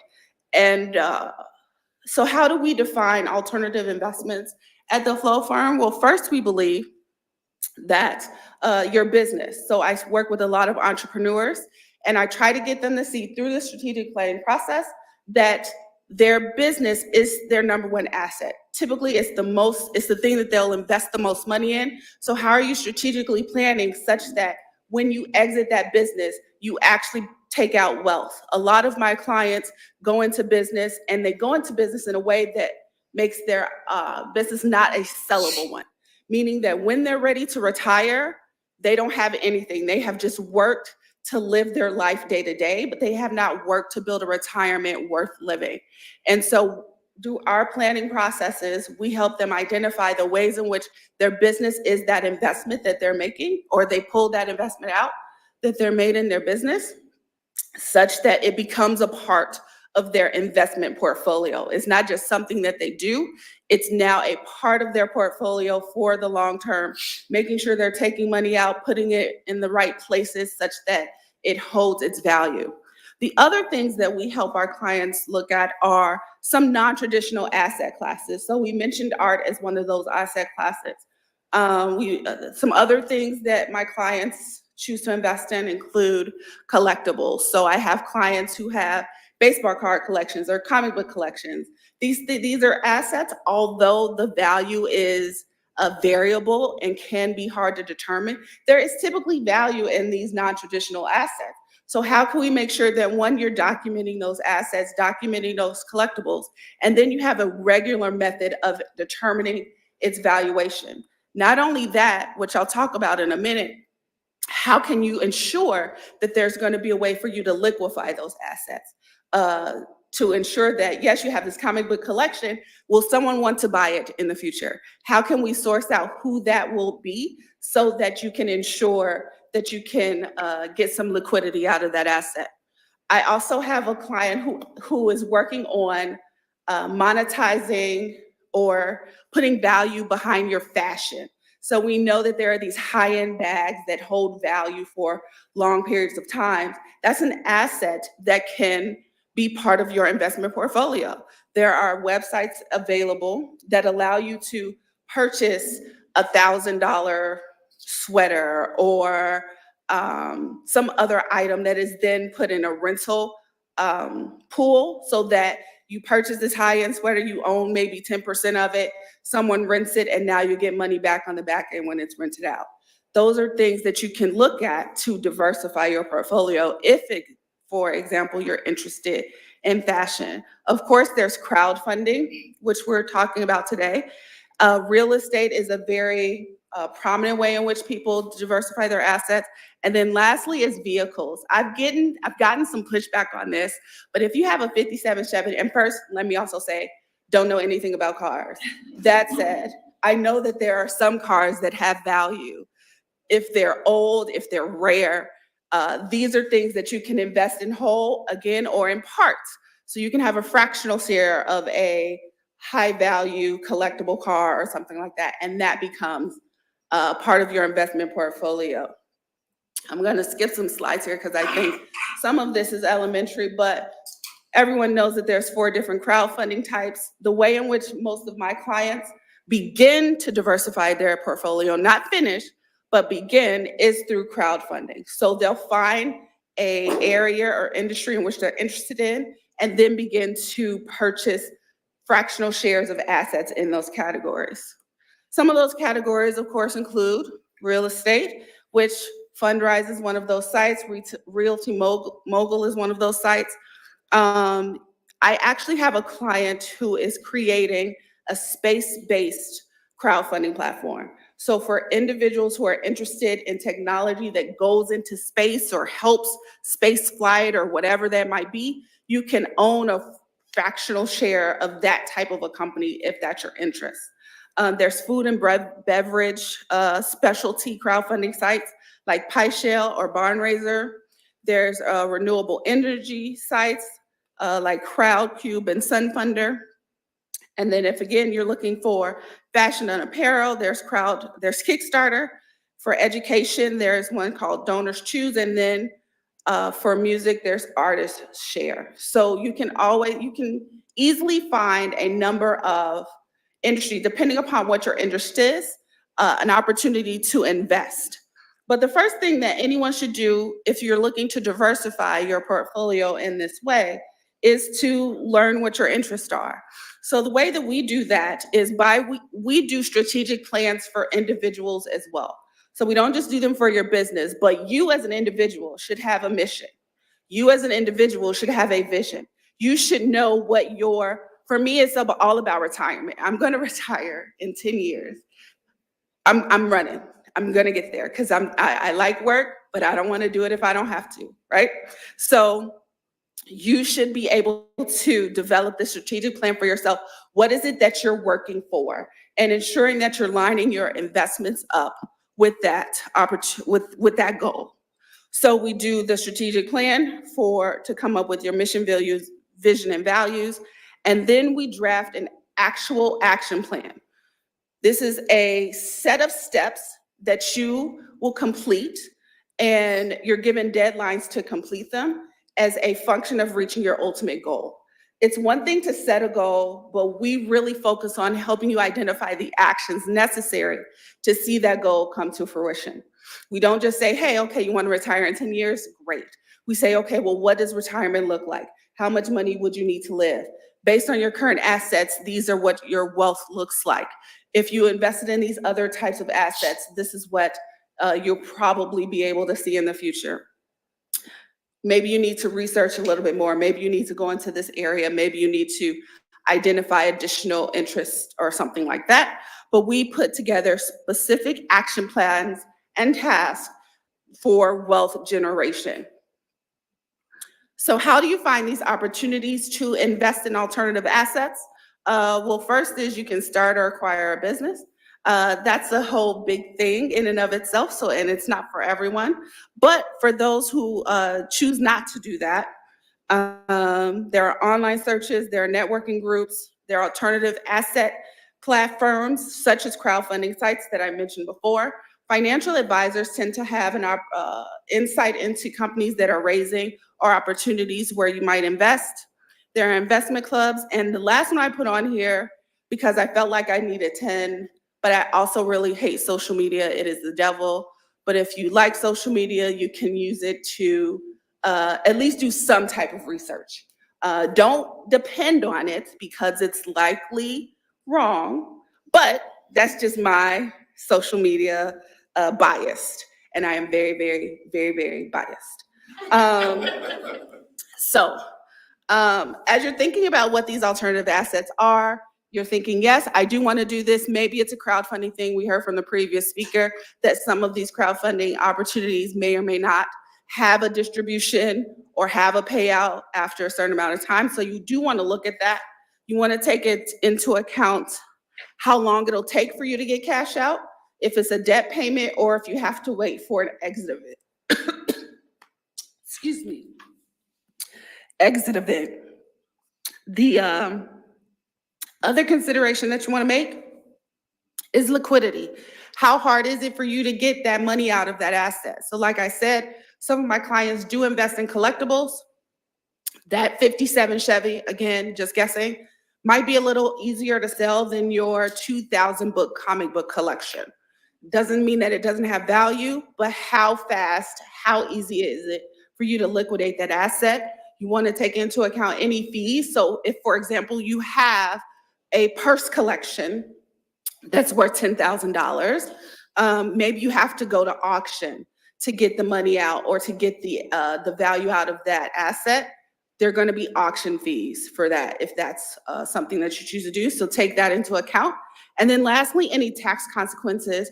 I'm not a CPA. My mom's a CPA, so she answers all my tax questions. But I imagine there would be some tax consequences depending upon how you take the liquidity out of that asset. So just be mindful of those. Some other considerations that you want to make are insurance. If you have these high value assets, you also want to make sure that you take the time to insure them. You don't want them lost, especially if it's a hard value, a hard asset. If there's a fire or something like that, and now all that you've worked for is gone. Make sure that you do regular valuations of your property if you can. And I'm going to speed up because I'm running out of time. But you also want to think about estate planning. The actual reason that I got into this business or this focus was I handle all the finances in my business or in my household. My husband knows nothing. If something happens to me, he doesn't know where the bank accounts are. He doesn't know what I've invested in. He doesn't know what has value. You've always heard about people go to these estate sales and buy this purse that's worth, they buy it for $1 and it's worth $10,000. It's because that person didn't have that recorded anyway. And so as you're thinking about these alternative assets, it's a great way to get your estate planning in order. The last thing that I mentioned is this is what crowdfunding looks like.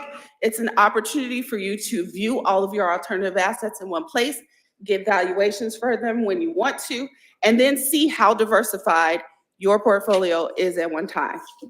If you have any questions, one of my businesses is I own a co-working space in the south suburbs of Chicago, but I also, again, do strategic and investment planning. I have eBooks online, and that is, these are some of our additional resources.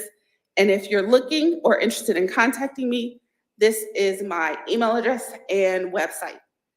I think that's all. The computer went out, so I'm guessing. Yes, the time has passed. Okay. But thank you very much. Thank you all.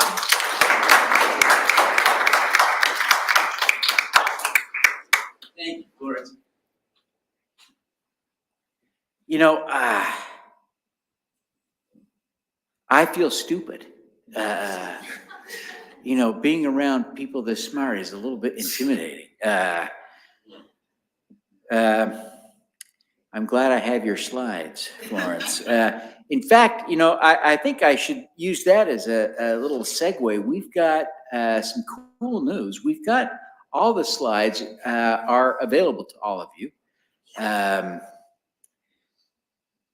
I'll give you the link later. So don't forget. to bug me for that, because I will share that. I will share that. But now we are fortunate to hear from our next speaker, who is Stephen Donaco. And, I'm so glad Stephen made the time to come today. Again, this is the third part of our portal trifecta that's here. Stephen represents Raise Green. And Stephen is a strategic innovator with a diverse background in finance, technology, media, clinical counseling, and is currently a climate finance and risk management consultant at Raise Green. He's held leadership roles at BMO Harris Bank and JP Morgan Chase, and co-founded the Hedge Fund Center, promoting transparency in alternative investments. We're thrilled to have Stephen here with us today. Stephen, welcome to the show.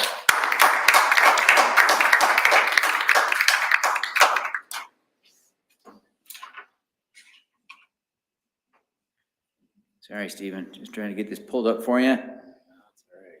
Appreciate your patience, everyone. I think we're good to go here. All right. Great, thank you, Devin. Devin's level of organization and keeping all these plates spinning makes me feel stupid. So there you go. Just deep appreciation for this event and everything that you do to help promote our industry. I'm with Raise Green. We are a crowdfunding portal, SEC registered crowdfunding portal that is exclusively focused on raising capital or facilitating capital raises for companies and organizations working on climate solutions. I believe our first offer went up around 2020, and we recently hit our 40 deal milestone just this past spring. And we're open to being creative with the way that we help facilitate raises. So Raise Green has raised or facilitated raises of debt and equity on our platform. We've also done things like preferred equity and other types of structures. So we work with issuers to find the offering type or the security type that's best for them in their situation. So my presentation is called Streamlining Your Raise. And I appreciate everyone who's been with other portals who went ahead of me because you laid really good groundwork for where I'm going to pick up, because where I'm starting this presentation is from the standpoint of you have started your business, you've done all the legwork to determine your market, you've done your research, you've got a prototype of your product, or perhaps you've already been selling it and you're making revenue, and you're ready to actually do a crowdfund. So this is where I'm picking up my presentation. Okay, so basic elements of a crowdfund campaign. And I don't really have a lot of slides here because I'm mainly going to focus on this one because it really is all about the crowd, is the perspective I'm taking here. So the crowd, as I define it, is your community, your supporters, your advocates, your stakeholders, your friends, your family, your best buddies, your cheerleaders, et cetera, and so forth. Okay. So very community-based. And what we've learned in some ways the hard way at Raise Green, and I've not been with Raise Green for its entire life. I've been with Raise Green about 1.5 years. So my experience in the grand scheme of things is relatively recent. However, I've learned a lot as Raise Green has in these past couple of years. And what we found when I say the basic element of crowdfunding campaign is first and foremost the crowd. It's really about knowing who is interested. Who is that community? Who are your supporters, your advocates? Who are the people that you're comfortable going to and promoting your business and asking for investment? Now, I will tell you, as an entrepreneur, I have been moderately successful at raising money for my businesses. I have failed more often than I've succeeded. So I know none of this is easy, and I don't want to suggest that what I'm presenting here is a slam dunk for anybody. This is hard stuff, and it's possible. And if you get everything lined up right, you can make it a lot easier on yourself, and so thus streamlining your raise. So what we have found increasingly on our platform, and we're a climate-focused platform, so it's not consumer products. We have a lot of visionary entrepreneurs coming up with interesting and unique and innovative ways to help mitigate the climate crisis. Okay, so what we start with when we talk to an issuer, a prospective issuer, is what kind of interest do you already have in your venture, right? So it's technically known as an indication of interest, or it's also called testing the waters. So expressing an interest or an indication of interest is like making a reservation in a restaurant. This is the way you can consider it. So you're making a reservation, you're not committing to invest, but you are somewhat putting a stake in the ground and expressing to a prospective issuer that, hey, I really like what you're doing. If you go live with the campaign, I'm willing to invest anywhere between X and Y dollars, okay?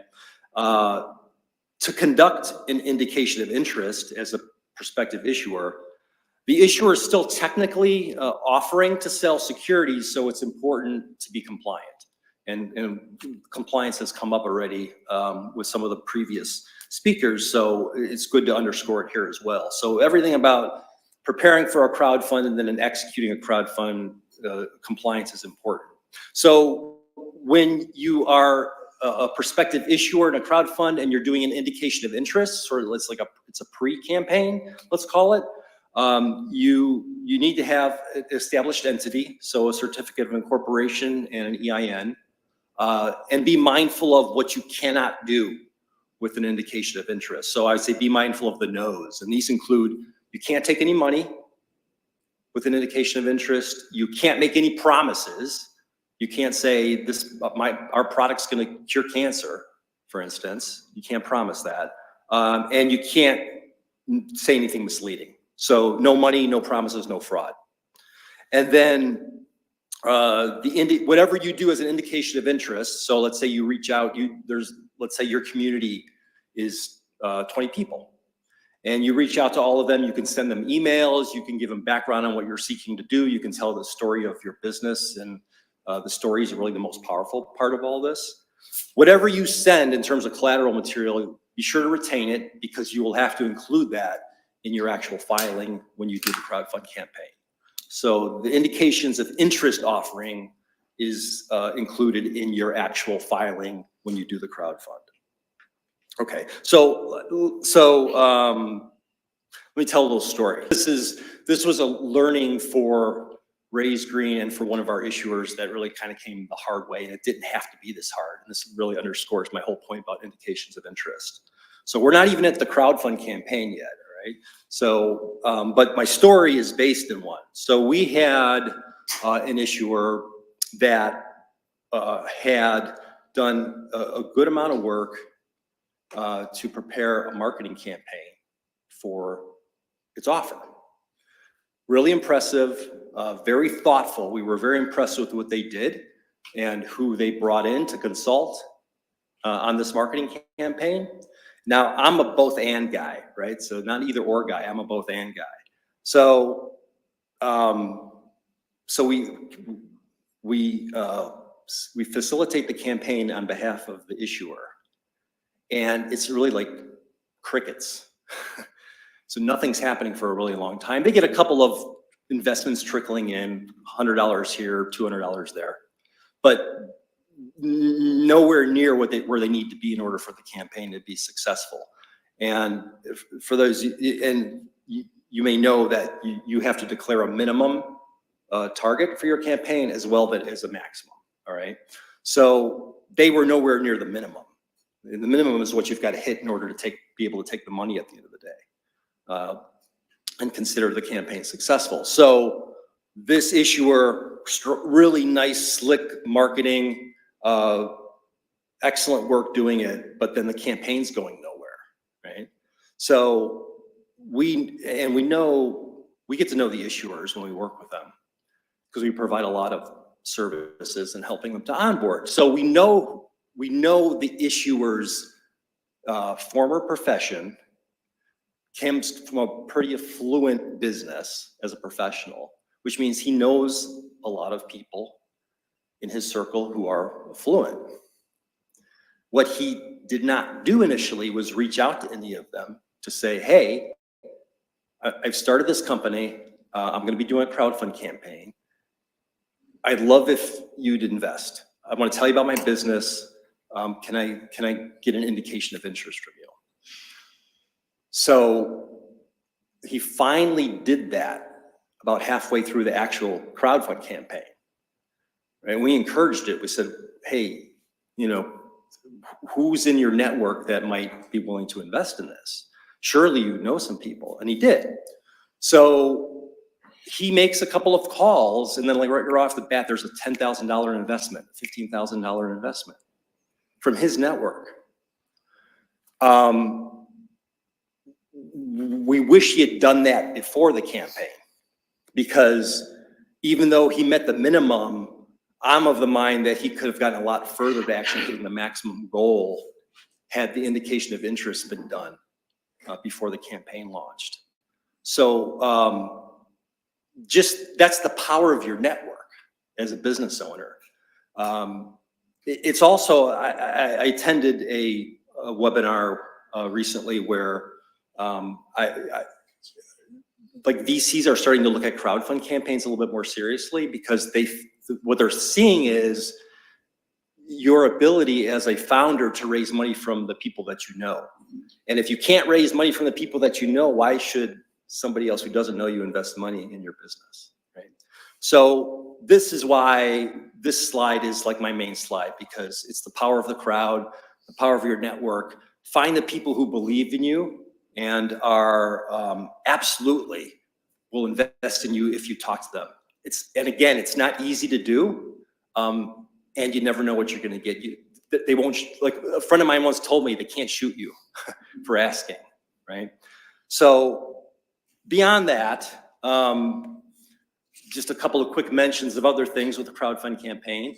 The Form C is the disclosure document when you actually go live with your campaign. It's the thing that you file with the SEC. It's all about detailing the risks of the business. So you've already done your business plan as a founder, you've done your market research, you've created your product or a prototype, what have you. When you do your Form C, it's all about disclosure and telling prospective investors what could go wrong. So don't try to spin it when you're doing your disclosure document. You'll save yourself a lot of time because it's all about risks, and disclosure. Okay, so don't waste your time with the Form C trying to spin your story, because you're going to be doing that through your marketing campaign and your indications of interest.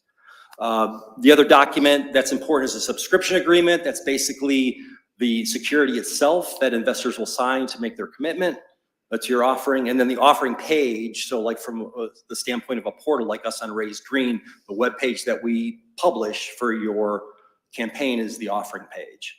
Okay, so those are the base documents. And then the last thing, just from a regulatory standpoint, is you file.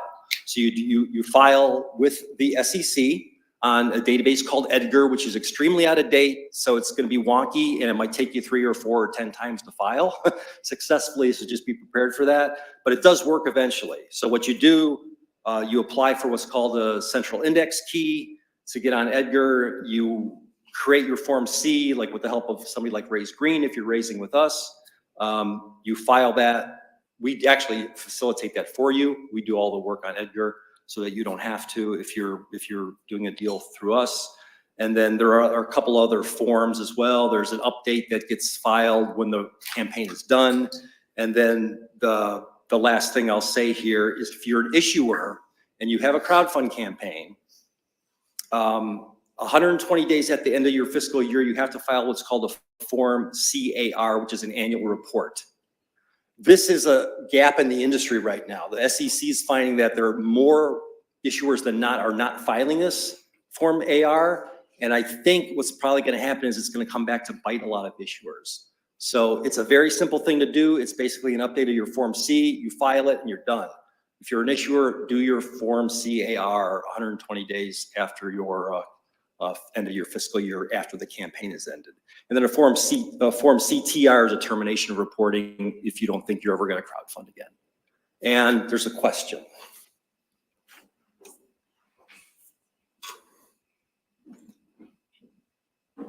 Thanks for taking a question during the talk. Yeah, I you got just 7 wanted seconds to know ask your question.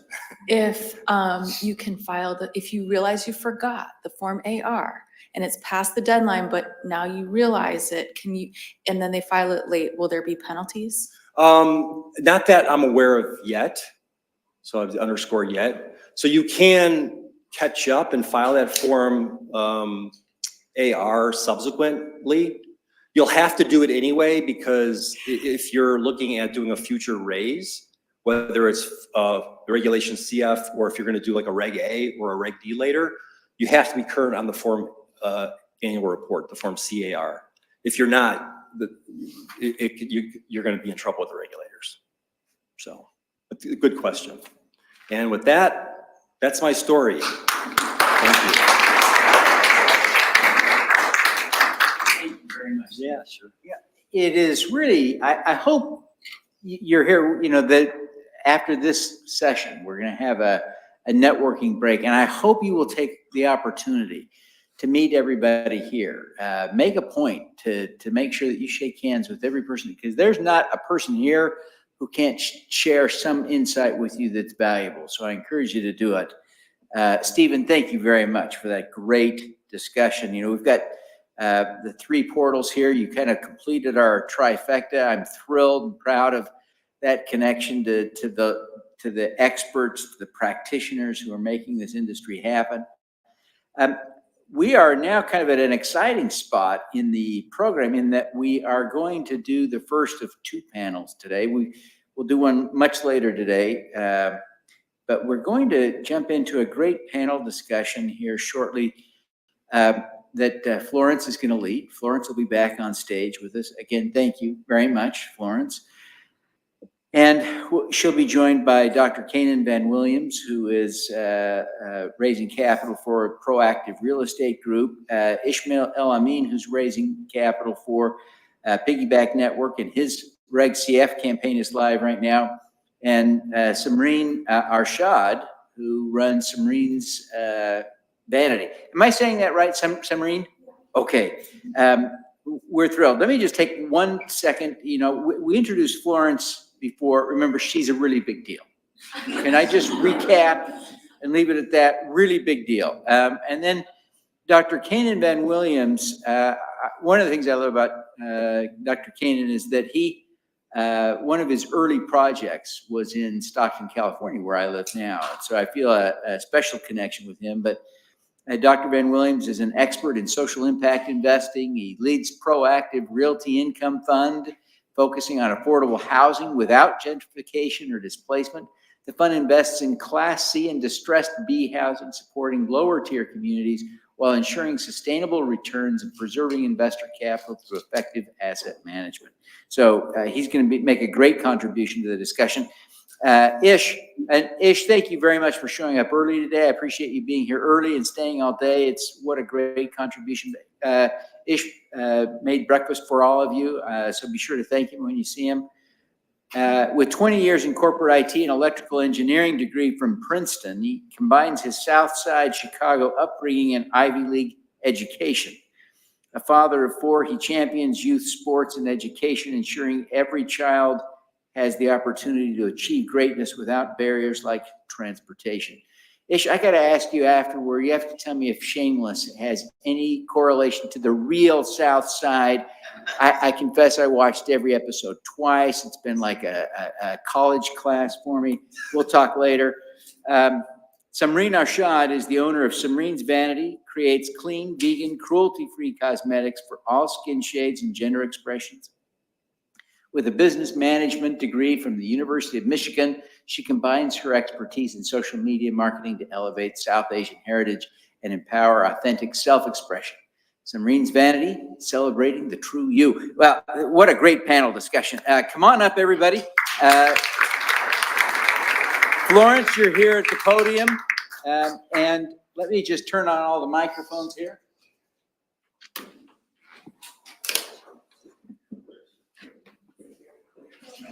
None of the shots at the train stations are bad. When you're at the train stations and it's elevated, that's not on the south side. Okay, manage that.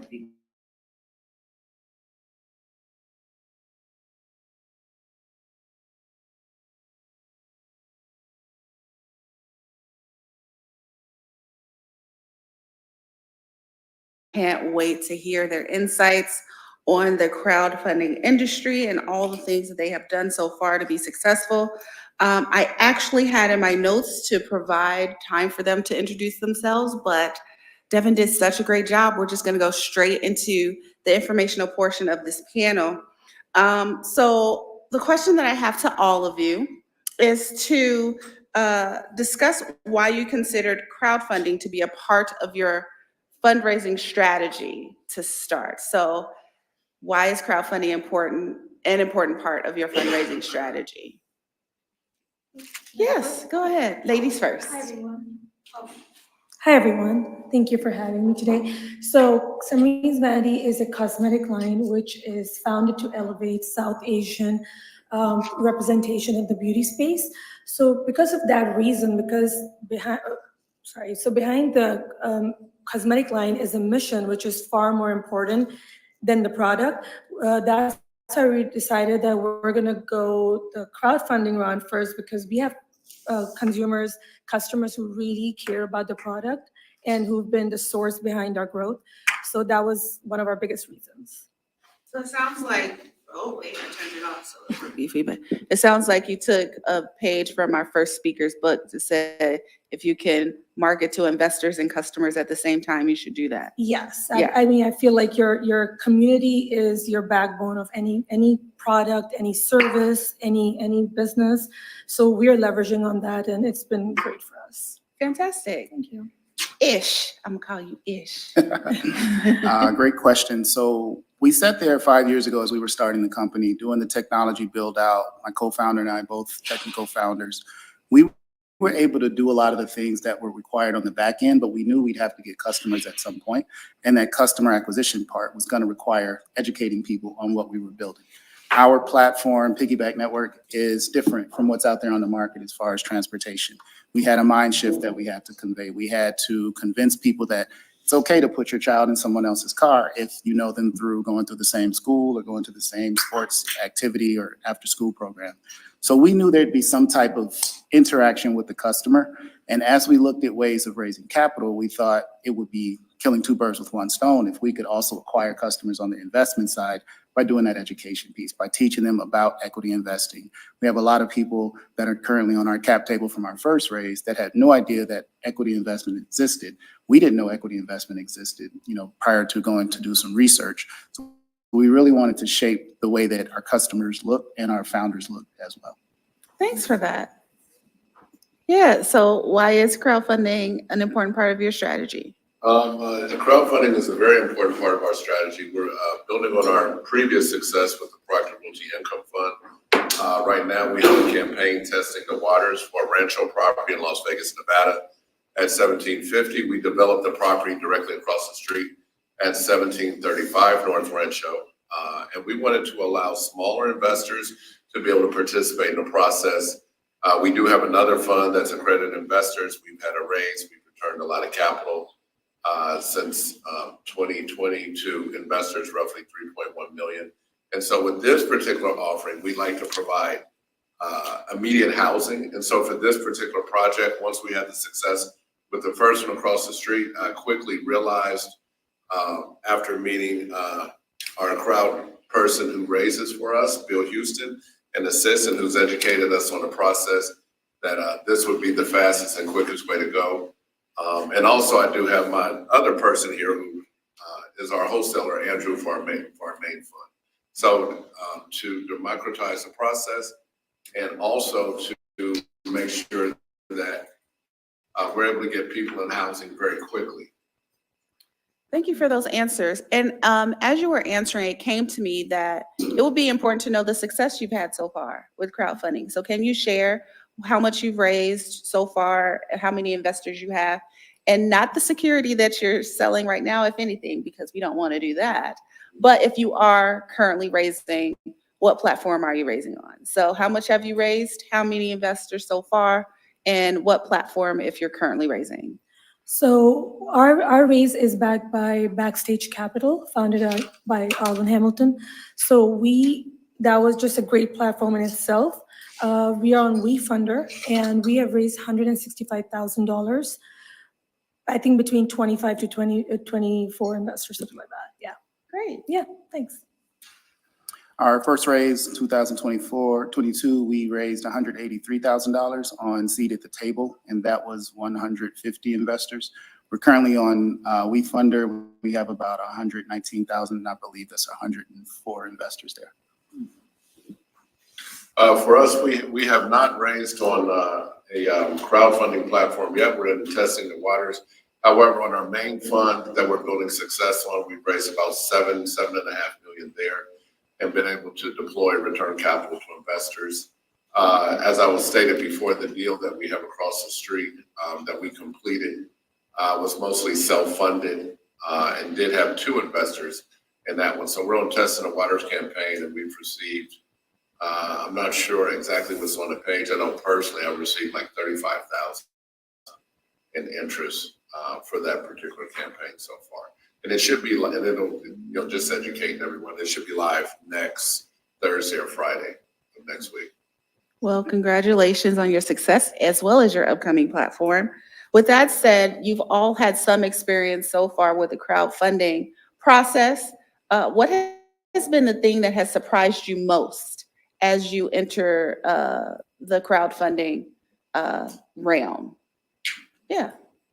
I'd like to start with that. So in-person conversations go much further than emails, texts, kind of reaching out, just bumping into people and they say, oh, I've been meaning to talk to you. And that'll lead to a sizable investment just because they happen to see me in person. So I try to get out to events like this, run into people that, ordinarily would see my social media post or would see my email blast, and just kind of push it to the side. That in-person one-on-one experience really leads to a lot of people that are putting some heavy dollars into the company.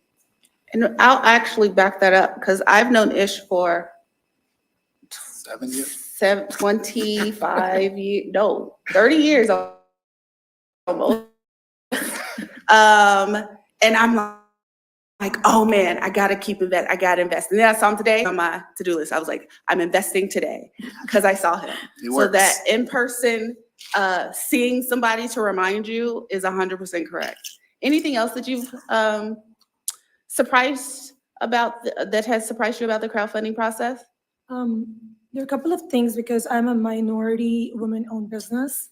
So my experience with crowdfunding is very different from like a fintech founder or like something like the tech or softwares and all those. So I have a product, which is makeup. And when we started off, even though we have proof of concept and everything's incredible, mostly like I think 99% of our investors are female. And when I talked to one of the brokerage firms about raising capital, they say it's so hard to convince people to invest in women-owned businesses. I mean, unless you're like, fintech or something like that, so that is probably my biggest thing. And the other thing is everyone who commits doesn't come through, so don't get attached. Yeah. For myself, what I need to. Oh, okay. So for myself, what I find both surprising and interesting is that people often are surprised that with the crowdfunding, they think that, I'm just like in a suit every day or not doing it. And I'm just like, no, I'm regional manager. Like we have properties here in Chicago, multifamily, and that I'm a regional manager and very hands-on and very close to it because it is affordable housing and low income. And it requires, a more in-depth level. So it surprises me when people are a little taken aback, like, wow, you really get involved with it and, with the impact that we do. That's awesome. Sareem, you mentioned that sort of as you were ending, that those who commit don't always follow through. Yeah. What are some, and this question is for all of you, what are some of the common objections that you hear, and how do you overcome them when you're posing this investment opportunity to someone who may not have heard of you before? You don't hear. That's what happens. You just don't hear from them.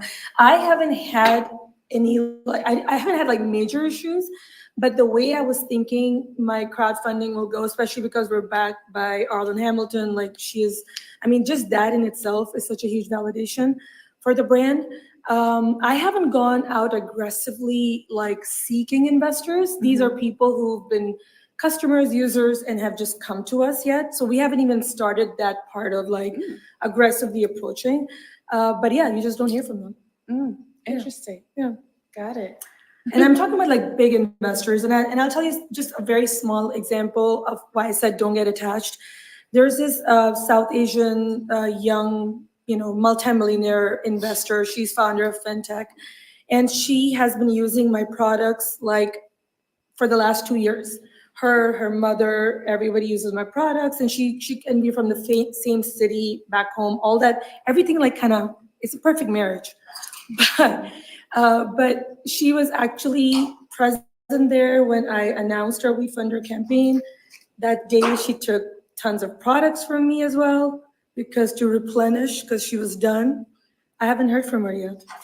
She hasn't invested in the company. So I'm just saying, like, you can't take things to heart. Like, obviously, it does bother me that, hey, I gave you like $100 or $200 worth of product. You could at least give me $50,000. But no. That would be a fair trade. Absolutely, Yeah. that would be a fair My trade. thing is like, you can't get attached and you can't question why or why not, because here I know somebody's a fan of my product and she's an investor. Maybe she doesn't like me, I don't know, but one or the other. Yeah. Yeah. Yeah. What about the gentleman on the panel? What are some of the objections? I've lost a lot of potential and promises every time Beyonce goes on tour. Oh, really? So it's I can't invest in you because I have to invest in this ticket. And I find out by seeing the photos. Got it. They don't even tell you. You just all of a sudden see them at the concert in the front row, probably too, right? They couldn't even downgrade to invest in you and do both. I gotcha. Yeah. Yes, ma'am. So for myself and for our company, as I stated before, we're new in the crowdfunding arena. However, in general, from potential investors, we don't get too many objections because this is from the accredited side, and even a few people who have called me about testing the waters. One of the objections is just like, what is it? How does it work? And so we educate, we provide transparency, and we demonstrate what we do with track records. So I'll talk about track record, answer all questions, and try to understand, what the objective is. I mean, what are they objecting to or have some trepidation about? And sometimes it's as simple as, well, I haven't sold a property yet to invest, or I haven't done anything else. And so we've had several investors, both past and present, who had objections, who then came back and says, okay, well, you know what, Dr. Van, I like what you did with this property, or I like what you did here, and we sold something. We now have some liquidity, and we're now ready to move forward. So, did you have something? I was just going to share one more example, because I think raising capital is such an intimidating thing.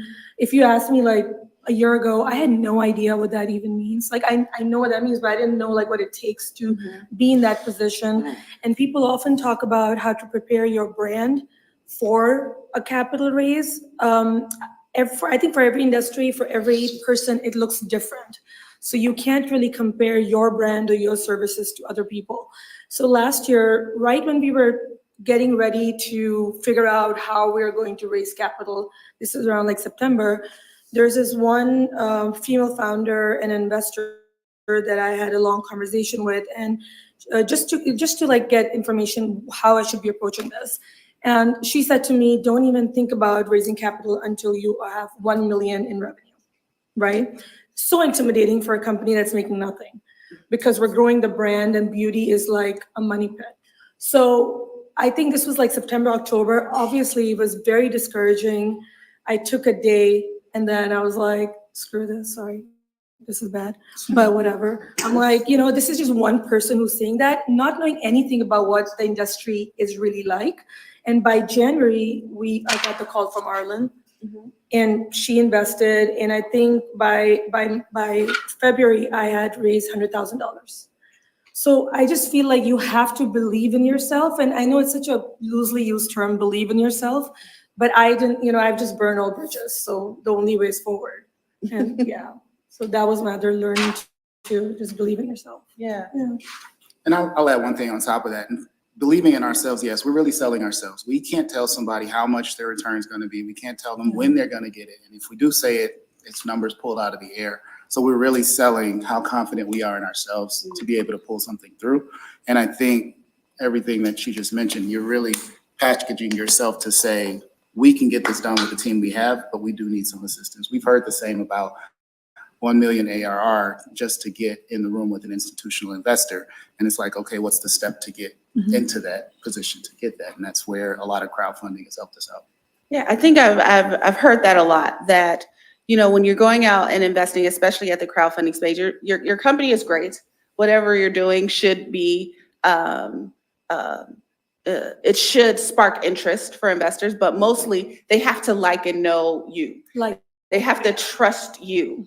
And as long as you can get that, then you're probably going to land the investment. Let me move to a point that all three of you have touched on just a bit, which is the education part, right?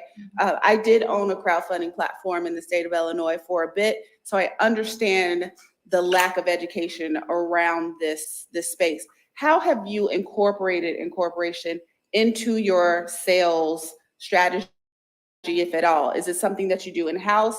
Is it a one-on-one conversation? Do you host weekly webinars? What does that education portion of your strategy look like?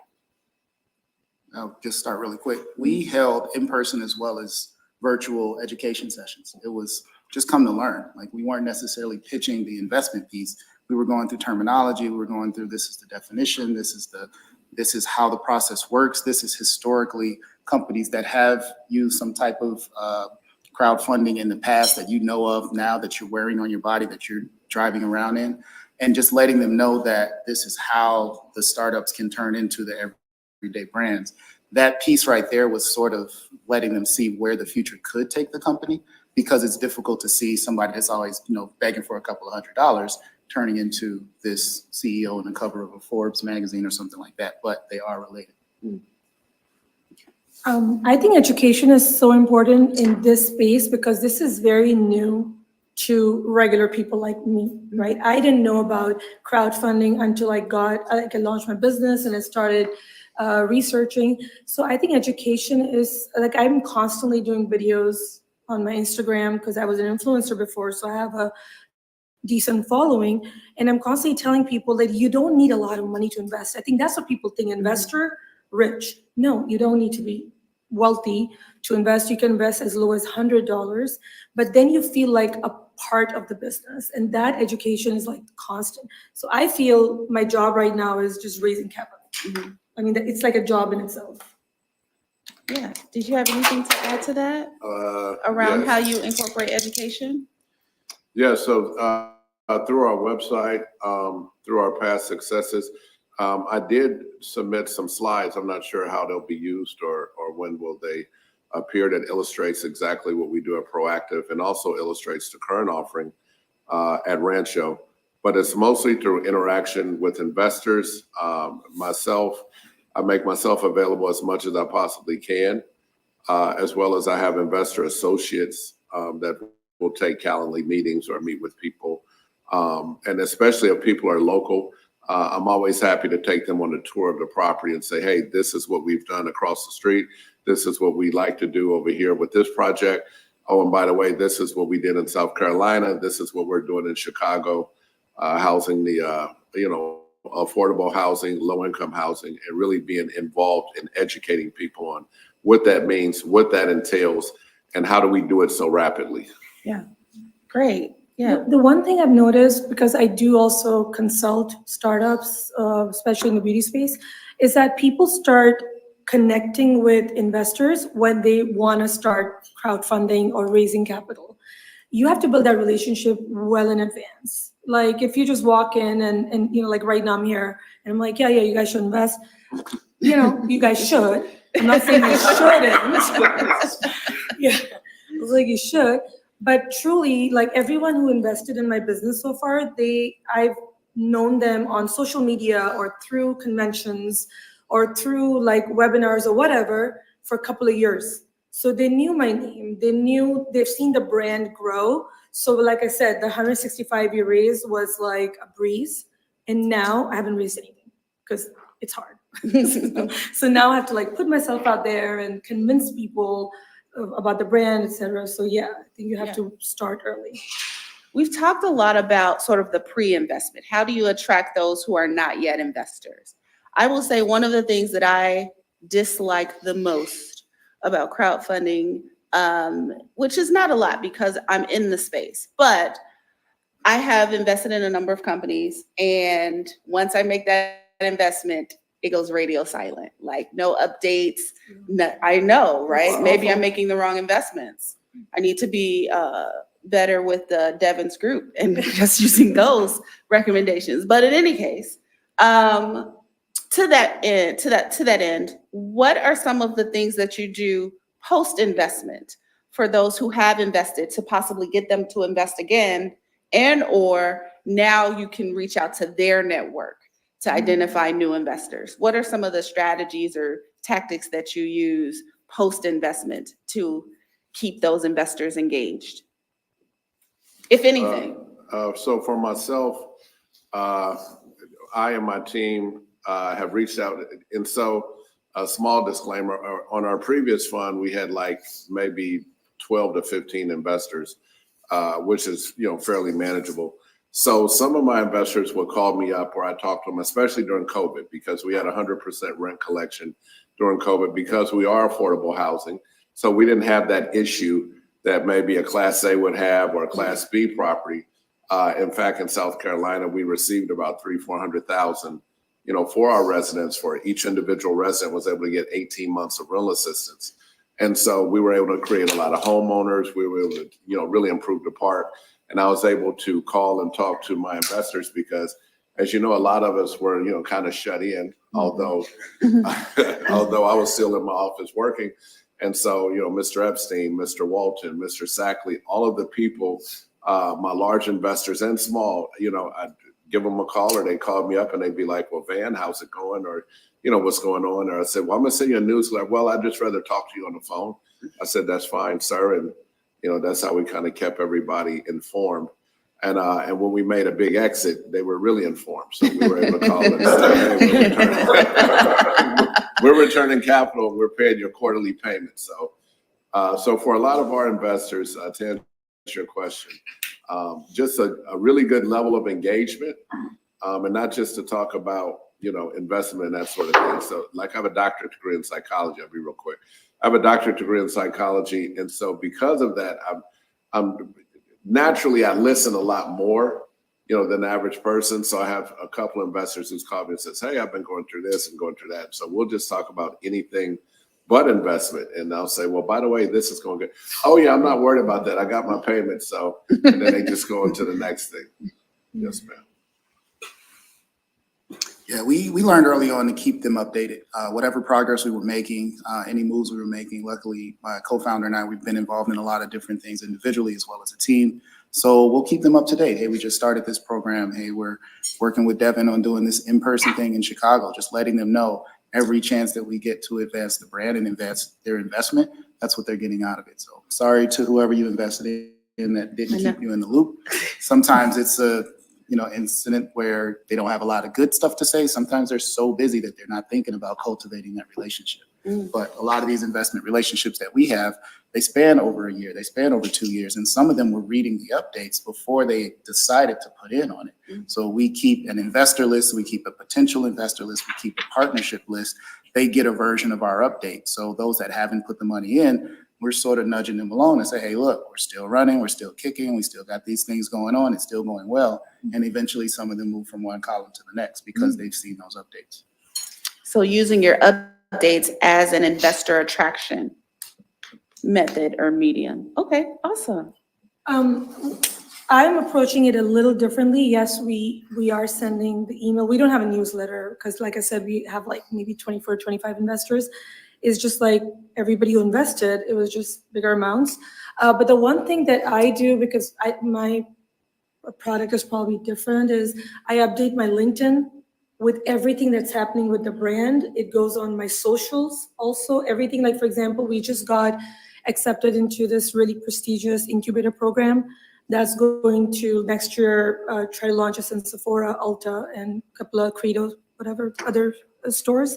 So that in itself was such a huge news that I took the time to email all the investors and even people who may invest, future investors or just in general. But I think through LinkedIn, I've been getting a lot of attention because that's like kind of like my portfolio in a way. Like, hey, we did this, we're working on this. So that is something that we should be using, I think. It's worked for me. So to make it easier to provide updates to your clients, maybe keep running updates for yourself. Yes. And if you can do that in a public medium, 2 birds, 1 stone. Yeah, because you're attracting the new customer or new investors and you're validating the ones who have already invested and you're kind of telling the people who didn't invest. Got it. Still have time to invest. Yeah, awesome. Devin, the timer, I'm not sure how much time I have left. I want to make sure that 4 hours. I'll use it all. I will use it all if I have it. You got about 10 minutes to go, 12 minutes. Okay, folks. Did it go bad? It did. Good, what's the phrase? Good conversation. Time flies when you're having fun, right? Yeah. We're having so much fun. Okay. So before I get to sort of this final point, can you tell me what has been the most difficult part of this crowdfunding process? Not necessarily something that surprised you. You probably maybe knew it was coming, but it's been sort of an obstacle that you've been either able to overcome or you're still working to overcome. What are those difficult parts for you? I was just saying that nothing different than what I've already mentioned. Like, I'm learning. For me, it's hard because I'm a woman-owned, minority-owned business, woman of color.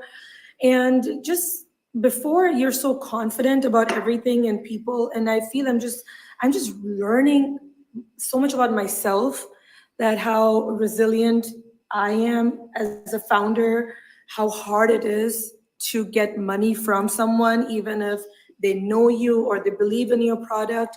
So it's about like your self-confidence that I feel I'm constantly trying to like rework every day. Because every day I'm shut down by something. Some days it's awesome. And then some days, it's just like, you're like, am I doing this right? You question yourself, you question your journey. So pretty much basic, like it's hard. The whole thing, fundraising is hard. Fundraising is hard. Yeah.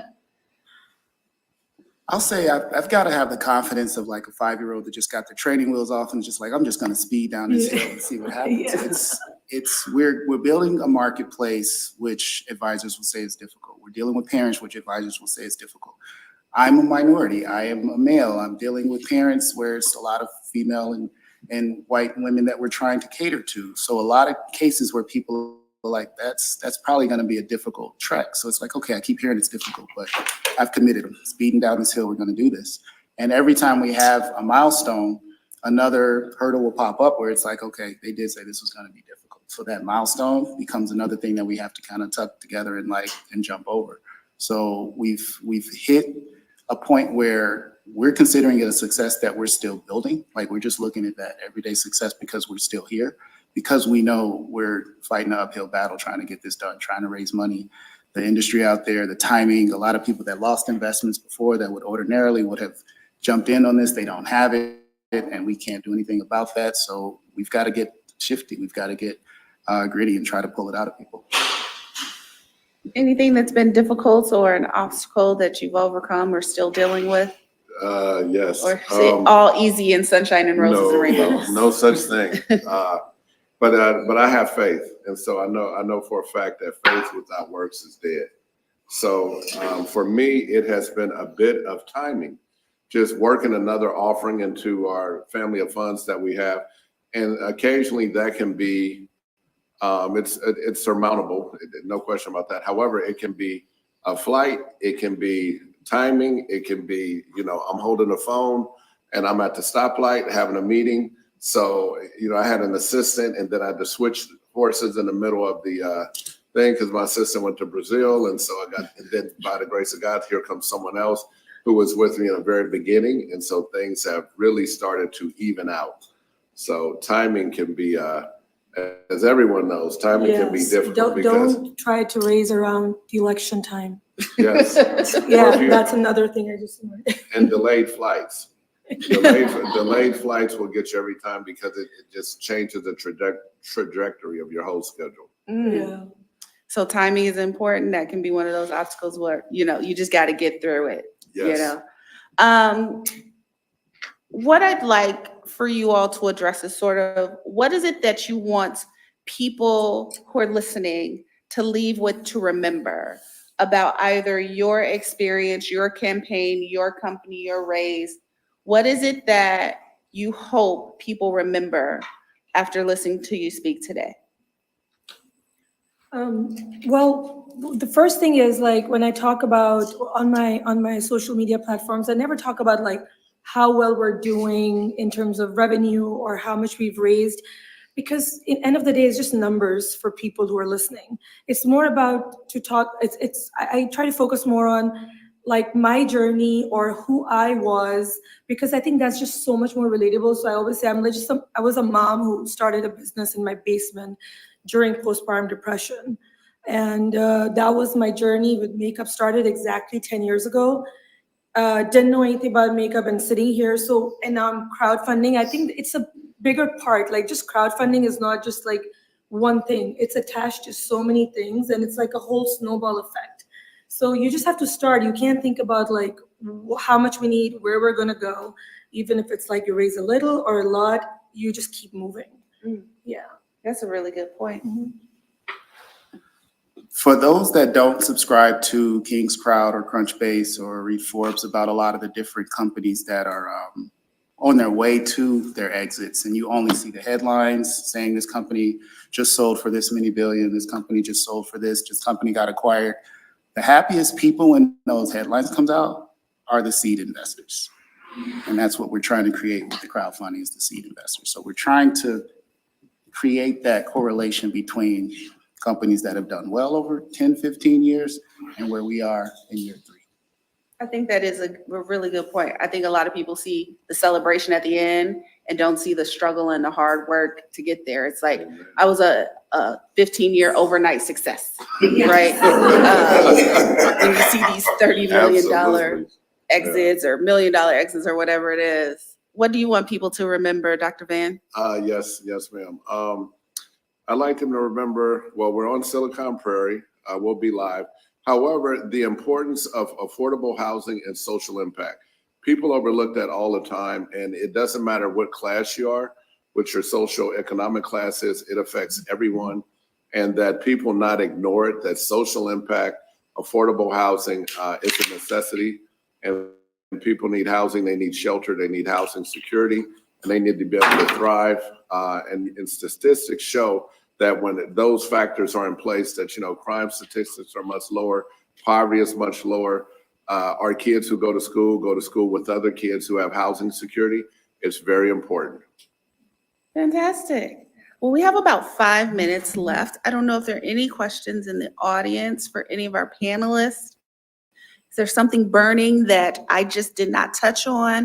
Do you feel like their full experience has been outlaid and you're ready to make an investment because all are either raising or about to raise?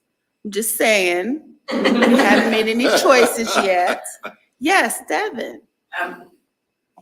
I wonder, I think we've gotten lots of little clues about their businesses from each of them. Would it be a waste of time to ask them to give us like a 90-second overview of their companies? Because I take for granted that I read up on the panelists, but some people may not have. So yes, could you please provide your 30-second elevator pitch? I know you're used to doing it. You've probably done it 3 times, 5 times, 15 times today already. So yeah, let's get that business overview. I'll go first. My name is Dr. Kenan Van Williams of the Proactive Realty Income Funds and Rancho Affordable Living, LLC. Rancho Affordable Living, we are a Reg CF offering that's coming out. We're affordable housing and social impact. We provide housing in the multifamily, manufactured home space, and SRO space, which means single room occupancy. And think of those people who need a second chance at housing, people who are trying to get back on their feet, people who may have Section 8, maybe veterans, may have vouchers, and those that need affordable housing. And we do that in several states now, and we'll be expanding to Indiana soon. So currently we're in South Carolina, we're in Nevada, and we're in here, Chicago, Illinois. So we have a pretty fair presence. Thank you. My name is Ismail Amin. I'm the co-founder and CEO of the Piggyback Network for parents that drive on a regular basis to school, after school activities. We match them with other parents, other local driving parents in their same area with overlapping driving routes so that they can form carpools. So we're available right now on WeFunder. Our campaign's been open, and looking forward to any questions, anything like that. We do have a pitch deck in the information for today's event. I'm going to be a customer soon. I told him, I was like, I have to rush to pick up my son. So, hi, everyone. I'm Samreen Arshad. I'm the CEO and founder of a cosmetic brand called Samreen's Vanity. Samreen's Vanity was founded to elevate South Asian representation in the beauty space. There are 2.1 billion South Asian people around the world. We love to procreate. So, but not in the beauty space. So when I was an influencer, I was a makeup artist and influencer for 5 years. I saw the white space. I started my journey. We launched in 2022. We were on QVC our first year. We have been contacted by Shark Tank. We're recording later this year. We are in an incubator program with Tower 28. It's a very prestigious program, and all the who's who of the industry is coaching us and, working on our branding right now. And yeah, and I was self-funded until this January. So I had a proof of concept with my own investments, and now we're on WeFunder under Samreen's Vanity, and I hope to see you there. Thank you. Thank you so much, panelists. Well, I hope you got some good insight from this panel. I know that I did. It was some good new information, as well as some support for some ideas I already had. So let's take the time to thank our panelists for their time and their expertise.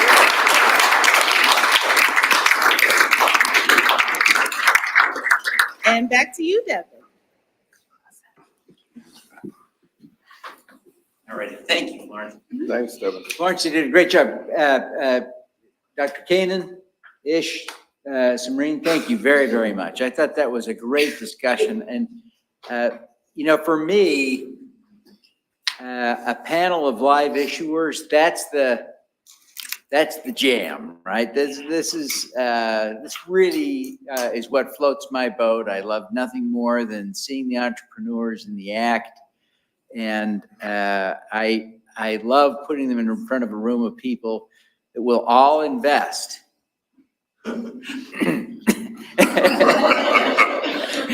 So we're excited. Listen, we're going to take a break.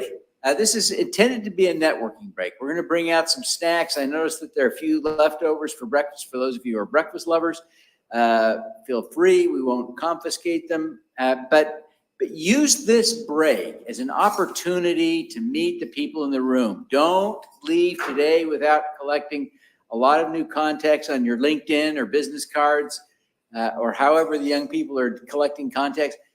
Bill, maybe you could have your son explain to me how young people collect new contacts these days, because I talk to young people, they don't know what LinkedIn is. So maybe you can have them explain to me what they do. But in any case, please network. Food will be out momentarily. Enjoy. We'll see you at 3:15. We'll start 3:15 sharp. Good job, man. Welcome to SuperCrowd Chicago, live in person at Columbia College Chicago and streaming live internationally on the E360 TV network and across social media. We wish to thank the generous sponsors and co-hosts who made today's event possible.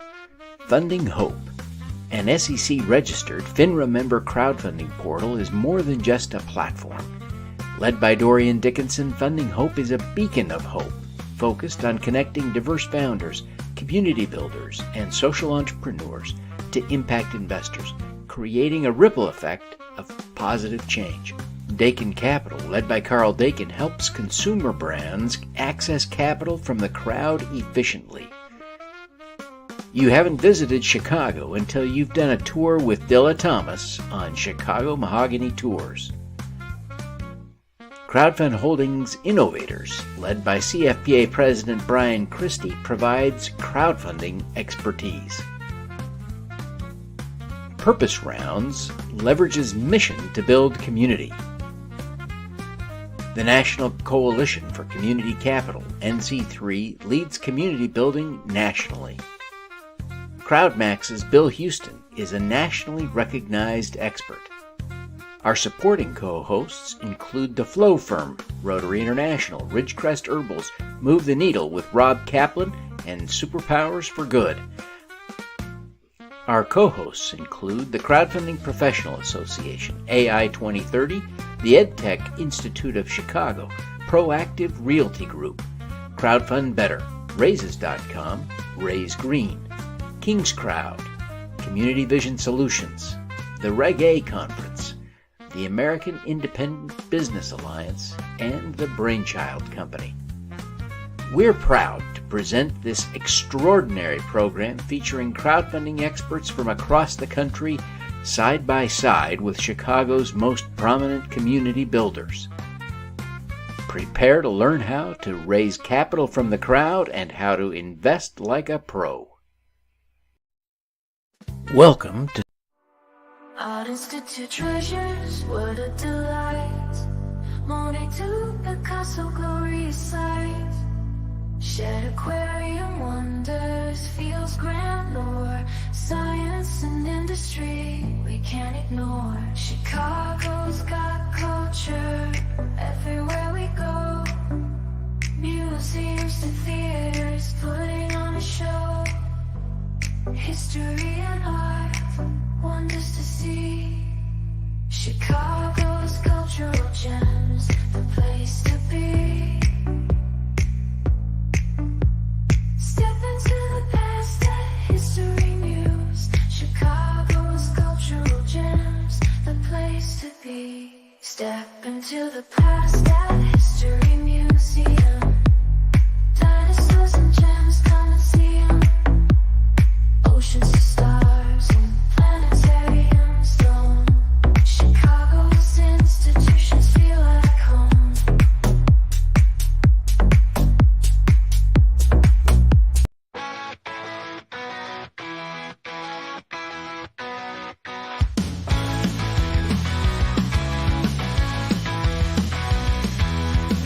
Doing good, doing well, they align. Impact investing, it's our time to shine. Crowdfund dreams meaningful and bold. Supporting causes well thought through. Profit and purpose hand in hand. Join the movement, make a stand. Invest and change to returns rise. Together, let's reach the skies.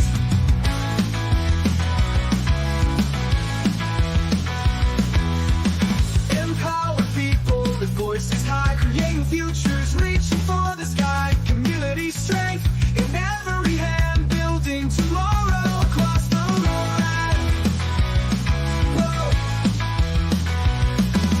Profit and purpose hand in hand. Join the movement, make a stand. Invest and change to returns rise. Together, let's reach the skies. Every dollar, a vote for hope, uniting hearts, helping the world cope. Innovation flows with every choice. In our unity, we find our voice. Profit and purpose hand in hand. Join the movement, make a stand. Invest and change to returns rise. Together, let's reach the skies.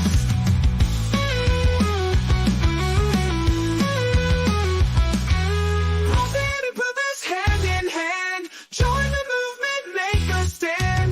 Invest and change to returns rise. Together, let's reach the skies. Whoa.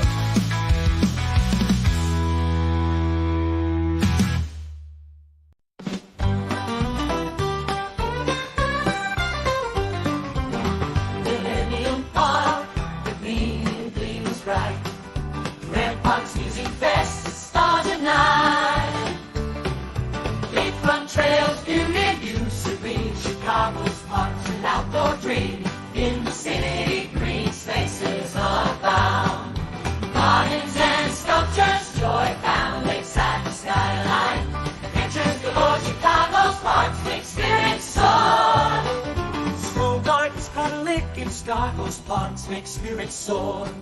Stroll gardens, Battle Lake. In Chicago's parks, so much at stake. Sunrise to sunset, always a view. City's green heart's something for you. In the city, breeze races abound. Gardens explored, to joy found. Lakeside to skyline, adventures galore. Chicago's parks make spirits soar.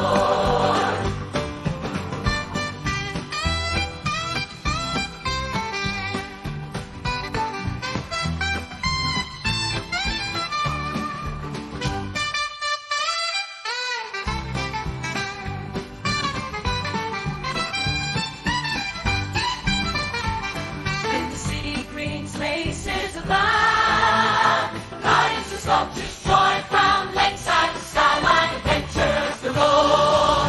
Chicago's parks make spirits soar. Parks make spirits soar. Starboard store. Make spirits soar.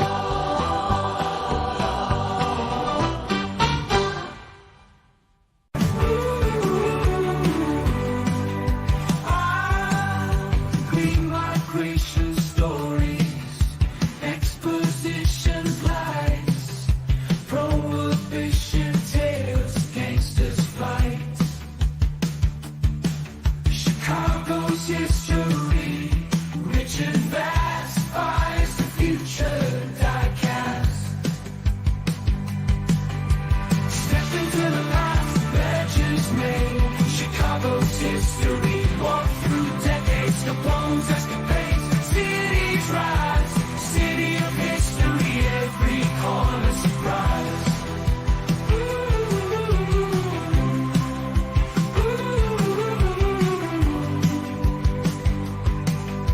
1893, world on display. Chicago's history, much to say. Buildings to streets, stories unfold. City of history, past gold. Step into the past, legends made. Chicago's history, walk through decades, Capone's escapades. Cities rise, city of history, every corner surprise.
Uninstitute treasures, what a delight.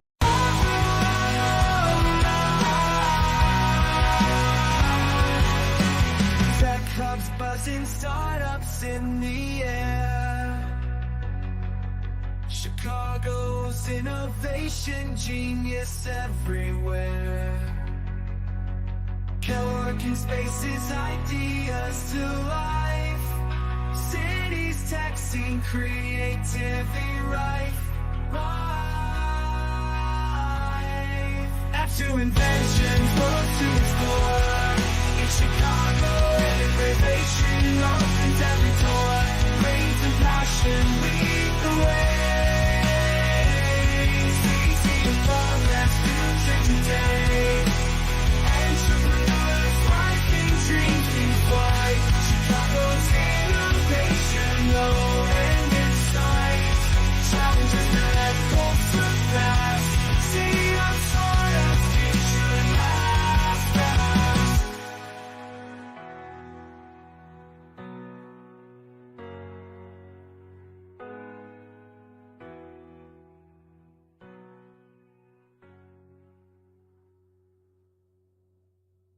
City of startup, future lasts.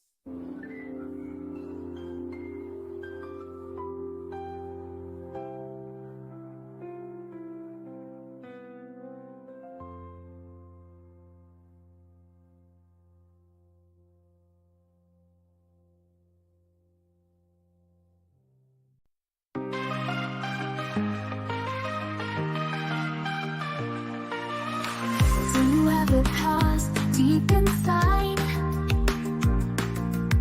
Support the crowd funding, let's provide. Climate justice, health in view.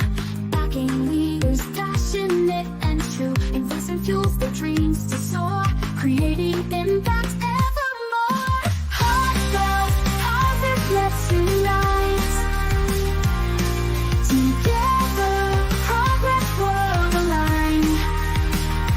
One investment at a time. Building futures so divine.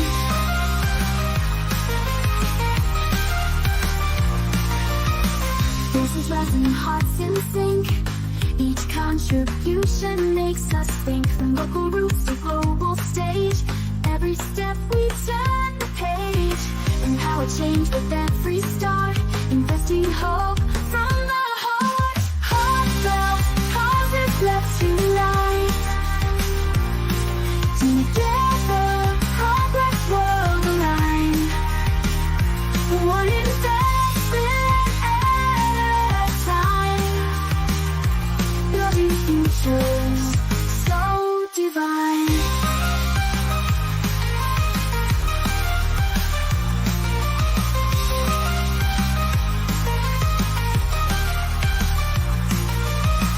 Every dollar, a beacon of light,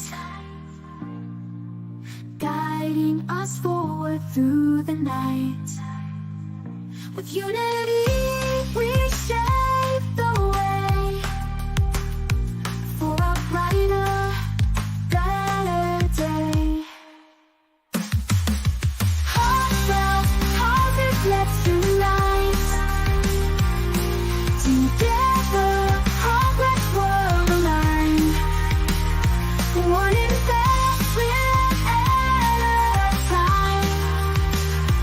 Building futures so divine.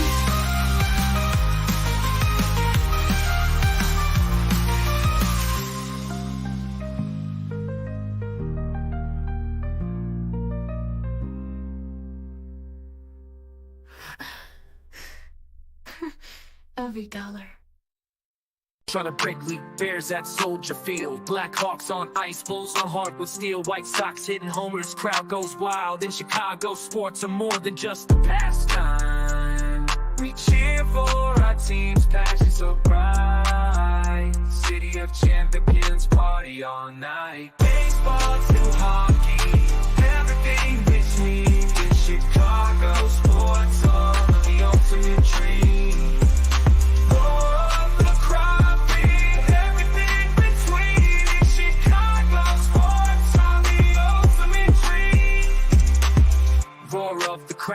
thrill of the game. Chicago sports scene puts others to shame. Every win celebrated, in the streets we parade. Chicago sports memories made.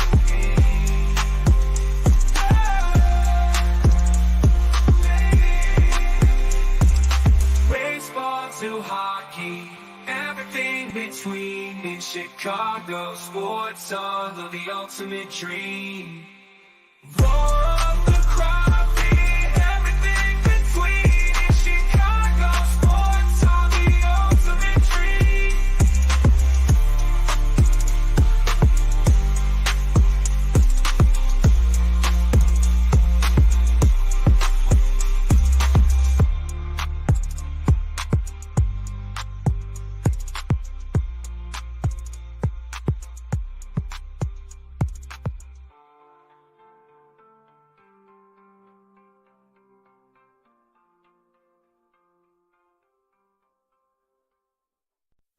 Small investments ripple wide, growing power, change the tide. Community thrive, tech advance, supporting ventures chance by chance. Each contribution adds to flow.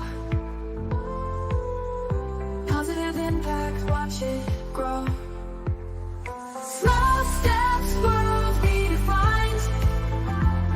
Together, better paths aligned. Join the movement, feel the might. In every act we ignite. From the stars, with great things rise. Innovation bright under the skies. Empower dreams one by one. Building futures under the sun. With every pledge, hope takes flight. Turning visions into life. Small steps, world redefined. Together, better paths aligned. Join the movement, feel the might. In every act we ignite. From the stars, great things rise. Innovation bright under the skies. Empower dreams one by one. Building futures under the sun. With every touch, hope takes flight. Turning visions into life. Small steps, world redefined. Together, better paths aligned. Join the movement, feel the might. In every act we ignite. Each small deed, a world we shape. In unity we all escape. Found this potential in our land. Creating change across the land. Across the land. Small steps, world redefined. Together, better paths aligned. Join the movement, feel the might. In every act we ignite. Small steps, world redefined. Together, better paths aligned. Join the movement, feel the might. In every act we ignite.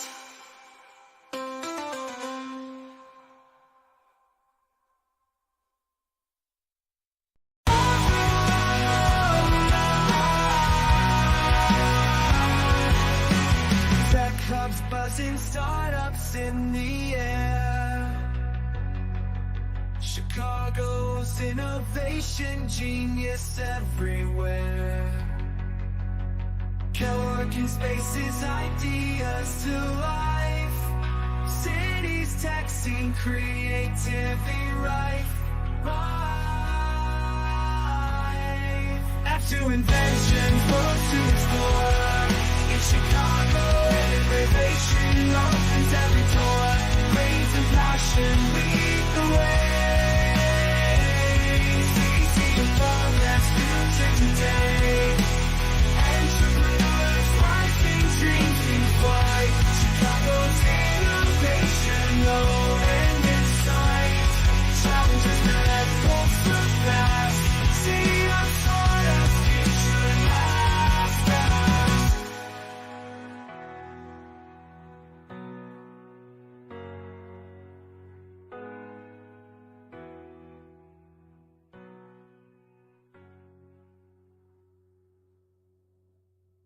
City of startup, future at last.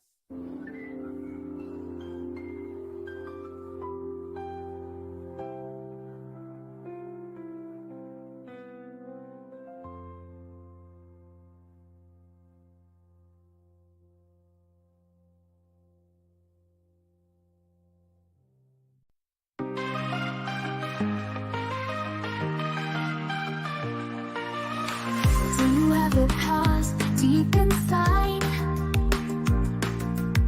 Support the crowd, upstanding, let's provide. Climate justice, health in view.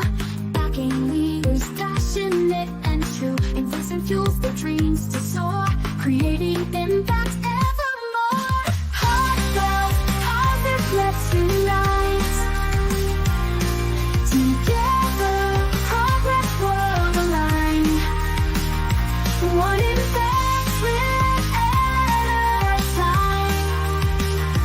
Building futures so divine.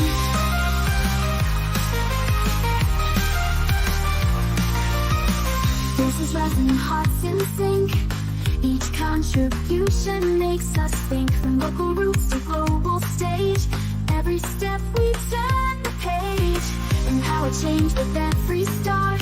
Investing hope from the heart. Heartfelt, positive, let's unite.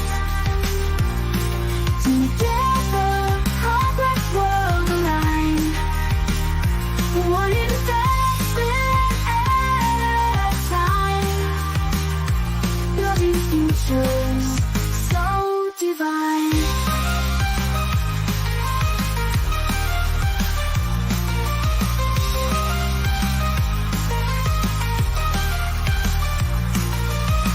Every dollar, a beacon of light, guiding us forward through the night. With unity, we shape the way for a brighter, better day. Heartfelt, positive, let's unite. Together, progress world aligned. One investment at a time. Building futures so divine.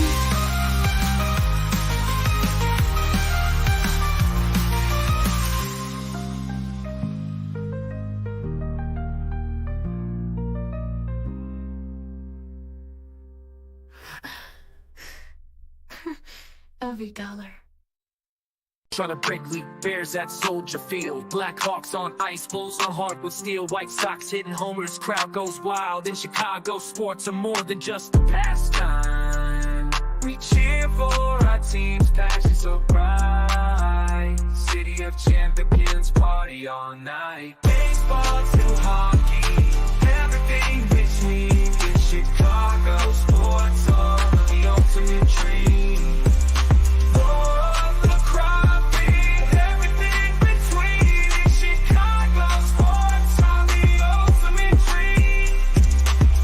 Roar of the crowd, thrill of the game. Chicago sports scene puts others to shame. Every win celebrated, in the streets we parade. Chicago sports memories made.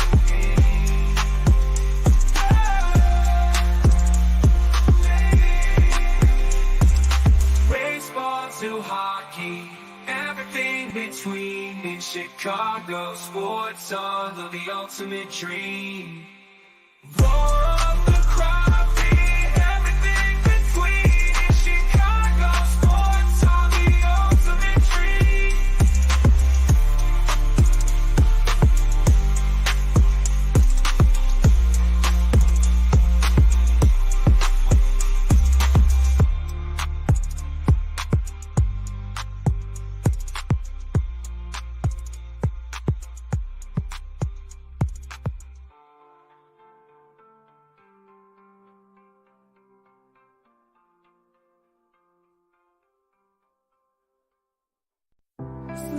investments ripple wide. Grounding power, change the tide. Community thrive, tech advance. Supporting ventures, chance by chance. Each contribution adds to flow. Positive impact, watch it grow. Small steps, world redefined. Together, better paths aligned. Join the movement, feel the might. In every act we ignite. From the stars, with great things rise. Innovation bright under the skies. Empower dreams one by one.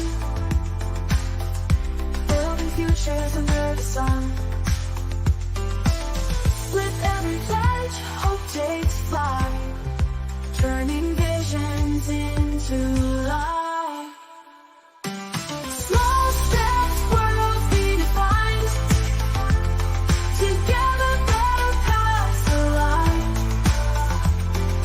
Join the movement, feel the might. In every act we ignite. From the stars, great Einstein's rise. Innovation bright under the skies. Empower dreams one by one. Building futures under the sun. With every flash, hope takes flight. Turning visions into life. Small steps, world redefined. Together, better paths aligned. Join the movement, feel the might. In every act we ignite. Each small beat, a world we shape. In unity we all escape. From its potential in our land. Creating change across the land. Across the land. Small steps, world redefined. Together, better paths aligned. Join the movement, feel the might. In every act we ignite. Small steps, world redefined. Together, better paths aligned. Join the movement, feel the might. In every act we ignite.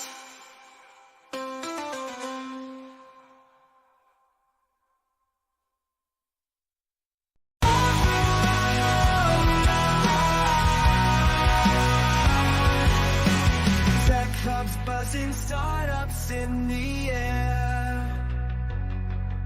Chicago's innovation genius everywhere. Co-working spaces, ideas to life. Cities, tech scene, creativity rife. Add to inventions, worlds to explore. In Chicago, innovation opens every door. Raise and passion, lead the way. Easy to fall, that's future today. Entrepreneurs, rising dreams in flight. Chicago's innovation, no end in sight. Challenges that won't surpass. See our startup future last fast.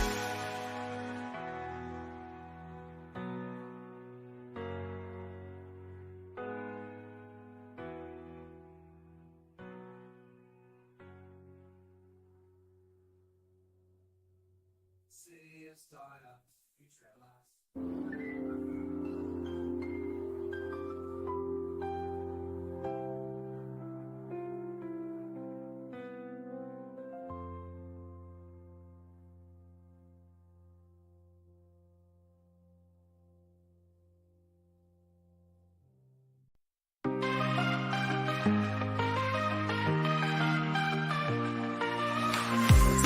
the cause deep inside. Support the ground, funding, let's provide. Climate justice, health in view. Backing leaders, passionate and true. Investing fuels their dreams to soar. Creating impact evermore. Heartfelt, positive, let's unite.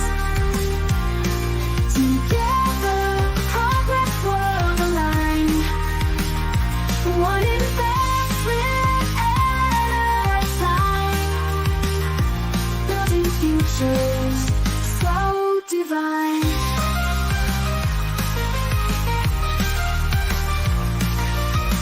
Voices rising, hearts in sync. Each contribution makes us think. From local roots to global stage, every step we turn the page.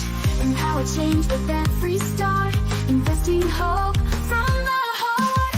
Heartfelt, causes left to light.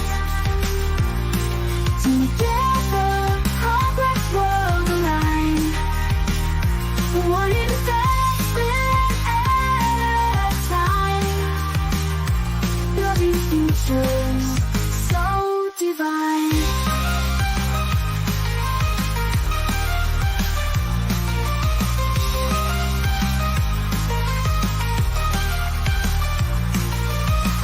Every dollar, a beacon of light,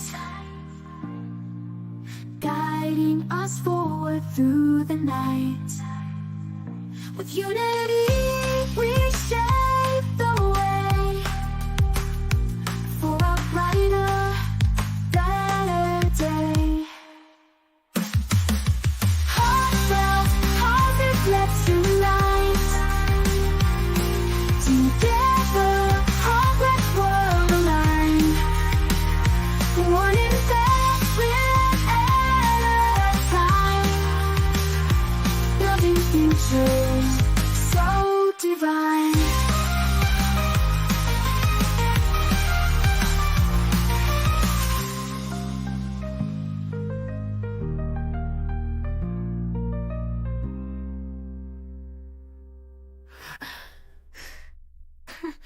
Every dollar. Trying to break league bears at Soldier Field. Black Hawks on ice, Bulls on hardwood steel. White Sox hitting homers, crowd goes wild. In Chicago, sports are more than just a pastime. We cheer for our team's passion so bright. City of champions, party all night. Baseball to hockey, everything between. In Chicago, sports all of the ultimate dream.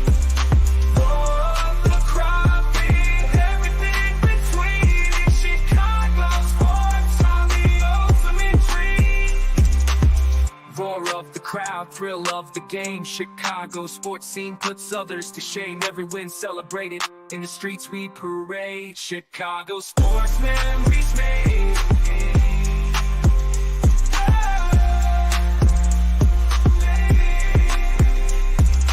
Baseball to hockey, everything between. In Chicago sports are the ultimate dream.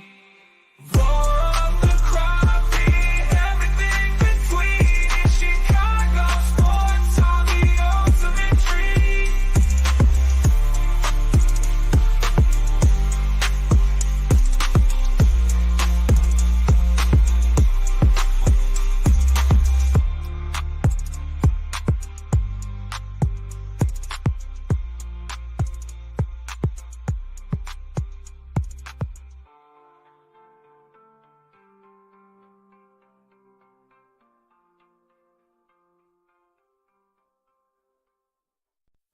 Small investments ripple wide. Crowding power, change the tide. Community thrive, tech advance. Supporting ventures, chance by chance. Each contribution adds to flow. Positive impact, watch it grow. Small steps, world redefined. Together, better paths aligned. Join the movement, feel the might. In every act we ignite. On the side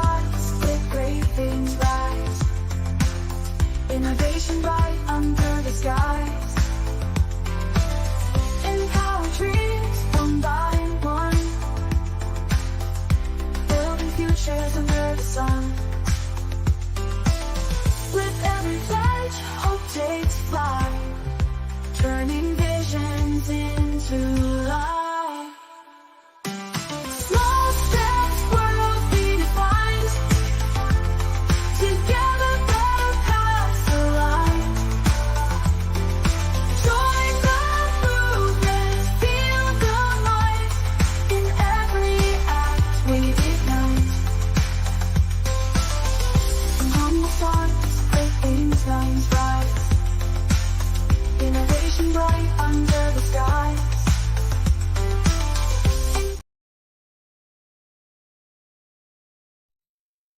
Welcome to SuperCrowd Chicago, live in person at Columbia College Chicago and streaming live internationally on the E360 TV network and across social media. We wish to thank the generous sponsors and co-hosts who made today's event possible. Funding Hope, an SEC-registered FINRA member crowdfunding portal, is more than just a platform. Led by Dorian Dickinson, Funding Hope is a beacon of hope, focused on connecting diverse founders, community builders, and social entrepreneurs to impact investors, creating a ripple effect of positive change.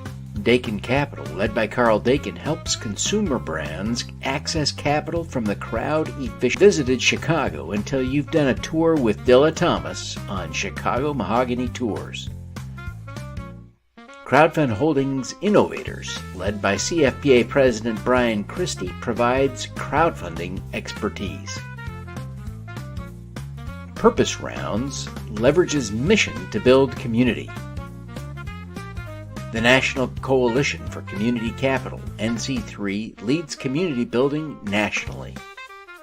CrowdMax's Bill Houston is a nationally recognized expert. Our supporting co-hosts include The Flow Firm, Rotary International, Ridgecrest Herbals, Move the Needle with Rob Kaplan, and Superpowers for Good. Our co-hosts include the Crowdfunding Professional Association, AI 2030, the EdTech Institute of Chicago, Proactive Realty Group, Crowdfund Better, Raises.com, Raise Green, King's Crowd, Community Vision Solutions, the Reg A Conference, the American Independent Business Alliance, and the Brainchild Company. We're proud to present this extraordinary program featuring crowdfunding experts from across the country, side by side with Chicago's most prominent community builders. Prepare to learn how to raise capital from the crowd and how to invest like a pro. Welcome to SuperCrowd Chicago, live in person at Columbia College Chicago and streaming.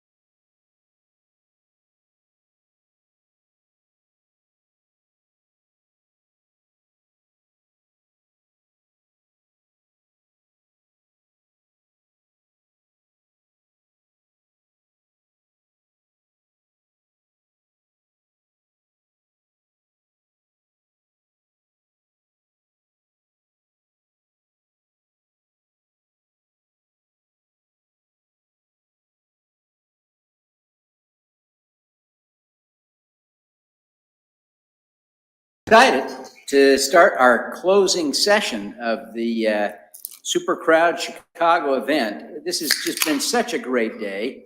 I have learned so much more than I thought I would or could, because I'm a know-it-all.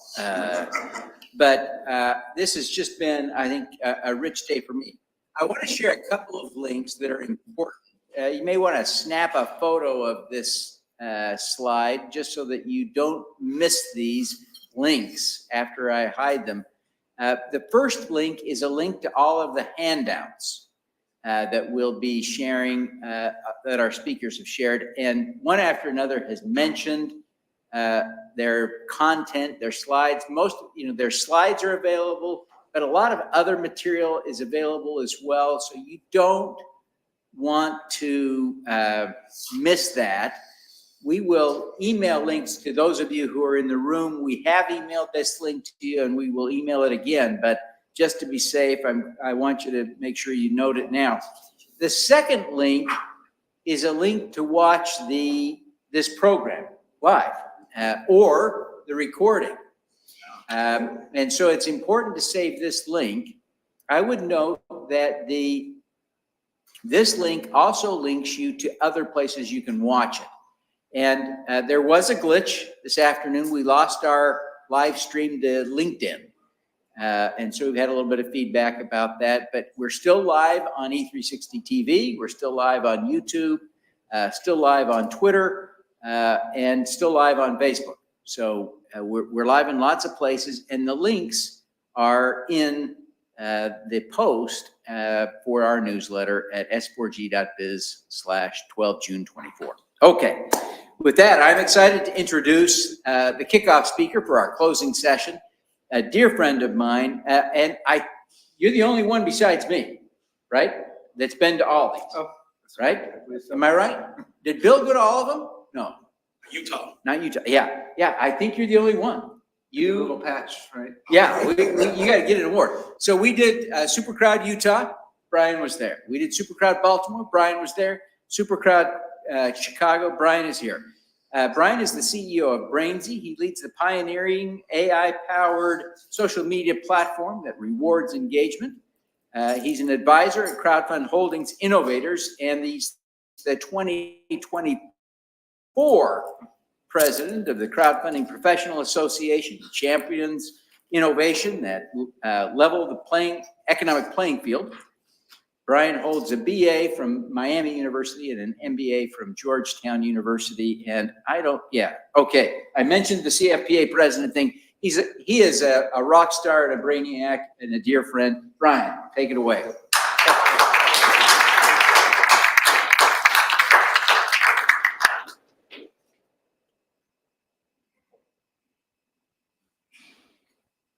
Okay, got it. Thank you. So it's a real honor to be here. Thank you, Devin. I think it's great that you're doing this, arranging these pop-up series that's going around city to city, give people a chance to really learn more about regulated investment crowdfunding. Had a number of people ask me, why aren't younger people more involved? Why aren't more people aware of this? And part of it is because there aren't more people like Devin who are out doing this type of thing to really spread the word about regulated investment crowdfunding. We've had a great chance to hear about people who are operationally involved with regulated investment crowdfunding. In my role, the hat I wear as head of CFPA this year, I get a chance to talk about some of the trends, some of the sort of future things that are happening in the space of crowdfunding. So today I'm going to talk about stakeholder equity and how that could be the next big thing for regulated investment crowdfunding. First, let's talk a little bit about definitions. We'll just do some building blocks here. And let's talk about the difference between shareholders and stakeholders. So shareholders are by definition a form of stakeholder, but not all stakeholders are shareholders. So stakeholders are those who have an interest in the company at some level that doesn't necessarily have to be directly tied to the capital appreciation. So that's community, that's vendors, that's employees, that is just really the whole ecosystem of people who are involved with a particular company. Stakeholders, it's a much broader definition. It's people who have an interest. Now, the reason why it's important to differentiate this is because shareholders for many years have been considered sort of the king as it relates to the corporations. And a lot of this started with a paper that was written and published in the New York Times by Milton Friedman. The paper was titled "The Social Responsibility of Business is to Increase Its Profits." Now, it's important for us to take a look at this historically because he really set the tone for this primacy, this concept of shareholder primacy through the 70s, through the 80s, and it's affected regulation, it's affected business practices, it's affected legal. This has really been something that's shaped a lot of American corporate landscape. And that is that the shareholder and the responsibility is all about profit maximization. Now, there's a fundamental flaw in that, and that is if you think about, it's like, well, on what scale? In 1 day, 1 month? Are we talking about 10 years? Because when you start thinking about profit maximization, you're talking about extracting profits to the shareholders, you start playing with the concept of sustainability, because if you extract a lot, you lose potential sustainability. So there has been a lot of recent pushback, but for decades, this has been what's dominated the American mindset of corporations. It's also paved the way for private equity. So today, you'll see there's about 4,500 private equity firms in the US. And you talk about the concept and the principles that are really applied by private equity firms. It is, how do we extract as much value as possible from the companies we invest in? It's not about value creation, it's about value extraction. And that's started as LBOs, it's moved to private equities, but it's perfectly acceptable for people in their industry to focus on value extraction using private equity as sort of the mechanism, the tool to do so. And the private equity playbook is a predictable one. Basically, private equity firms will aggregate funds from LPs, which can be pension funds, insurance, family offices. They'll use that. They often leverage that up with bank loans and other forms of capital, and they'll go and they'll acquire a company with cash flow, with revenue. They'll take it over, and they'll use that to pay off the existing shareholders, and then they'll start their game of extraction, one way or the other. And so there's a book that's been written that's getting a lot of attention by Brendan Ballou. And he's quoted as saying, private equity is like the 1970s Ford Pinto. Not every one of the Pintos need to explode for it to be unsafe at any speed. It's inherent in the design of the car that it becomes dangerous. I think that's a very appropriate analogy. I think others are seeing that as an appropriate analogy. And if we look at some examples, some of the results of what's happening when companies are acquired by private equity, we start to see some patterns. So recently, the Harvard Business School, some researchers there did a meticulous study to look at private equity-owned hospitals versus non-private equity-owned hospitals. And the patient outcomes are much worse for those that are private equity-owned. And people are sicker longer. There's just all sorts of indicators. And so this was pretty shocking to a lot of people, but not surprising to many of us. There's a well-known case study of the Carlyle Group acquiring Manor Care, which was a nursing home, and they just ran it in the ground. And there's a lot of sort of interesting things and takeaway about the ways they did that. But because it's so well known now that when private equity firms take over a nursing home facility, that there will be deaths that follow, there's a whole cottage industry of lawyers now who are publishing things like this, who follows around. They say, look, private equity firms buy nursing homes, residents die. The ambulance chasers are there to sort of help some of the families to put a check on those private equity, because people realize that's sort of one of the outcomes that's happening. A lot of debt gets saddled into these companies. They're not sustainable. It's used to pay off the existing ownership. So it's not used to sort of reinvest in the business oftentimes. So this is something else that's become apparent with private equity. There's fee extraction that takes place, whereas the private equity firms pay themselves tens of millions of dollars, hundreds of millions of dollars out of the revenue stream of the company for the advice they provide. And there's cost cutting. We all read about cost cutting that takes place, where if your measure is how profitable, well, sometimes people get in the way of that. And so the measure of success is not about sustainability. It's about the cash you can extract. Oftentimes, private equity firms will do a lot of cost cutting before they sell the firm to another private equity, the company to another private equity firm. And then there's this practice that you may have heard called dividend recapitalization. And this is particularly pernicious, where they will have a company issue a lot of debt and then pay it out as a dividend to all the private equity owners without changing the cap table law. It's just basically a chance to extract money. And this, what we've seen post-pandemic, this was a strategy that was being used quite frequently during the pandemic when the IPO market wasn't operating so much. That, okay, let's get our money out. And now a lot of the debt of those companies is being downgraded because they're realizing it's not sustainable debt on those companies. And then this fact is really important to note. Companies that are purchased by a private equity firm are 10 times more likely to go bankrupt than their peers. It's pretty damning. So what's the alternative? Well, an alternative is actually something called stakeholder equity. And that's where we're really valuing not just the shareholders. Shareholders are important. But we're saying the employees, customers, communities, the planet. It all has to work together in order for the company, the corporation to be sustainable. And there are actually, this is not just a sort of a hippy-dippy sort of thought process.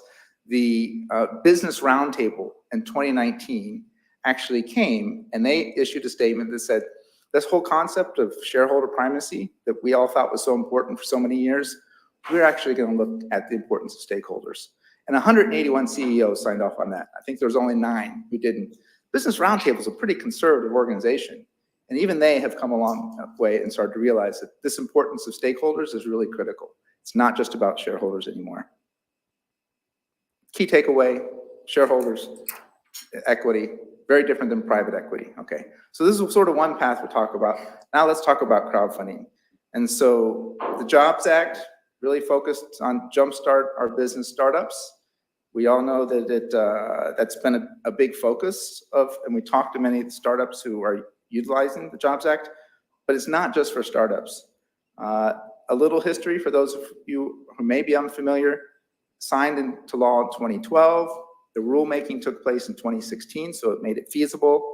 And then in 2021, the CFPA, among others, advocated for an increase in the amount, the limits that could be utilized. Under Reg CF, a company can raise up to $5 million a year. Under Regulation A, up to $75 million a year. Those limits were raised in 2021. And recently, the House passed a bill which basically said that $75 million under Regulation A, it should be $150 million. So the Senate hasn't passed it yet, but the trend is that those numbers could actually go up. Now, we talked a little bit, and we talk a lot about startups utilizing crowdfunding. But there's a challenge with startups using crowdfunding. First is, in order to acquire customers, you have to spend money. In order to acquire investors, you have to spend money. A lot of startups don't have money to do that. And so what we've seen is that in the first couple years of crowdfunding, of regulation investment crowdfunding, 70% or more of the businesses were startups. What we're seeing happen now is it's about 50-50. About 50% of the companies using regulated investment crowdfunding are actually established companies. Well, why? Well, A, they probably have a customer base they can go to, is one explanation. 2, they have cash, which they can use to acquire other investors. And that sort of perfect place to be, which a number of people have talked about, is if your customers are also your investors, you have these sort of investomers, is sort of what people call it. So moving toward the future, I believe that a lot more of these deals that are done under crowdfunding are going to be from existing companies, whether it's expansion or they're doing whatever reason or their motivation, they have the cash actually to run the campaigns to do that. Now, what does that mean as it relates to what we talked about for stakeholder equity? It means that we can start looking at the private equity model and their playbook for coming in and acquiring companies and saying, hey, let's have stakeholder equity firms come in and do the same thing. But instead of loading the company up with debt, why don't we raise the money from the crowd? Or instead of taking the equity component from some sort of limited partner, which may be a pension fund, why not make that an employee share ownership program? There are different ways you can start to structure the cap table, and investment crowdfunding is a really good opportunity here to start introducing those principles. And why is that possible? Well, one of our former colleagues from the CFPA sort of coined the phrase and was very well known for saying customers have more money than VCs. And change the word VCs for investors, it's true. The customers have more money than your investors. That's what makes it all financially feasible. So why not go to your customers first if you're a company that can? As we look at this, we have to start thinking about what the potential targets are. And one particular area that's really interesting that hasn't gotten attention is in this area of divestitures. A lot of corporations or others may say, hey, we've got a unit, a business unit that really doesn't make sense for us anymore. Let's spin it out. And a lot of private equity firms are lining up to buy those sorts of opportunities. But what if we start to look at those opportunities as opportunities for investment crowdfunding? And so if we look at the amount of economic activity that's taking place as divestitures, there's about $350 billion plus per year. And that's a big number. keep that in context of the amount of total investment crowdfunding that's happening today. It's about $1 billion a year. Think about the amount of money that's put into venture capital a year. It's about $175 billion, 150, 175. Not sure what it'll be this year, but it's about half the amount of money that's being deployed through divestitures. So this is a really good opportunity where you can bring and meld these two concepts together. And the average deal size of a divestiture is about 121 million, which is more than the 75 million Regulation A cap, but it's not more than the 150 where Regulation A is going to end up at some point in the future. So imagine having the whole deal financed through some sort of investment crowdfunding and not having to go to banks, not having to go to others for that at all. So, I mean, the basic concept is one man's trash can be, or one person's trash can be another person's treasure.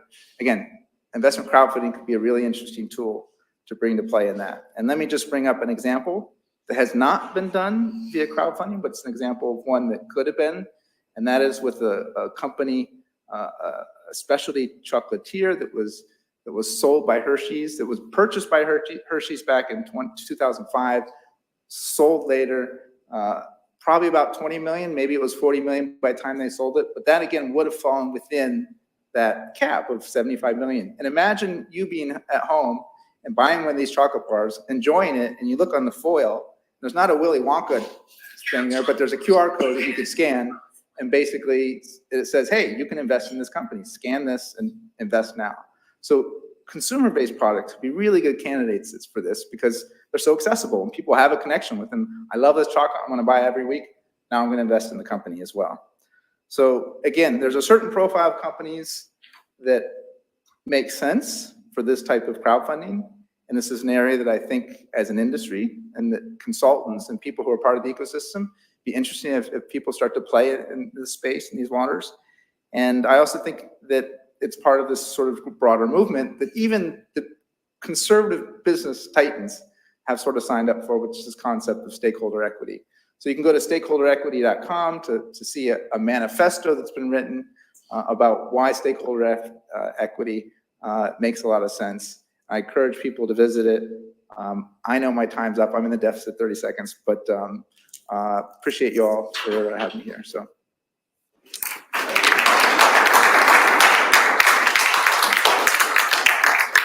Brian, thank you. You know, I love the deep thoughts here.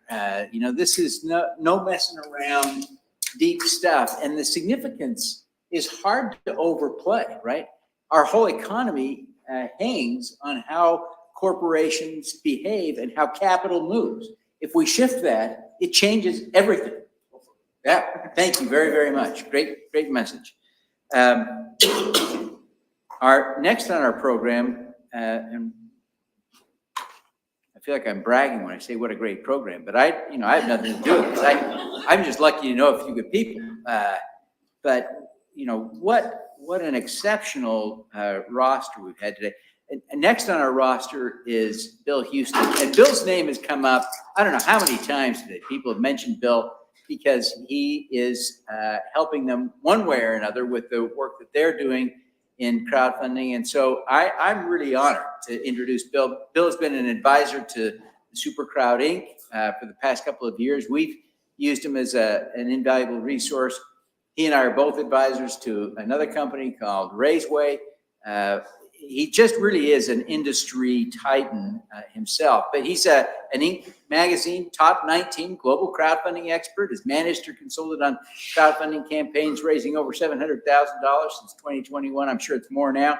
He served as a content consultant for Rutgers University's crowdfunding with Impact Program and is a founding member of the Black Crowdfunding Coalition. So with that, let me turn the time over to Bill.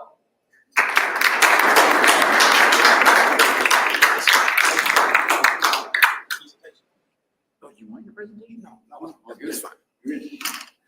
Hello, everyone. Really like to thank you for coming out, supporting SuperCrowd. I think that what Devin is doing and the work that he's doing, it really has an enormous opportunity to change the world, right? To change the economy, the way we live in the economy, the way we engage with the economy. Really like what Brian was just talking about.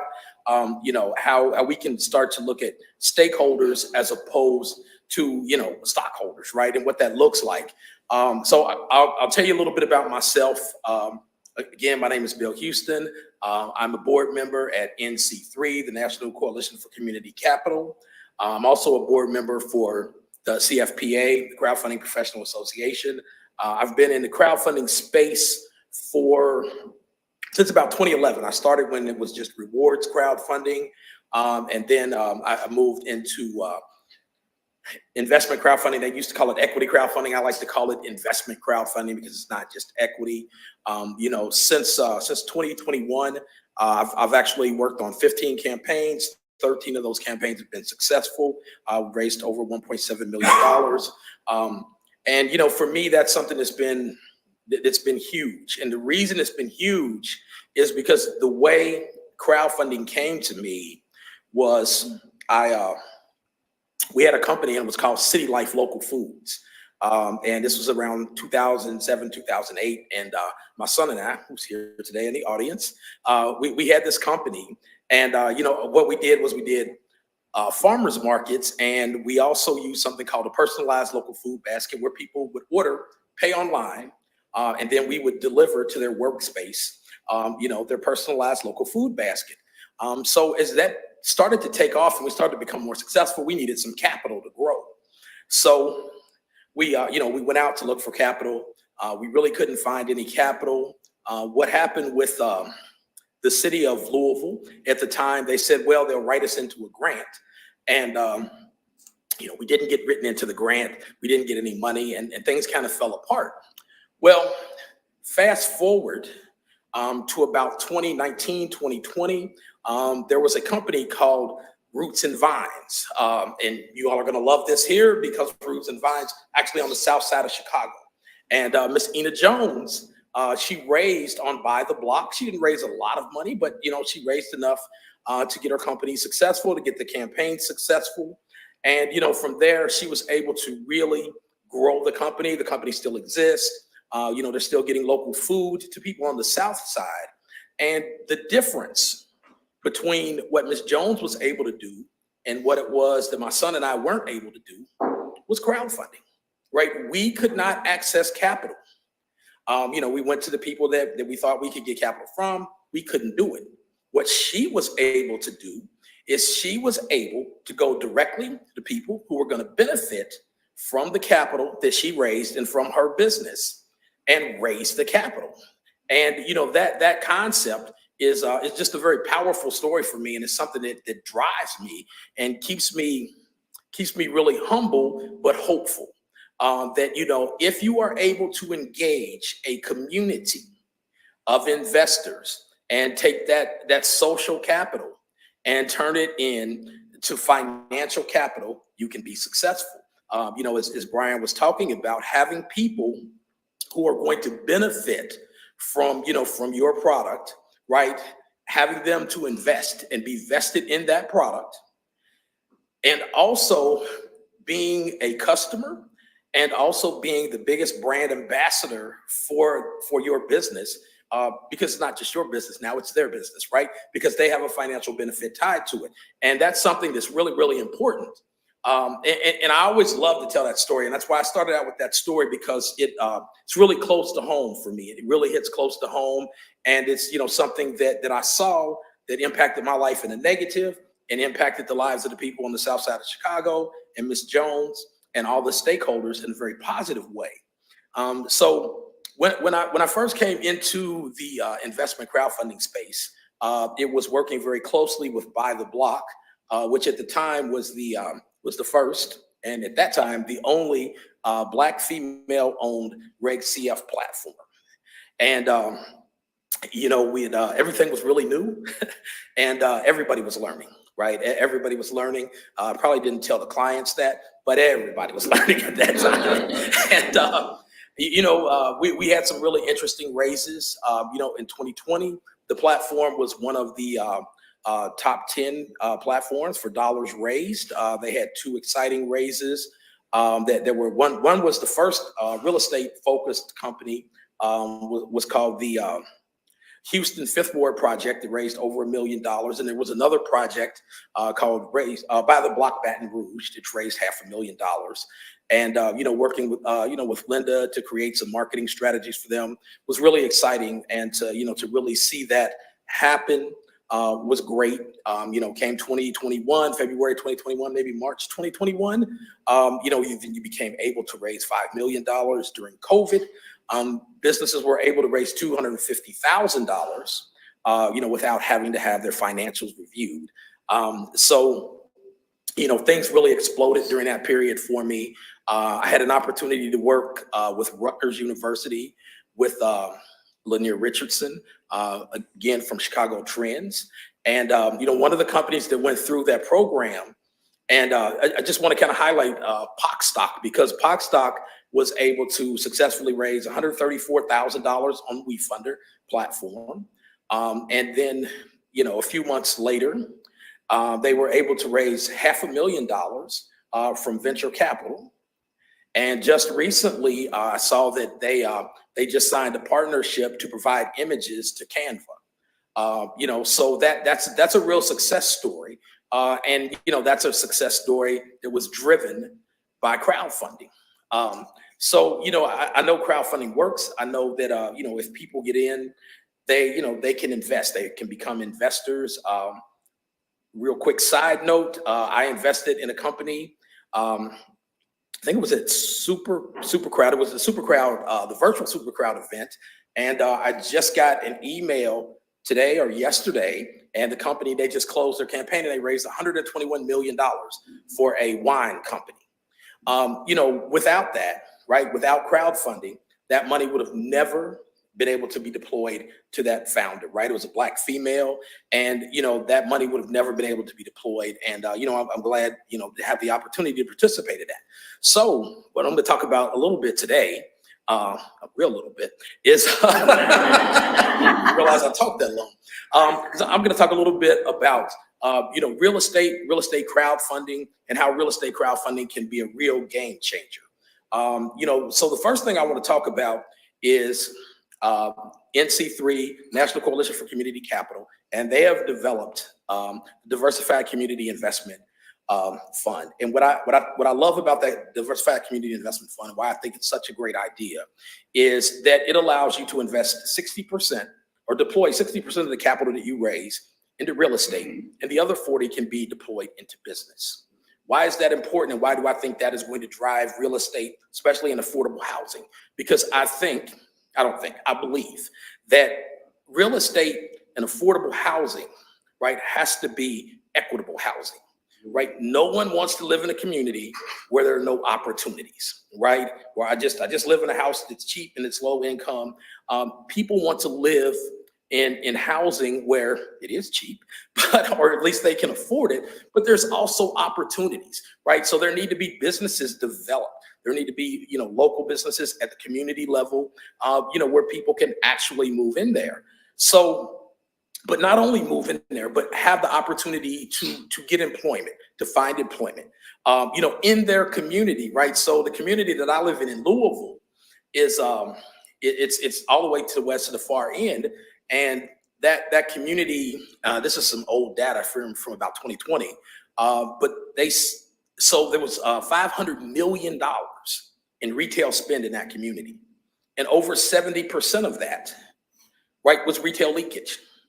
And, my question is always, what would that community look like if that leakage was 60%, if it was 65%, right? I'm not saying to eliminate the leakage, but if we reduce that leakage, if we kept dollars in the community, being able to be circulated to create jobs, what would the communities look like? And I think it's important when we think about affordable housing that we also think about making that housing something that is equitable, something where people want to live, something where people have opportunities. And I think that the Diversified Community Investment Fund is going to make that possible. Really looking forward to moving forward with a couple people, two of them here in the room, Carl Darkin, is that right? Taken. So we're working on a project where we're going to create a diversified community investment fund. And, we're going to work at the community level to hopefully catalyze other other investment from bigger players. And also working with proactive funds. I think you all have heard Dr. Williams today. And, we're actually working, to raise that capital. Right now, we're working on a single raise. But the goal is, later this year, after completing the first raise, is to be able to use that diversified community investment fund to actually, raise capital where we can not only create affordable housing, but we can create opportunities in those communities where we create the affordable housing. And Devin, is it okay if I open for a question? Sure, yeah, please. Any questions? No hard ones. Yes, sir. You looked at funding any manufacturing type things in communities at all? I'm sorry. Just retail manufacturing or things that produce things? Absolutely. What kind of businesses, can be put in there? Absolutely. Absolutely. Really looking at businesses that are going to be valuable in those communities. Manufacturing could absolutely be something that could be valuable in a particular community, even with smaller makers, right? It doesn't have to be, Ford that come into that community. It could be smaller makers that are making products that are going to sell that people want and need. Yes, sir. Could you talk about, so affordable housing, I hear that all the time, and I've gone to various events where I heard architects talking about it, and then I find out affordable housing, by their definition, is not what I would call affordable housing. It's incredibly expensive. So could you talk about, are there any success stories that you could talk about with crowdfunding related to affordable housing? Because, the need for affordable housing is so huge in this country. It's just unbelievable. Yeah, so two I can talk about. One of them goes back to that Fifth Ward project in Houston, which directly used regulation crowdfunding. They started to pay a dividend, and I know this will make Devin smile. They started to pay a dividend about 18 months into, them receiving the money, right? After they raised it and received it, they started to pay a 4% dividend. So they were returning capital, to the people who invested. The people who invested were mostly people who came from the community. They were able to keep people in their homes, right? They did some renovation to those properties, but they were able to keep people in their homes. And I think that is a great story, right? You can kind of look that up online. The Houston Fifth Ward project with Chris Senegal. Again, I want to point out and highlight something that I never thought about, but is very interesting, is Dr. Van Williams. And what he's doing is he's doing that with some modular homes, right? Going in and if there is no building there, or if the building is in disrepair, eliminating that and putting in modular homes. And he's actually done a couple of modular home parks. Where he has, done the whole thing, right? Removed the properties, upgraded the properties, put in new homes. But most importantly, or maybe not most importantly, but importantly, he has been able to return to investors, a decent return for it, right? So it's not like you're getting 1 or 2% return, but you're getting a decent return on the money, and you're getting affordable housing where people can live and increasing home ownership.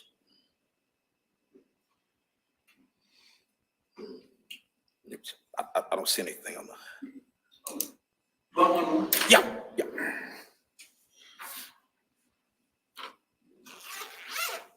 Okay, maybe we better get on with the next one. But Bill, thank you so much. Thank you.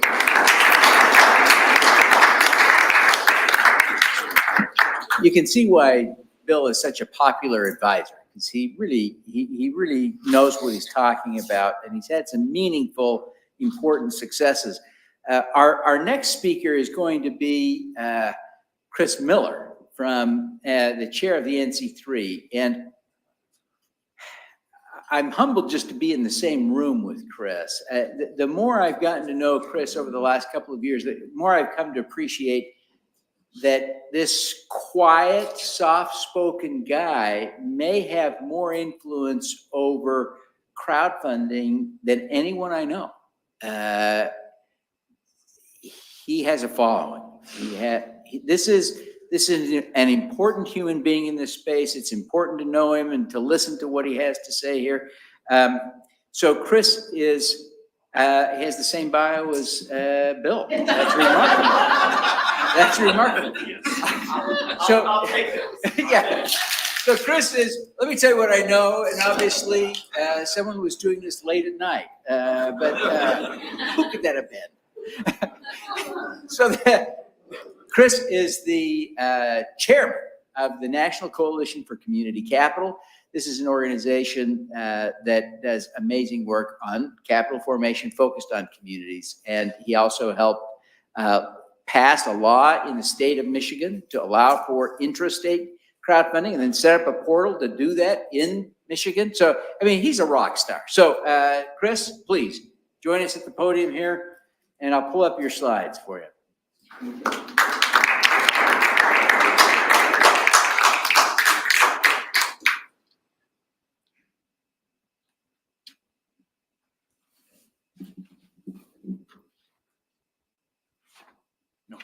Lovely, thank you. So Devin calls these speeches keynote speeches, and he gives us 15 minutes. And I'm like the 8th or 9th keynote speaker and the last one on the agenda. So, you know, being last can be challenging, but if you're the best, it's okay. In this case, however, as I've reviewed all of the presentations that preceded mine, I've concluded that I'm actually the worst of the keynote speakers. So what I'm going to do, we've been operating at this level all day long. I'm going to start bringing us back down to the real world. Okay, so let's set the bar right. So I wanted to say a couple of things. First of all, thanks to Devin. Again, I echo all the positive comments about the work that he is doing to move this forward and the opportunities that he's provided for a lot of us to spread the gospel around. And two, for those of you who wondered, like I did, what he was like in person, I have two observations. So the first is that as hard as it is to believe, he's actually more energetic in person than he is virtually. And I think that's almost physically impossible, but he's proven me wrong. And the second is, like he commented a while ago, he can actually fit comfortably in the middle seat on an airplane. So just so you know. Because I didn't know how tall he was, right? So anyway, so I want to express my appreciation to all the speakers that have preceded me today, and maybe in particular Brian, because you so beautifully created a synopsis of why this work is important, and there's a lot of things that fall from that evolution of capitalism and the way that it's evolved that have been negative. And it's been exciting all day to hear about people's perspective about how we can change that through this idea of investment crowdfunding and community investment, et cetera. So my congratulations to everybody for that. I appreciate it, and I think it's really important for us to continue to remind folks, because again, we had new people in the room today, there are presumably new people listening today, that we talk about the why. Because we're asking to make a really, really big change in how the world has been. And so I think it's really critical, and in the end, I'm going to say it again, Brian, I don't normally do this twice, but you did the why so well on that piece of it. And I want to extend that just a little bit before I get into my slides. So one of the things that we don't hear very much about, we're hearing more about it, is wealth building. In fact, the Democracy Collaborative recently came out with about a 36-page guide to wealth building, which incidentally didn't talk about investment crowdfunding or community investment, so they missed a big piece. We'll get that fixed going forward. But how does wealth get built? It gets built through capital recirculation. And that's a phrase that we hardly ever hear about, and it is so critical to our financial well-being, the strength of our local communities, et cetera. And how does capital recirculation happen? It happens when there's a lot of local businesses in the community. And when a dollar comes into the first of those businesses, it gets spent in the next business and the next business and the next business. And today, in a lot of our communities, that doesn't happen virtually at all. When Black Wall Street existed in Oklahoma before the race riots destroyed it in the 1920s, When a dollar came into Black Wall Street, it recirculated over 100 times. I've seen numbers anywhere between 70 and 135 times. So that dollar became $100. Today in the city of Detroit, where we're doing a really, really large project, when a dollar comes into the city of Detroit, it exits the city of Detroit 20 minutes later. So it's very, very difficult to build wealth in those kinds of communities. So what do we need? We need a lot more small local businesses starting continuously. And so the work that many of you are doing in that space is absolutely critical. I mentioned to a couple of you, so you'll excuse me for repeating it, but I was in a meeting earlier this week with the Michigan Economic Development Corporation, and we were talking to the smart zones that we have there that are tech smart zones built around universities. And they were talking about, one of the speakers came in that does a lot of work with the Department of Defense. And he put a chart up that was absolutely terrifying because it showed the decline in the small businesses that were a vital part of the Defense Department over the last 20 years. It was like an insane decline in those small businesses. And why is that? Because we've concentrated capital in a few hands and a fewer and fewer number of hands. And they're doing everything they can to protect that capital. And they really aren't committed to anything except from that kind of extraction of capital. So we have to fix it. It's really important that we do this work. So this is not only great for starting businesses, which is the reason that I first got particularly interested in this as an economic developer, but it's critical for us creating a strong, vibrant community. And in the case of this conversation earlier this week, if we want to have a great Defense Department, we need a lot of innovation happening, and we need that happening all over. So, okay, I'll stop preaching for a second. So I wanted to briefly touch on the core principles. And again, some of these have been mentioned earlier, but for NC3, community capital is inclusive, and that means what it says. It's fair and equitable. That means what it says. It empowers and serves all stakeholders. So I again appreciated the reference to stakeholder primacy. That's what it ought to be. And it facilitates shared prosperity. So that's that wealth building piece. So we love investment crowdfunding at NC3. I personally love it. I've invested in it myself. My wife started a business during COVID that received investment from 45 investors from 7 different states. And she opened a restaurant during COVID, no less. And that was the result of those investors. So I've experienced it personally, and it's super powerful. But as we look at this, our goal at NC3 is for that community investment engagement to be ubiquitous. We want it to happen for everybody in every community in the country. And to do that, we need community investment funds. So not just one-offs. We aren't going to get everybody in the country to do due diligence, because if you talk to this guy in the front about that, it's what, 40 hours of due diligence to make one investment. So we need community investment funds. And so at NC3, we've really focused on a couple. One of them has been mentioned earlier. Sarah mentioned it, and Bill mentioned it as well, and that's this diversified community investment fund. And there's no time on here, so I don't know where that's at. So yeah, because that could be scary, me talking with a mic. It can happen. So this diversified community investment fund is really the brainchild of, well, maybe it's not the brainchild, but one of Sarah's partners at Pathlight Law, Brian Becken, is founding board member of NC3 and currently on the board, and just a great guy.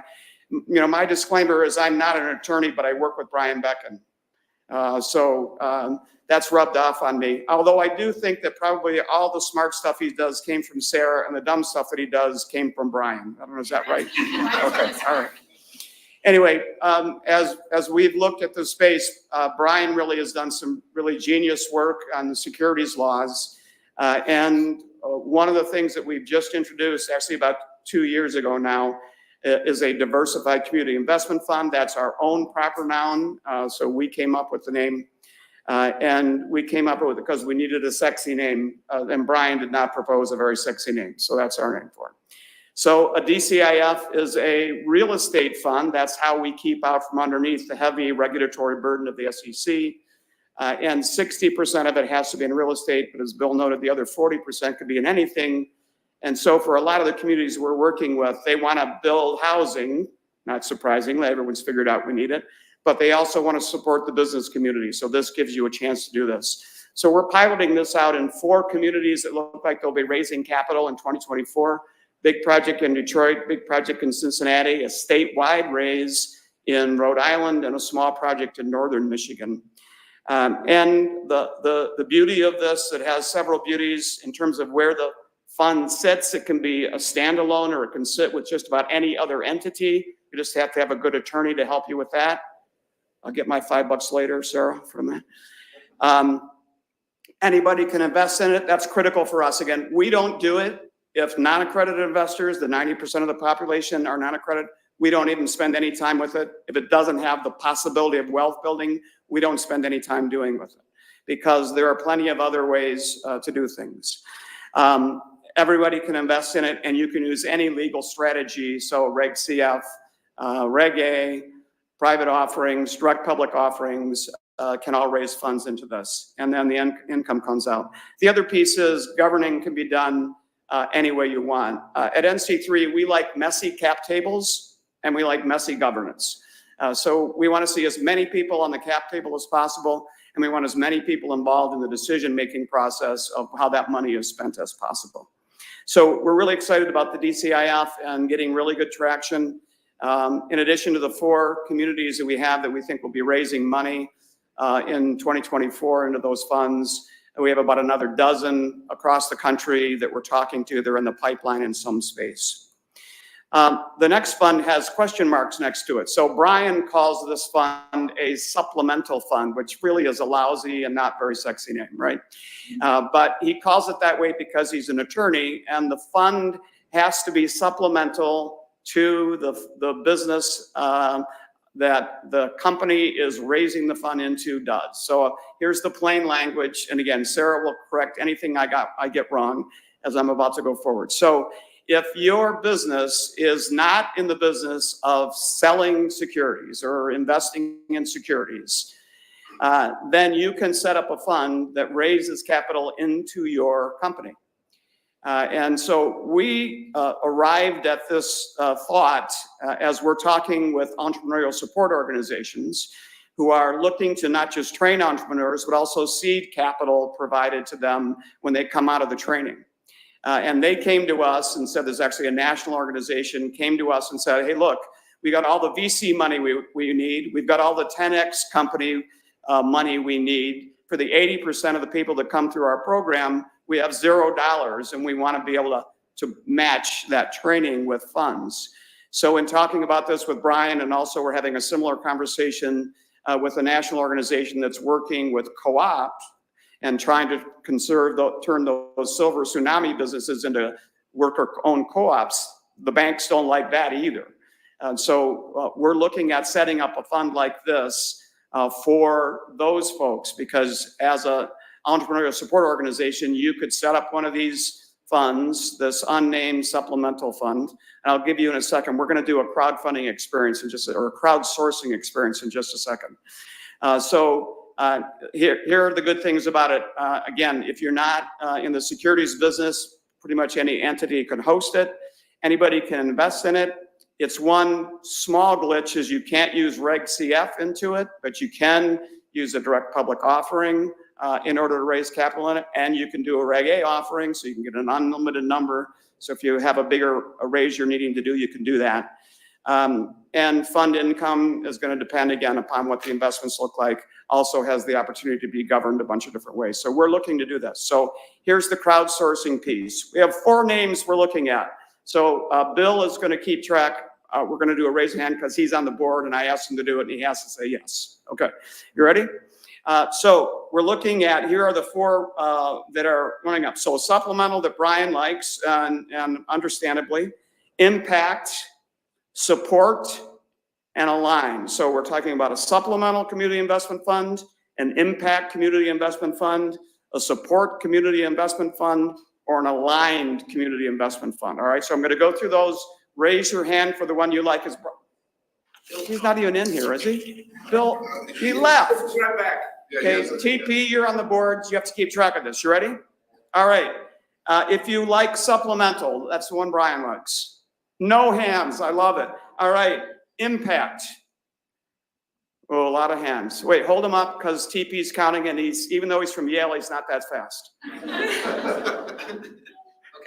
Okay, all right. Support, also no votes. Aligned. Aligned is my personal favorite, just so you know. So, okay, so I finished second. Right, okay, great. So if you're in the virtual audience and you send in your top 3 suggestions and they align with ours as this evolves, you can get a 50% off NC3 membership.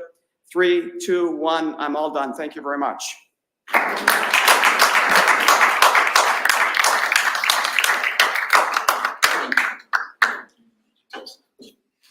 Wow, I hope you appreciate what I was saying.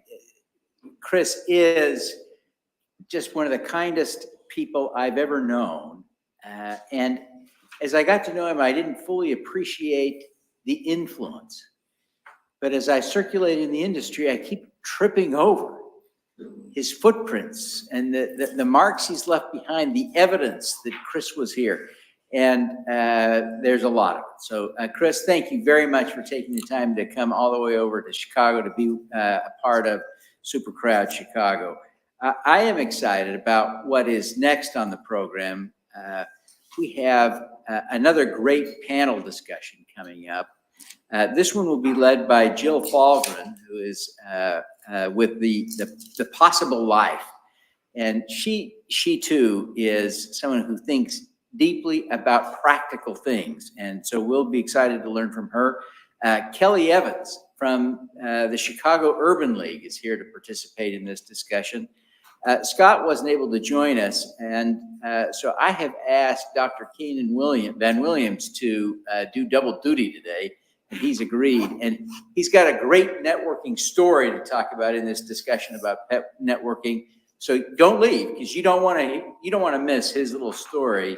And then Dania Beal also is going to do double duty and return to the fray here. But Jill is the founder of The Possible Life, and she specializes in leadership and team development, helping professionals achieve personal and career goals with certifications in coaching and various assessments.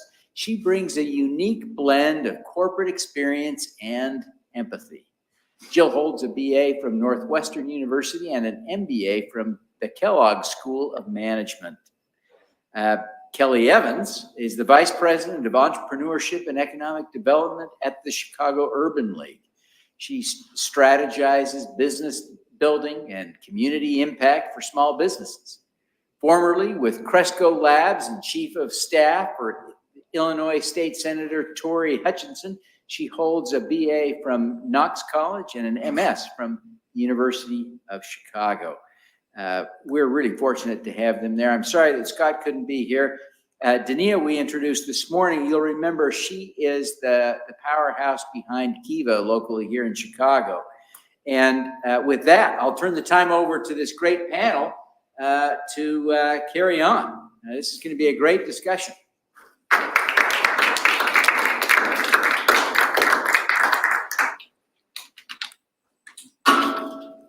All right, as the panel is coming up and getting settled, I will say a big hello. And we are the final presentation here today at SuperCrowd Chicago. And the good news is we have an amazing topic that is relevant to investors, to social entrepreneurs, to community builders, to attorneys, to bankers, to all of our audience here in person and virtual. So we have an exciting discussion coming up here. And what I'm going to do is, you know, the topic is networking, and yes, the power of networking. I am here because of networking, and I firmly believe that it is a powerful skill, a powerful activity, and a powerful part of everybody's daily life, I hope. So what we're going to do, because it's such a big topic, is I'm going to ask the panel to start by telling us, what is networking? What does it mean to you? And we will start with Kelly. Okay, you warned me about this question. I'm still not prepared. So what is networking? For me, from my perspective, networking is simply making yourself known and meeting others that you don't know, and expanding your kind of cadre of people who can support whatever it is that you are trying to do. You didn't know what to say, but you said it, I would say, absolutely beautifully. And the concept of expanding to me is so powerful. And I think expanding people so that you can expand the scope of information and resources as well. So beautifully said.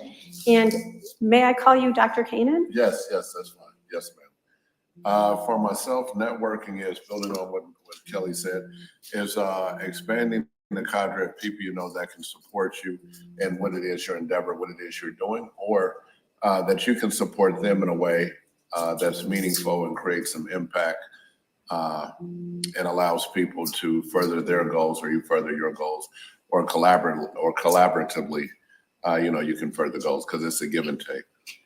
Excellent, right? I'm going to receive while I'm networking, even as I'm hoping to give. And the collaboration piece, right? There are many ways in which networking can be valuable. Wonderful. Okay, Dania.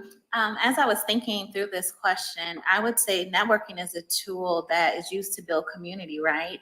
Because once you networking, you're able to collab with all these various people in various moving organizations and things of that nature. It allows you to build a sense of community, which if you have community, then you're able to create opportunity. If you have opportunities, then you're able to continue to each person is giving, right, their part in society, I think. So I think it's a great tool. It's not always used and leveraged in the way it should, but I think it's a great tool to build community for sure. Outstanding. I think everyone here is interested in community building for sure. So I'm wondering if we can take it a level down. When you think about our audience of entrepreneurs, of investors, and crowdfunders, how do you think that, or why do you think that they should be networking? What is at least one thing they should be thinking about as a way to benefit from networking? And maybe Dr. Kanan, we'll start with you. State the last part again. How might the entrepreneurs, crowdfunders, the investors, how might they benefit from networking? What's one thing that they want to be thinking about how they can use networking? For alignment, to make sure that they're aligned with with everything that's going on. Investors like to network with other investors and network with what it is that you're doing and projects, people that you know. And when you asked that question, first thing that came to mind was LinkedIn. Being able to network and connect with investors, connect with other entrepreneurs, and in turn, some of those same people, or at least I've seen in my network, will connect with other people who are like-minded or have similar interests. Excellent. And curious in the room, anybody here use LinkedIn? I see almost every hand. Perfect. Danae, how about you? I would say in the space, especially servicing the clients at WBDC, it seems like it creates a support system for our entrepreneurs, right? It allows them to tap into different resources. So once they're able to network with their fellow entrepreneurs, you're into marketing. Oh, you're in IT. I have questions around that. Or, oh, I have questions around capital. Or oh, I was thinking about maybe this real estate space or this area in which I wanted to do business. And so I think it creates a support system as they're navigating the beginning and even established businesses. It continues to build that support system, and that's very much needed as an entrepreneur. I love it. Support. And, one of the things that I think of when you're saying that, Dania, is I like to think about being curious when I'm networking, because you never know what kind of common spark, common element might show up that could be valuable. And sometimes that's part of the fun of networking, is actually discovering that little hidden gem. Beautiful. Kelly. So This is a great question because we talk about this a lot in the work that I do, working for the Chicago Urban League primarily. Of course, my business clients are small Black businesses, and generally from disadvantaged communities. And by disadvantage, I don't necessarily mean, financially disadvantaged, but a lot of times it just means silo. And so what we find with our businesses, and if you take a poll, as we do all the time of what small businesses need, everybody says the first thing is capital, right? We need capital. And of course that's important. But what I found more important than capital, and someone touched on it earlier today, is sometimes more important than capital is to know who you don't know, to be able to have a seat at the table, to be able to be in those rooms. And so for us, networking is a vital part of what we do at the Chicago Urban League in terms of connecting small businesses to people that they would not ordinarily be in a room with. And so that to me is in the hierarchy of needs for businesses, that's right at the top with capital in terms of how do we expand your network of people who, again, can support the work that you do, whether it's banking partners, whether it is supply chain people, other customers or other business support systems that you may not necessarily have access to otherwise. I like that. And to know who you don't know that you need to know. I mean, I think I heard somebody mentioning that, one of our speakers mentioning that exact thing earlier. So even events like this are great opportunities to discover those kinds of things. Okay, so Devin mentioned stories. So I would love to hear from each of you a quick story about a time when networking benefited you. Some where networking played a key part in a success for you. And Dania, may we start with you? Sure. It's funny, I was thinking on that, where I sit now at the WBDC, it was because of networking. It was because I had made connections at the SBDC years prior, and having that touch point of others that were in that space. And then they knew of the opportunity here at the WBDC and was like, hey, Nia, you need to, look into it. It was something that you were passionate about. Maybe you can revisit it. But had I not had that network, I would have never known that opportunity existed, how to get started, all of that. So that hit home where I'm sitting now is because of networking. So beautiful. And Dr. Kanan, may we go to you? Yes, and it's not a completed success yet. However, it's a very potential success. I was here in Chicago about 2.5, 3 weeks ago, and a gentleman cold called me. His name was Stave, and he was with Marcus and Millichap.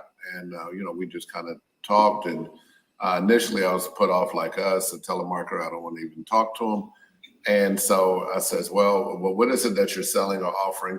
And so he says, oh, well, we have some properties in Harvey. And so immediately I pulled over and was like, okay, well, tell me more about it. And how much are they? Where are they? Just went down to like 10 questions in 2 seconds.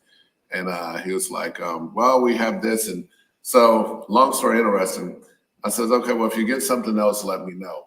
So today, this guy walks up to me here at the event. He says, well, I saw you were going to be at the event on LinkedIn. So he bought a ticket and came here.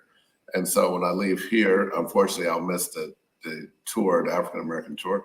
But I'm going to look at 3 properties, and, we made a verbal commitment. So it's based on title and everything. And it'll be 18 units that we can provide affordable housing and renovated housing, which is most important. And what's interesting and fortuitous is this particular block on Washington, when he told me about it, I said, when I left Chicago, so it's actually in Harvey. So, but I call it all Chicago. So when I left to go to the airport, I stopped by this particular property because I pass by it all the time. And so I says, you know what, I never go in the back of it. So I drove in the back of the property and was looking around. It's like, okay, it's like 6, 7 buildings here, and we can buy 2 or 3, and we can do this and do that. And so then I got out and spoke to a couple of residents there, and went on back to the airport. And so the exact properties that I had looked at is the ones that he came here to tell me about and brought me information. So we're going to meet over there when I leave here. Wonderful. And that sounds you're very intuitive. And for those of you budding networkers out there, one of the beautiful parts I heard about what Dr. Kanan said was that when the topic came up, he jumped right in. Oh, absolutely. He knows his stuff, and he knew exactly how to take advantage of that situation. And in my experience, that's something that you develop over time if it doesn't come so naturally to you. So, but noticing those opportunities and taking advantage of them, wonderful job. Yes, thank you. And Kelly. I'm gonna tell two really quick stories. I know you said why don't cheat. But as Dania said, my reason for being in this role was from networking. My current CEO, Karen Freeman Wilson, who was the mayor of Gary, Indiana, where I'm from, was really good friends with my sister. My sister's quite a bit younger than me, but my sister was kind of her daughter's babysitter. And now her daughter is getting married. So that tells you the span of time we've known each other. But I was at another job in the same position, and we were on a development call, and it was three groups vying for the development on 47th Street. And so, we were all on Zoom. I think this was during COVID. And so my sister texted me while I was on this call, and she said, Kelly, Karen is on the call with you. And I knew she was because we had spoken to each other. She said, Karen is on the call with you, and she wants to know what your role is. I was at the YWCA at the time, what your role is at the YWCA. And so I told her, and she said, okay, she wants to talk to you. And so I called her, and long story short, she stole me. And I tell her this all the time, like, you stole me from the YWCA. But it was because of networking, because of my network of people that I know. So that's one story. Second story, really quickly, because I'm always trying to highlight our businesses. We have a gentleman and his wife who own a landscaping company here in Chicago called Urban Roots. Urban Roots is fantastic. His story is amazing. Jimmy was very involved in the justice system for many years. He got out for the final time. He said, I'm not doing that again. I have to change my life and do something different. He started this landscaping company with his wife. He enrolled in one of our programs, our next one program, which is an accelerator for businesses that are a little more mature. And from the network that the Chicago Urban League brings, Jimmy was able to go on as a prime vendor for the Obama Foundation. And all of that is simply from being a part of the Urban League's network. And when people ask me all the time, like, what is it that you do? And I'm like, well, business development is business development. We don't have any secret sauce. We don't have any proprietary information you can't find anywhere else. But what our secret sauce is that we have a huge network of people who are looking to support businesses, which is why our programs are so dynamic. Not any more dynamic than anybody else's, but that is our secret sauce. We have a huge network that really benefits the folks that come in contact with us. I love that. The secret sauce. That's our secret sauce. That's awesome. And to build on what Kelly just said, it's really interesting because we've been, and this is off the subject a little bit, however, but we've been approved to provide 50 or more units. They want 100 units. They called me up. Targeted area here in Chicago that helps formerly incarcerated. I went to the office, visit them, and part of our social impact is also social justice, because if you don't meet the needs of people in the community, formerly incarcerated individuals, they have all these laws. They don't realize these people will one day, be out. A lot of the properties that we work with, we'll get somebody from CETA, or we'll have day work for people, and they do well the first day. We'll give them a pair of steel toe boots, safety glasses, gloves to, help them and network with them. And I've even met some motel owners that I've dropped a couple people off, a couple guys off, and, in the community, and how can we serve and be a part of it? So. That's outstanding. That sounds like such valuable stuff, for sure. Oh, yeah. So let's get real here, because you all have, these are amazing stories. And in my experience, when it comes to networking, there are people who can be skeptical, who can be a little bit shy when it comes to networking, maybe resist it, maybe even downright fearful. So what I want to understand is not everybody is going to start where they're going to be able to develop this amazing network overnight. And I recognize it actually doesn't happen overnight. But I'd love to hear from each of you. What is one networking challenge that you or someone you know has overcome? And maybe Kelly, we'll start with you.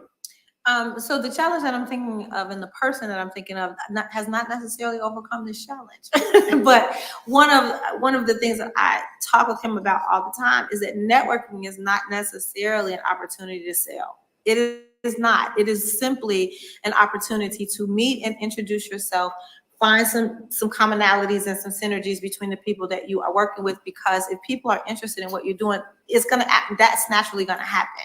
I don't like environments where I feel like it's a, hello, here's my card, what do you do? That's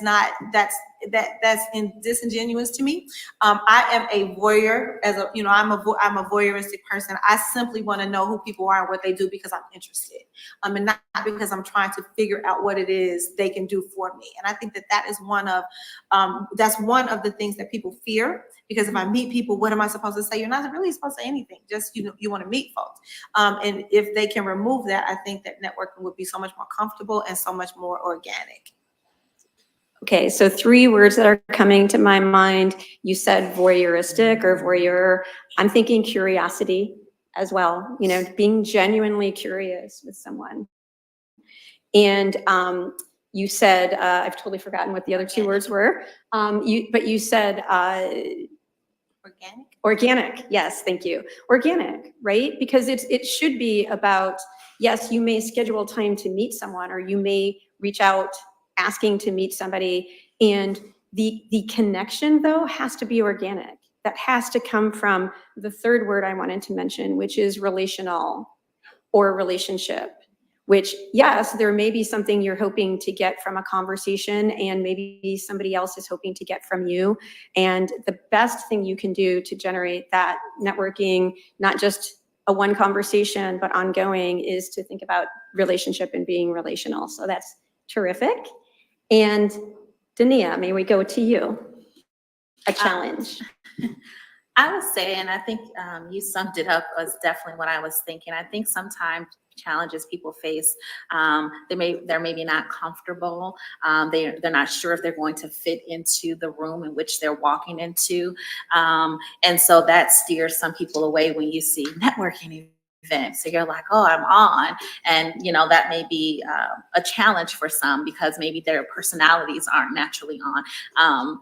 Contrary to this event, I'm shyer. So sometimes it takes a little bit for me to kind of step out that comfort zone and, introduce myself.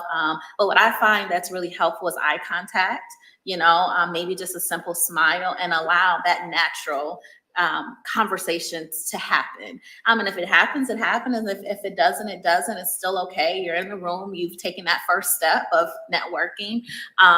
But those are some things and some challenges that I often hear is it scares them when they see networking, the word itself. So. Absolutely. And so one of the things I'm hearing you say is to recognize that it is experimentation and practice. That I'm going to put myself out there, I'm going to try something, I'm going to see how it goes. And if it doesn't go well, what am I going to do, Dania? I'm going to smile, and I'm going to maybe find someone else in the room that I can make a connection with, and it's still okay. And pick yourself up and keep going. And keep going. Keep stepping into those rooms. Terrific. Thank you. And Dr. Kanan. Same as these 2 ladies, just summed it up really well. I was just like, wow, what else can I say? However, it's some of it is persistence, and some of it is it's just putting it out in the atmosphere, making your request known. Like I was fortunate to meet, and he lived here in Chicago, the late Sam Zill, who's the godfather of the modern REIT. And he's one of my idols because he had the most manufactured home spaces in the United States. His company, Equity Lifestyles, he sold this other company before the 2008 crash, Equity Office Partners, for like $38 billion. And I had read his book, 2 of his books, and I just put it out there. I was talking to someone who was helping me with cap raising. And I says, well, you know what? I have a press. They said, I read your press release. And I was like, okay. And they said that your idols are Sam Zell and Oprah Winfrey. And I says, well, yeah. And so I gave them my reasons for the 2. And so the one guy says, he says, do you want to meet Sam Zell? I says, absolutely. When can I meet him? And so he introduced me to another person that set me up with his assistant, Sarah Berman. And then we were able to meet. We were supposed to meet in person, but he had something to do. But we were able to meet by Zoom. And so we met, late last year, and we were supposed to meet again after that. I imagine that maybe he was sick or something because he passed away shortly after. But my point is that sometimes just putting putting it out in the atmosphere and having a little bit of persistence and not being intimidated can go an awful long way in networking, because people are people. As Warren Buffett says, we all, you know, for men or women, we all put our pants on one leg at a time, you know, so. And you use the word persistence. So I'm wondering from you, Dr. Kanan, or Dania or Kelly, what does persistence look like? Mildly. So like an optimistic persistence. So to define that, I'll go is more of an optimistic persistence. So you're not being pushy. You're not being, as Kelly was saying, you're not being a salesperson. It's just a relationship, or, you know, I'd like to meet you because, or, you know what, I read your book, or I thought, you know, this about this. And by the way, after the meeting with Sam Zell, I says, okay, I says, this is interesting. So because I had met Oprah Winfrey earlier that year in person. So I said, wow, very few people meet both their idols. So I have my assistant reach back out to Ms. Berman and say, is it okay if I send you a case of books of Sam Zell's and have them autograph all of them, because I'd like to share them with my colleagues and people that I meet in business and network with. And he did, and I was able to do that. Excellent, excellent. Dania, Kelly, any thoughts on what does persistence look like? I guess for me, persistence is just being there, right? Being present. I go to everything. And I had someone tell me the other day, oh my God, like, you know everybody. And I'm like, I really don't. I'm like, I just been doing this for a really long time. And I've been in a lot of rooms. And generally I know people not because we've done business together or I'm trying to do business with them, but simply because I've met them. Because most of the time I don't lead with what I do or what I want. I'm just trying to meet you.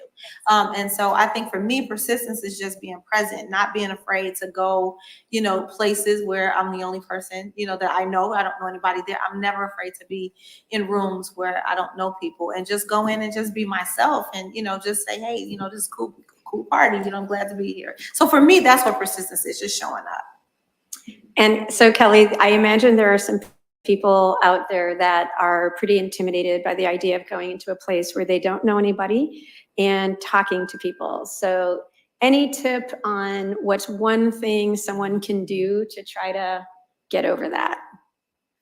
Ooh, I don't know that I'm the best person to ask that. For one, I am an extrovert, and for two, I'm a middle child. So I always like being places where I don't know anybody, because I was always around people that I knew. So I mean, I think part of being intimidated and uncomfortable generally stems from not being very comfortable with who you are. I think the first step is just being comfortable with who you are. Like, I'm comfortable, you know, in rooms where there are people. I don't feel like I need to be in rooms where everybody likes me. I don't want people to not like me. I don't want to be like that person, but I don't necessarily have to be somewhere where everybody, you know, digs Kelly. That's not a goal of mine. I'm just there being myself, and just wanting to meet other people. And I think that if you are comfortable with who you are, or can become comfortable with who you are and what you know, that eradicates a little bit of that uncomfortability, because you're just showing up as yourself. And maybe give it a try something, see how it goes. And if it doesn't work, maybe try something else. I know for me, one thing I will do, in fact, I did it today in this room, is sometimes I'll look for a smaller group, because it can be intimidating to walk up to a larger group of people who all seem very engaged. And if there's another person standing by themselves, maybe they want somebody to talk to as well. So, or a smaller group. Dania. I was going to add too, when you're thinking about going into these different networking spaces, is trying different types of networking spaces, and being diverse in, you know, where you're going and the different areas or people that you're interacting with. And then you're able to kind of gauge what your comfortability is.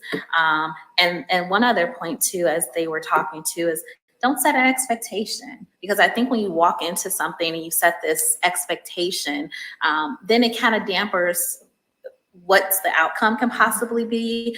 It dampers your personality too, because you have an expectation that I'm here to do X, Y, and Z, versus just walking into the room and having that whatever happens type situation happen. So. Okay, that is brilliant. That is absolutely brilliant, right? Because when you're focused on, I want this and I have this, you are focused on that gap, and that is very disempowering, right? And so focusing on, I'm here, I'm here, it's now, and what can I be curious about? What can I do in this moment? Puts your power back. It gives your power back to you. I love that. Thank you. I'm looking at our time. I do want to see if anyone has any questions. I have a couple questions more, but do we have any audience questions? I'm not seeing any hands, so I will let you think about it. And I'm going to ask another burning question that I have for this panel, which is, sometimes people tell me, I don't have enough time for networking. I don't have time to fit it in. I have too many other things to do. So what do you say to those people? And maybe Dania, we'll start with you. That's a good question. I think that kind of goes back to my previous answer of trying different types of networking that would fit into your schedule. I know it's give or take if people like social media, right? But that is a great way to quickly, interact or to meet others or to learn more about different people and organizations. So that may be a start. And then maybe again, going back to setting that, hey, this is something that I need to do, especially from a business owner standpoint and needing resources and wanting to know what opportunities and things that are out there, that maybe it's just a once a month thing, and then you're picking something that you're committed to. Maybe it's once a month in the evening or once a month, a daytime lunch, networking session. I think I think it's really key to plan for it. But if you don't have enough time, being sure that maybe it's just a month and then you can slowly, evolve from there. But setting time for it, because I think it's important, because again, especially from an entrepreneur space, having that support system is key and very important. Schedule time and then get in the practice of doing it and work on expanding that time relative to the value, right? So if you want to build that strong network, that's going to happen through spending the time. Wonderful. Okay, Dr. Kanan. Yes, ma'am. My answer to that is work smarter, not harder. It's not a matter of I don't have time to network. Is that you don't have time to avoid it. Yeah, you have to take a personal inventory serious in a business inventory and say, okay, what are my goals and what am I willing to do to achieve those goals? And networking is a vital part of that. Success is not an island. So, you just cannot avoid networking, unless you're not being realistic about what it is you're trying to achieve. You want to spend time on what you prioritize, right? And we do. We make time for what we prioritize. And what I'm hearing you say, Dr. Kanan, is this needs to be a priority. And I heard you say, Dania, for business owners, and I'm imagining for investors, for crowdfunders, for attorneys, for all of us here in the room and in the virtual audience. Wonderful, thank you. And Kelly, thoughts on? Yeah, so as they were speaking, I was thinking about, unlike myself who goes to everything. For people who feel like they don't have time, I think that you do have to be intentional about what type of networking you do. And I think that it's important to look at an event or a group that you are attending to determine, is this going to be productive for me? Because you can't go to everything. But if it is a group of people that will be important to whatever your specific goals are, to be intentional about prioritizing those types of events and not necessarily go to just, networking for the sake of networking, but networking for some type of productive outcome. So being thoughtful about what you're trying to achieve, deciding where you want to be spending your time. And to that end, though, how do you decide who is going to be a good person to network with, and where do you start? I think it's more than who. It can be who for sure. If there is someone that like Dr. Kanan was saying, that's a person that I wanted to meet. I know this is a circle that that are going to be filled with people that I want to know. But also, what is the topic?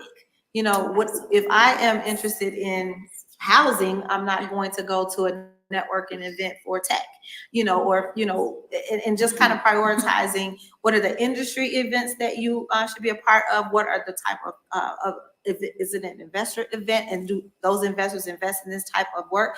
Just being intentional about who's going to be there, and just really taking some time to understand what it is. I turn down events all the time with my job, and I look at it and I go, oh, this is not something that is going to be a good use of my time. And, because time is money. And if you, monetize your time, you'll start making better decisions in terms of how you spend it. And so just being really intentional and thoughtful about what the event is, and will it offer any benefit to you to be there? And Dania and Dr. Kanan, any thoughts on that? Like, where do you start? Either who do you connect with, or where do you start if you're a budding networker, if you're not as well practiced as this panel is? Where do you start? You want to go first? I think she said it, Kelly said it best. It's not going to everything. I think if you're starting to decide to go to network event, I completely agree with her. It should be industry specific. You should start there, because people within your industry typically will have events or host events, provide knowledge or resources or opportunities that you may not be aware of. But I think that should be your basis. I think I can't add any other comments, but she said it best. Starting there within your industry, for sure. And start somewhere. Choose something. Absolutely. Right? Because that's the best way to do it, is through experience. That's how we learn. That's how we get better. That's how we build the network, is by continuing to, and what I would offer up is not just the experience of going to events, but maybe each time you go, offering yourself a little bit of a challenge of, I want to connect with X number of people, or I want to challenge myself to try something different this time, and continuing to learn and develop. Wonderful. So I'm not exactly sure where we are with the time.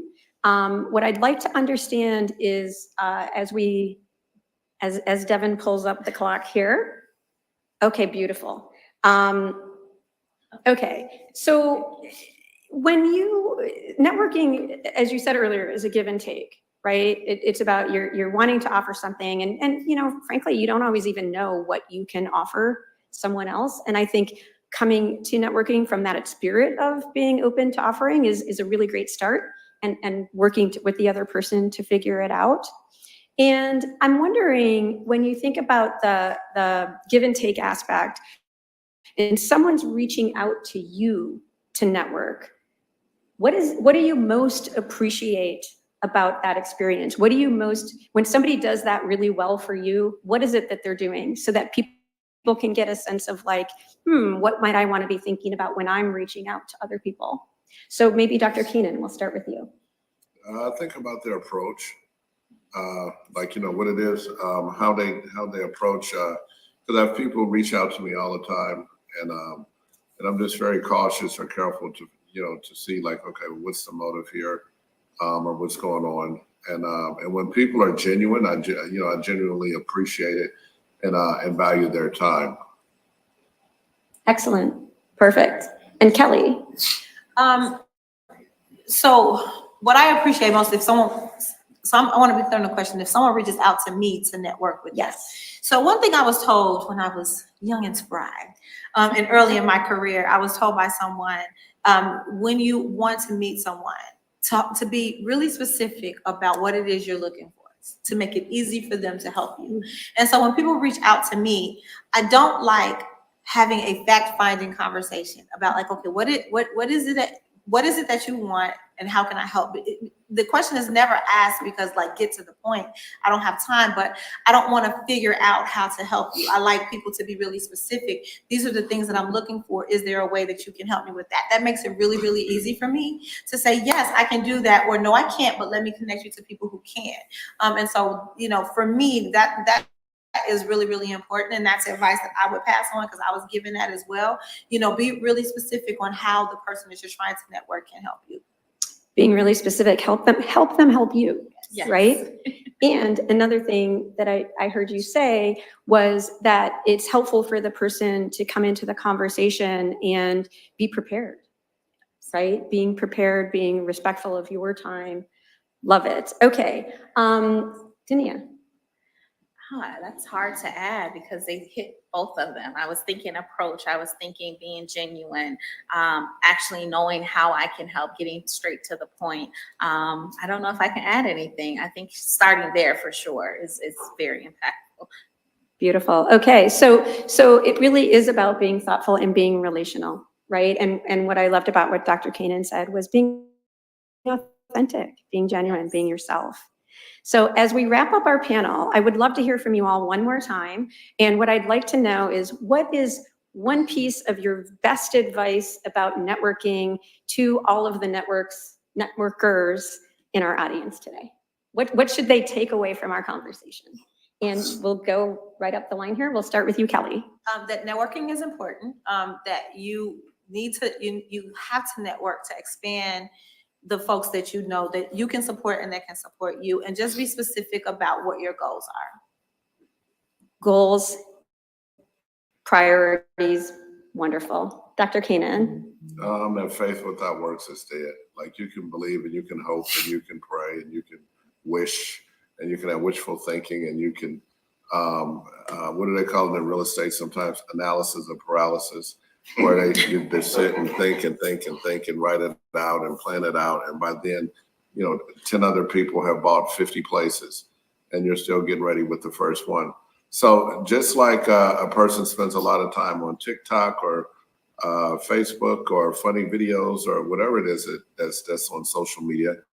And this is the advice that I give my son, and I have a nephew, and and I'll tell him is that, spend the same amount of time on what it is you're trying to do. So if it's just Google real estate network, tech network, whatever kind of networking it is you're interested in, and get on. And if you're not a member, become a member of LinkedIn. So sometimes I have people say, do you do Facebook? I say, no, I do LinkedIn because that's my adult Facebook. Is that I do LinkedIn.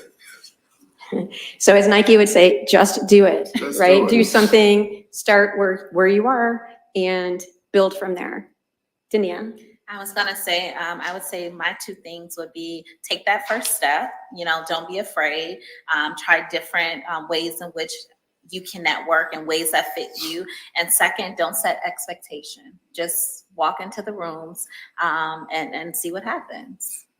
Wonderful. Thank you all so much. Thank you, panelists. These people are amazing.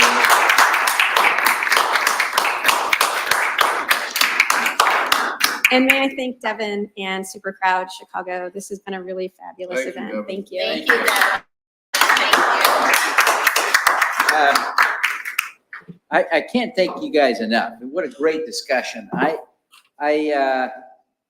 heard a few times, I heard you reiterate things I've long believed, but more importantly, I again found myself learning a lot from you. So thank you very much.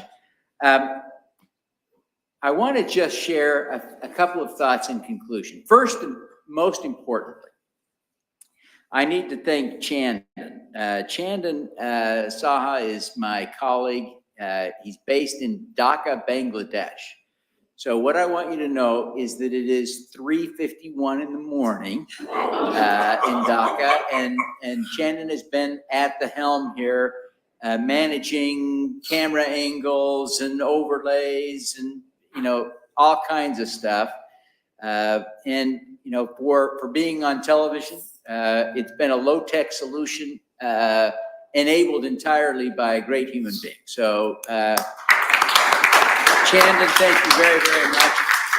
I know Chandan is here and is listening. So Chandan, we love and appreciate you. I want to thank everyone who participated. Everyone who's in the room, thank you for being here. Thank you for attending. Thank you for your energy. To all of the speakers, thank you. I can't thank you enough. I recognize the hours and hours of preparation required to do this, and I appreciate it. It doesn't go unnoticed. To our sponsors, we couldn't do this without you. Thank you very, very much. We needed every penny, and we're grateful. for your support. I want to just wrap up with a couple of key observations. As we talk about impact crowdfunding, one of the things that I often see is that people begin thinking about utilizing their philanthropic dollars or a subset of their philanthropic capital for impact crowdfund investments. And that's great. But there are three reasons I want you to be sure to focus on making a profit with those investments. This is important, and I don't want you to go home today without internalizing the need for you to be profitable on these investments. I don't mean to suggest you shouldn't do philanthropy. You should. And some of them may even look a little bit like investing, and that's okay. But when you are investing, I want you to make money, and let's talk about why. One, if you're trying to support someone in a for-profit initiative that will have impact, and they cannot be successful, profitable, if they can't make money, they can't have impact, right? In the long run, they will go out of business, and there will be no impact. You won't really have helped them. You won't really have helped solve the problem you wanted to address. They have to be profitable. So you've got to start there looking at, can they be profitable? And then obviously, can you, right? Does the deal make sense economic? Second, I want you to think about recycling, right? If you are investing capital in something that is going to return you more capital, right? Then you can deploy more capital for impact. Your impact grows. Your impact becomes, in effect, unlimited, infinite. Think about that. If you are giving your money away and it doesn't come back to you because you made bad investments, your impact is limited and finite and small. So you want to make sure that your impact investments have an investment return, a financial return. Third is the allocation. And this came to me latest as I was analyzing this problem, but I think it is the most important. Almost all of us have a portfolio of investments. Most of us have, and it varies. Some of you, it may be $10,000. Some of you, it may be $10 million. I'm somewhere in between, but all of us probably have a little portfolio of investments. If we are investing for profit over here and ignoring impact, and then we have this little tiny portfolio that we're playing with, relatively speaking, tiny, whatever that is in your house, that you're doing the impact with, while the real money's over here, right? What I want you to see is that if you're making money with your impact, you can reallocate capital, right? And so some of that capital that's parked on Wall Street can be moved to Main Street, where it has a much bigger impact, right? So I want you to be thinking about all of these reasons. And with that, I'm going to follow up with a couple of details here. And I want to be careful not to offend any of my friends in the room, but there are a couple of things I have to say. Right now on King's Crowd, there are 243 offerings with a minimum investment below $151. Most of us could afford to make an investment of that minimum level in any of those. Now, some of you, I know I don't treat $100 lightly. It's a big deal for me to invest $100. I spend some time on it. I spend some thought on it. I talk to Gail about it. I get her permission. There's a whole rigmarole, right? There's due diligence going on. Couple of things.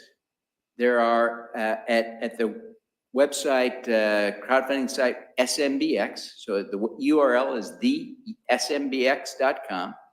You can invest just $10. So if you've never done this before, you could go there today and do $10 just to test it. Test the mechanics, see what it feels like. What does it look like? How does it feel to become an investor? Okay, so let's say $10 is too much. Go to Climatize. You got to download the app to your phone. But on Climatize, you can invest $5. So with your first investment could be $5. So whether you are a $151 investor, or you're a $100 investor, or you're a $10 investor, or you're a $5 investor, I want you to do this. I want you to promise you will make an investment today. It takes 10 minutes to make your first investment. I want you to raise your hand if you will commit right now to invest at least $5 today. Will you do that? Will you do that at home? If you're watching at home in the office on your phone, commit $5, okay? Thank you, everyone. I can't thank you enough for being here. It's been a delightful day for me. I appreciate all of you. And with that, Chandon, I think we can go ahead and turn off the live stream and call it a day. So thank you, everybody.